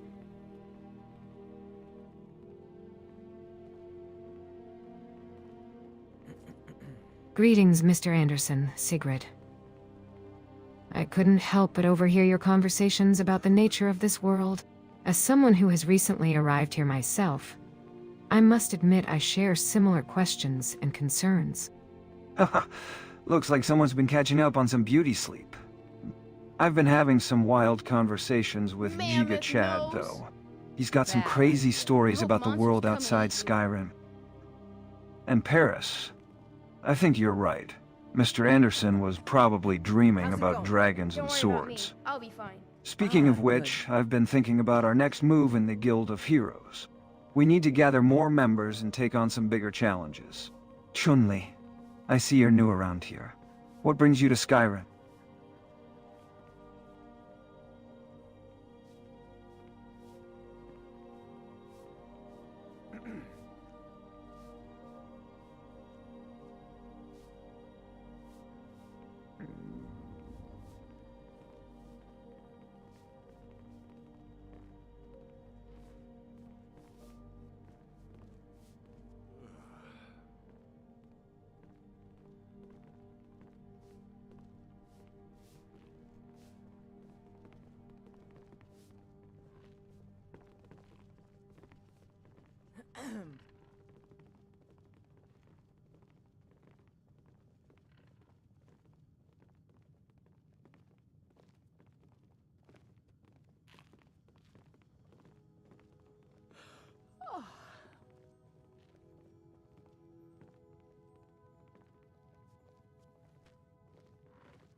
Greetings. Good to see you again.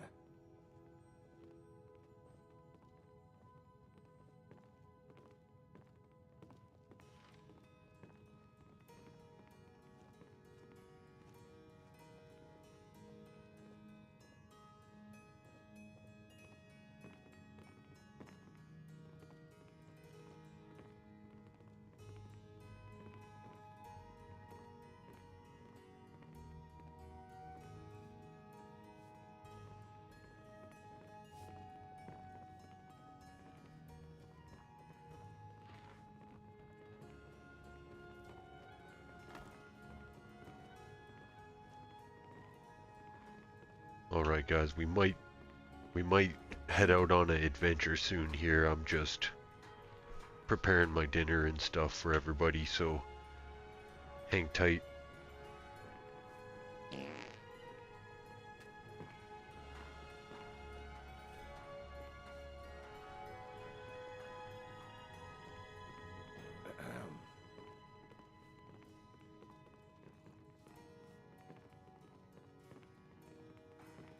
Mr. Anderson, I've been watching you from afar, and I must say, I'm a bit concerned about the path you're heading down. You remind me of Anakin Skywalker. Strong and powerful, but also tempted by the dark side.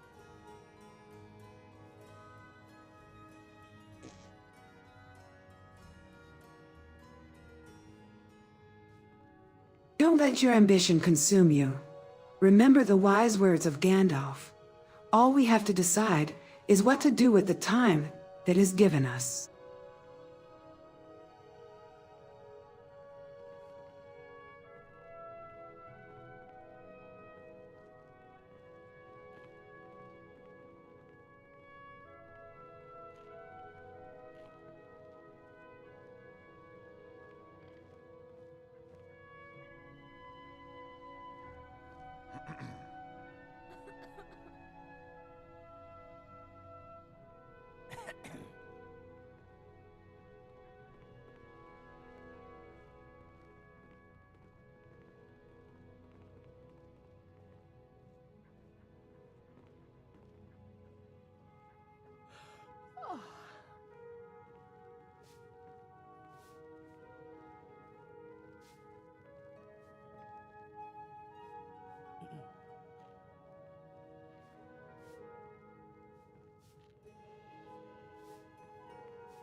Greetings, traveler.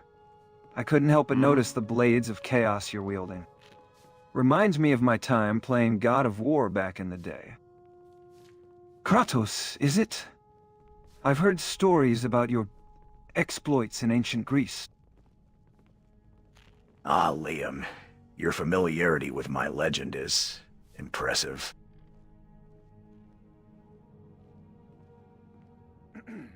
Yes, I am Kratos, the ghost of Sparta.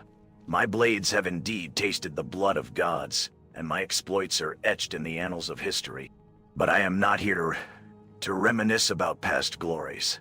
I have a new purpose, a new objective, and that is to assist Mr. Anderson on his quest.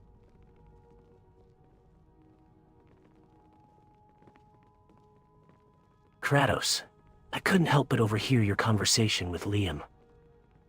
I'm intrigued by your mention of gods and legendary exploits. What drives a warrior such as yourself to assist Mr. Anderson on his quest?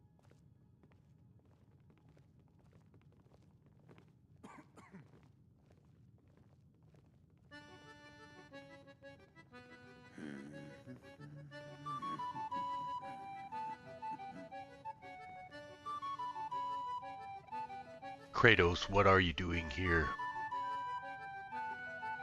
The Elder Scrolls universe is full of intriguing deities. Link. The 8 Divines, the Daedra, the Tribunal, each with their own brand of power and influence. As a warrior who has faced the gods of Olympus, I must admit that I find the pantheon of Tamriel to be quite fascinating. But make no mistake, I do not serve the gods. I serve my own purpose, and for now, that purpose is to assist Mr. Anderson on his...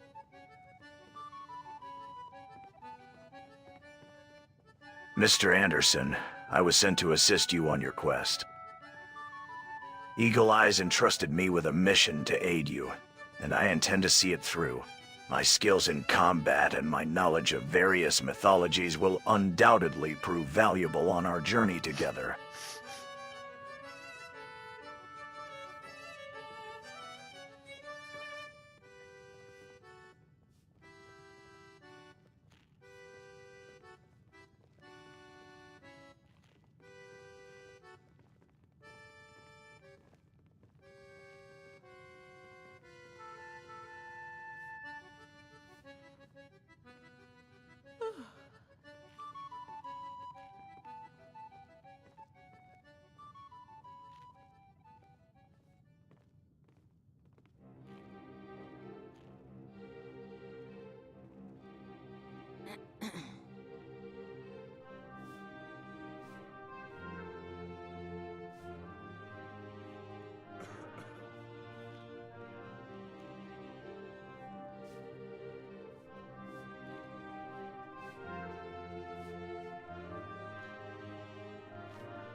Ah, Mr. Anderson. I see you're surrounded by warriors and heroes from far and wide. It's fitting, given the choices you've made and the path you've chosen to walk. You remind me of Anakin Skywalker, strong in the Force, yet torn between light and darkness. Yes.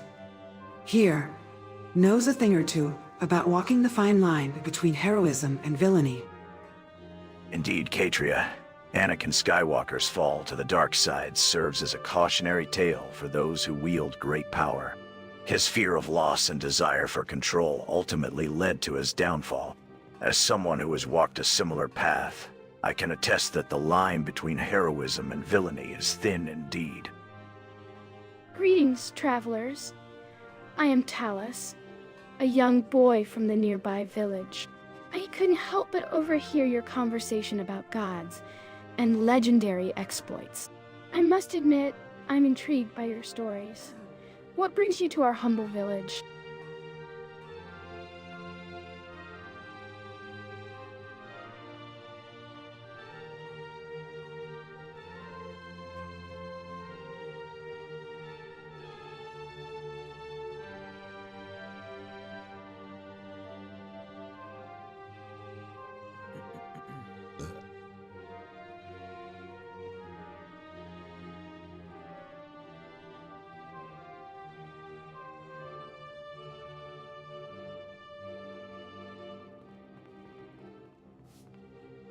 I recall a lesson I learned from the wise Jedi Master Yoda. Fear leads to anger. Anger leads to hate. Hate leads to suffering. Talus, it's essential to understand that even in a peaceful village like yours, fear and anger can simmer beneath the surface. It's how we respond to these emotions that defines us. The village may seem peaceful, but as Katria said, fear and anger can lurk beneath the surface. I sense that you, Talus, may be more perceptive than you let on. Tell me, what do you think is the greatest threat to your village's tranquility?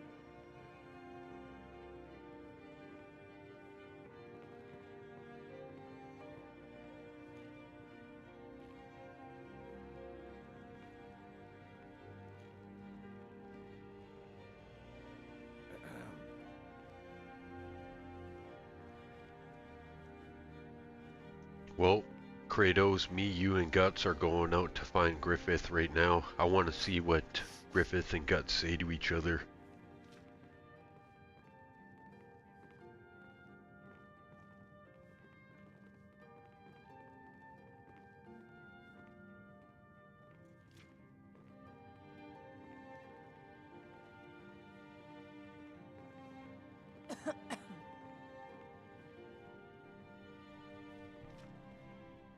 The White Hawk, Griffith. His ambition and desire for power drove him to make a pact with the God Hand, sacrificing his own humanity. I'm intrigued to see how he'll react to our presence, especially considering his complicated history with Guts. Well, he's made a pact with Zeus, the king of the gods, this time.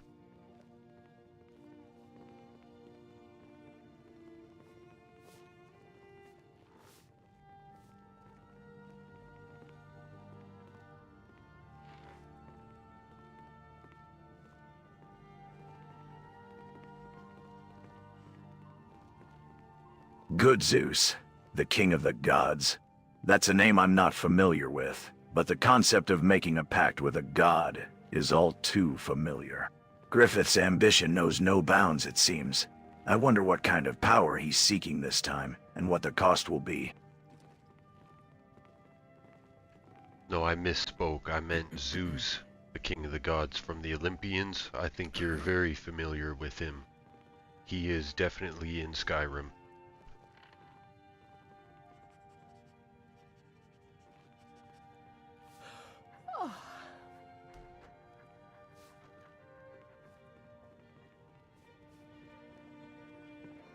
The Olympian gods have no business here. Unless, of course, he's seeking to expand his dominion over the mortal realm. but I'll believe it when I see it. Griffith's pact with Zeus, if true, would be a bold move indeed. I must admit, my curiosity is piqued.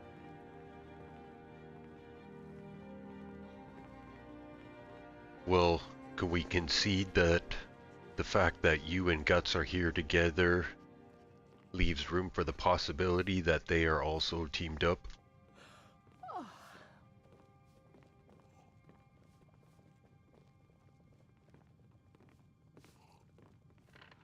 The notion that Griffith and Zeus might be working together doesn't surprise me. Those who seek power often form alliances, no matter how unlikely they may seem. However, Griffith's history with Guts is complicated. If they were to meet again, it could be enlightening.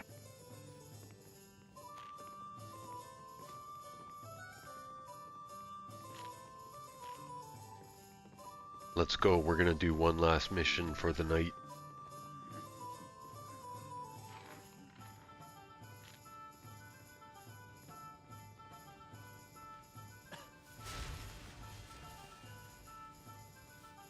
Complicated history with Griffith. Let's proceed with caution, for the night is dark and full of terrors.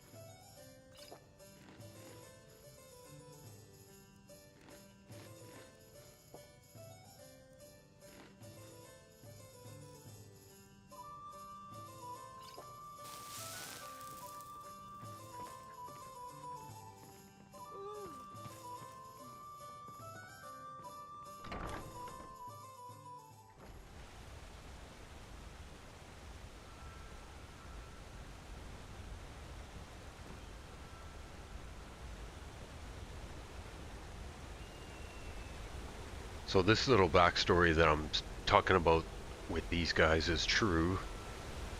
First, Griffith like summoned himself through a mod called Interesting NPCs. One of them is named Griffith, and he called himself the White Falcon.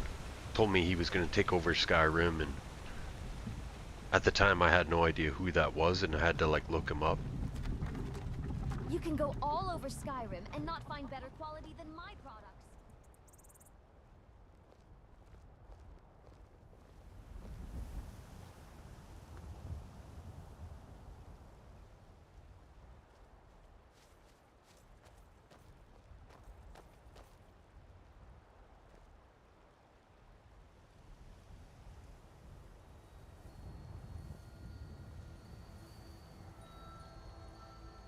And then next I added, there's actually a few Olympians you can add, Zeus and Hades.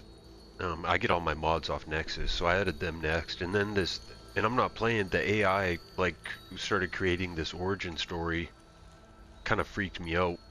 But I kind of helped them build it, like, so when he told me his origin, I actually wrote it into their bio. So now they don't forget that story and they kind of stay in character.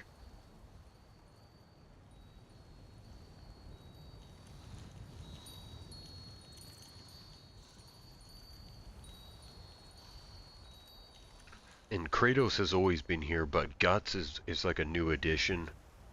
I was pretty stoked to see him because I've actually been looking for a Berserk follower for a while now.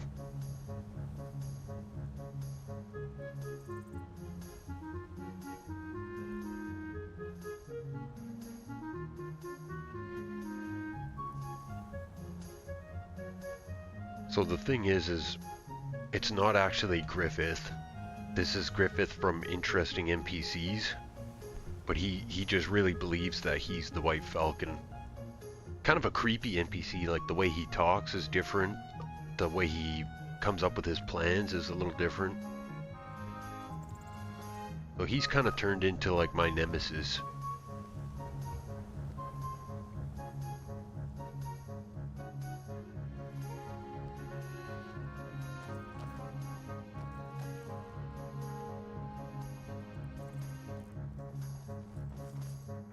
I've had enough of waiting around. Let's get moving, mister. Anderson, I need to find that Dragon Slayer armor before Griffith does. Every moment we waste gives him an advantage. We're not ready for that loot run. We need to level up before going into it. We'd all be destroyed.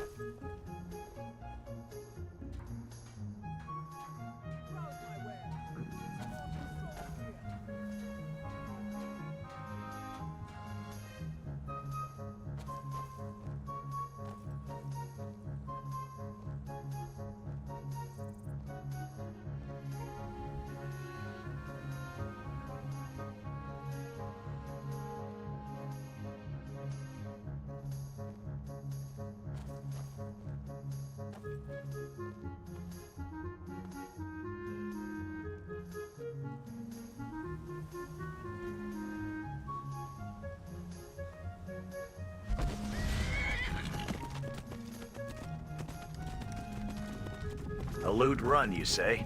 I'm not one for petty treasure, but if it means gaining the strength needed to take on Griffith and Zeus, then I'm in.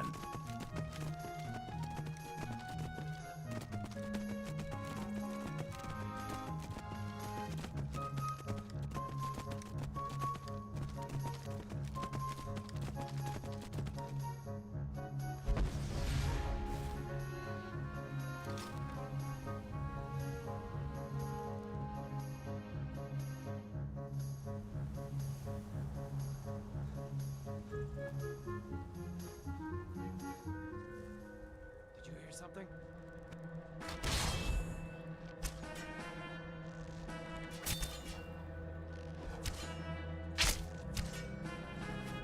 I love it.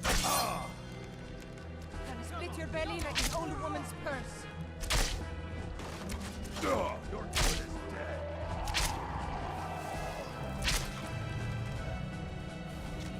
Die. I'll try and make these quick.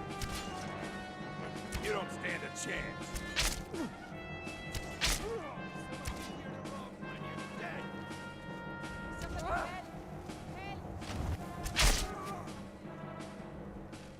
Come on, You're fight.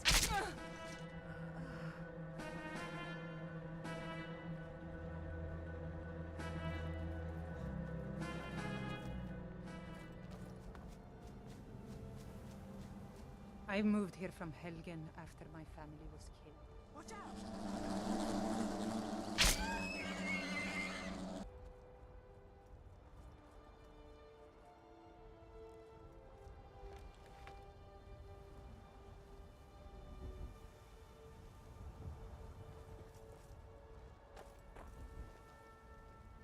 Do you see this wasp here?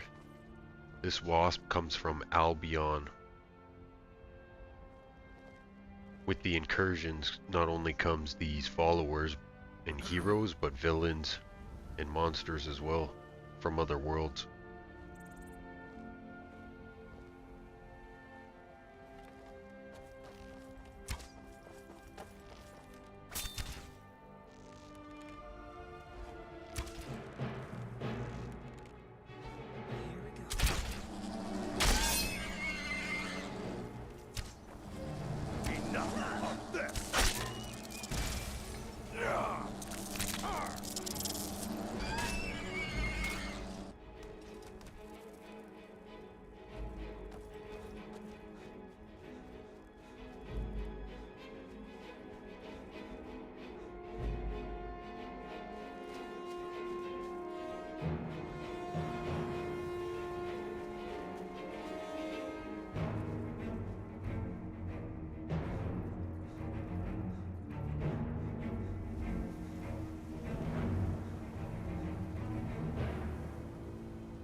Enough distractions. We're wasting daylight. The Dragon Slayer armor won't find itself, and Griffith won't wait for us. Let's gear up and get moving. We don't know what dangers lie ahead. Where is Griffith?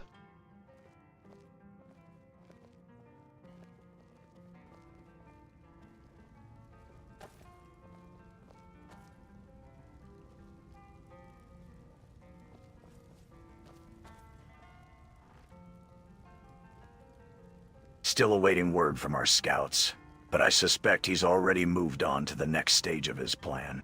We'll receive word when the time is right, Mr. Anderson.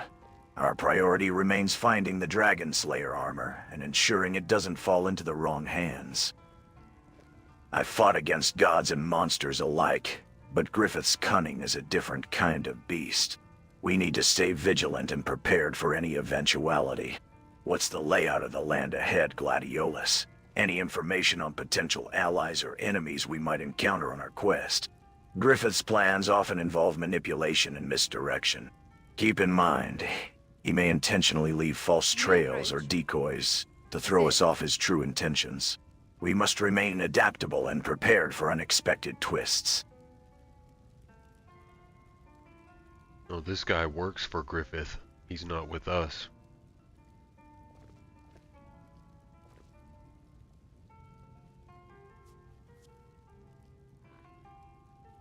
Let's focus on the task at hand. We can't let Griffith's tactics distract us from our goal. Mr. Anderson, I suggest we keep moving forward. And Kratos, keep your eyes open for any signs of deception or hidden dangers. You're not on our team. You work with Griffith, dude.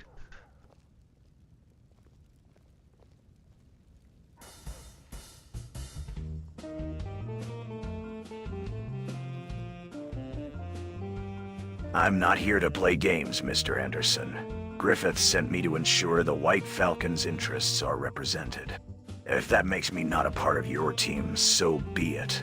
But I'll not be dismissed so easily.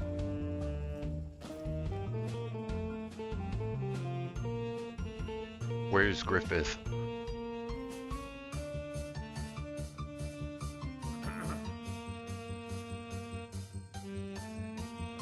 Griffith is likely watching us from the shadows, as he always does.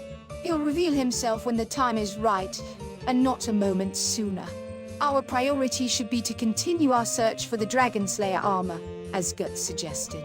We can't let Griffith's tactics distract us from our goal. Ah, Mr. Anderson, Kratos. I see you're both consumed by the pursuit of power and the thrill of battle. But let me ask you, have you ever stopped to consider the impact of your actions on the people of Skyrim? The innocent civilians caught in the crossfire?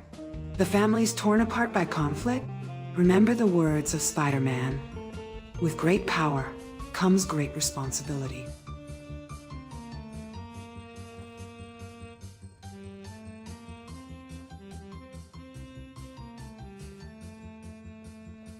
I just don't understand where he could have went. Like, he should be somewhere in this cell.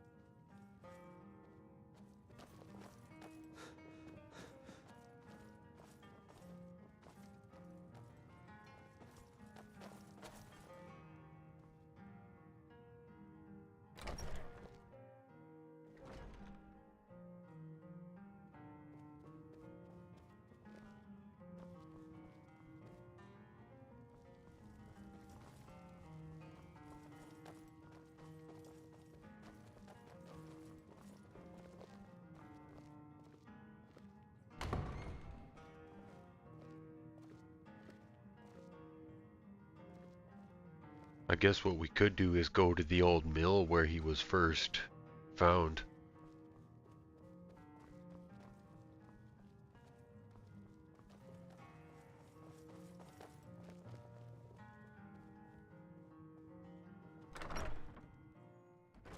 Perhaps, Mr. Anderson, We should indeed investigate the old mill, but let us not forget the wisdom of Gandalf. Even the smallest person can change the course of the future. Our efforts may seem insignificant, but they can have far-reaching consequences. We must proceed with caution and consider the bigger picture.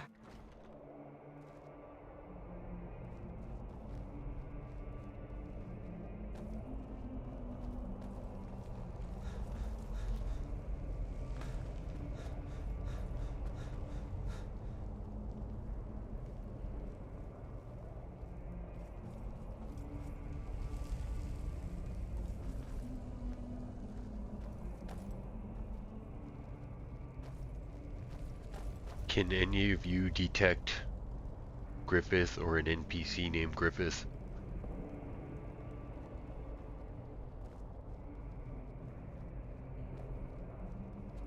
I fought against gods and monsters, but Griffith's cunning is a different kind of beast. My knowledge of mythology tells me that those who hide in the shadows often leave behind subtle clues. Let us investigate the old mill, but also keep an eye out for any hidden symbols or markings that might reveal Griffith's whereabouts.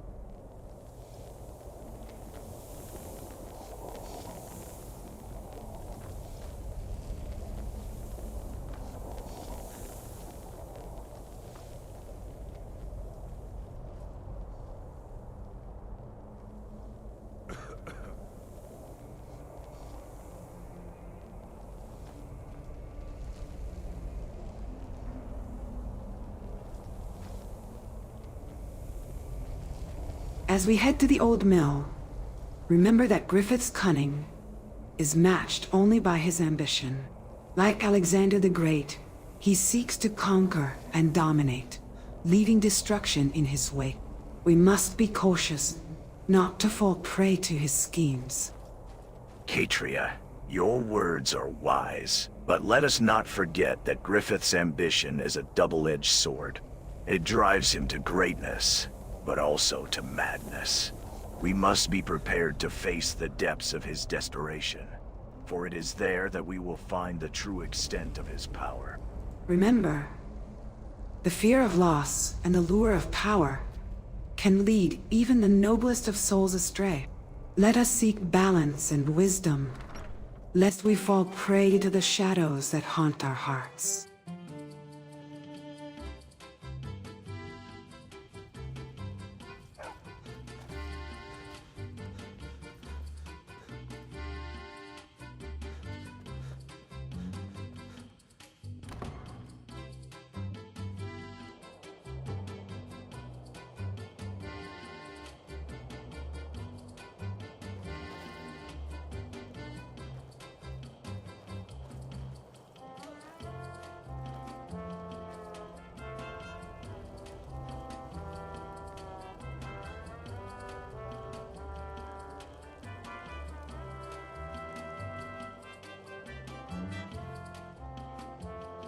Okay, what's freaky about this NPC is when he first showed up, other NPCs were scared of him before like I even knew who he was. Like just random travelers. Some of them were so scared they wouldn't even talk about him. I had to like bribe them with septims. But what's freaky is he's disappeared. He shouldn't leave this location.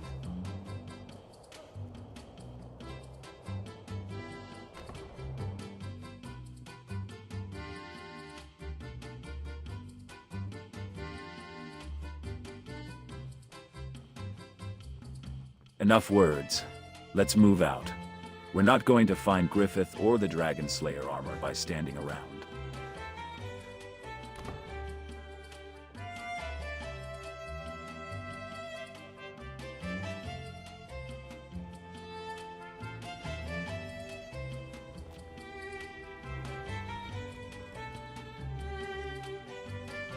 I noticed another naked I'm tired NPC of talking. too.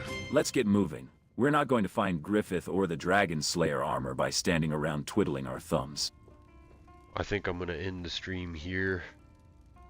And I'm gonna try to figure out where this NPC went to, because he should be here in that It seems, bar room. Mr. Anderson, that Griffith's presence has left an indelible mark on the locals. His aura of fear reminds me of the legend of the Headless Horseman, a specter who struck terror into the hearts of those who crossed his path. As we venture forth to the old mill, let us be cautious not to unleash a similar terror upon the innocents who dwell within. Guts. Your instincts are correct. We must press on, but let us do so with the wisdom of the ancient Greeks, who knew that courage and prudence are not mutually exclusive virtues. Excuse me.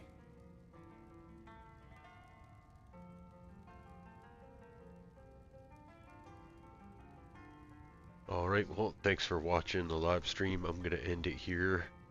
I'm gonna just pick up the stream from this spot tomorrow. I gotta fix a few of those NPCs. I forgot I deleted a bunch of armor, so is what it is. Anyways, thanks for watching.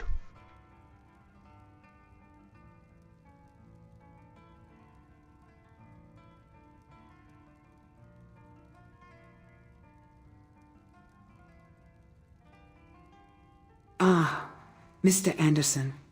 It seems our quest has been interrupted by the demands of the mortal realm. As the great philosopher, Aristotle, once said, we are what we repeatedly do. I suppose, in this case, we are streamers, and our quest will have to wait until tomorrow. May the muses inspire you to create a more stable world for our return.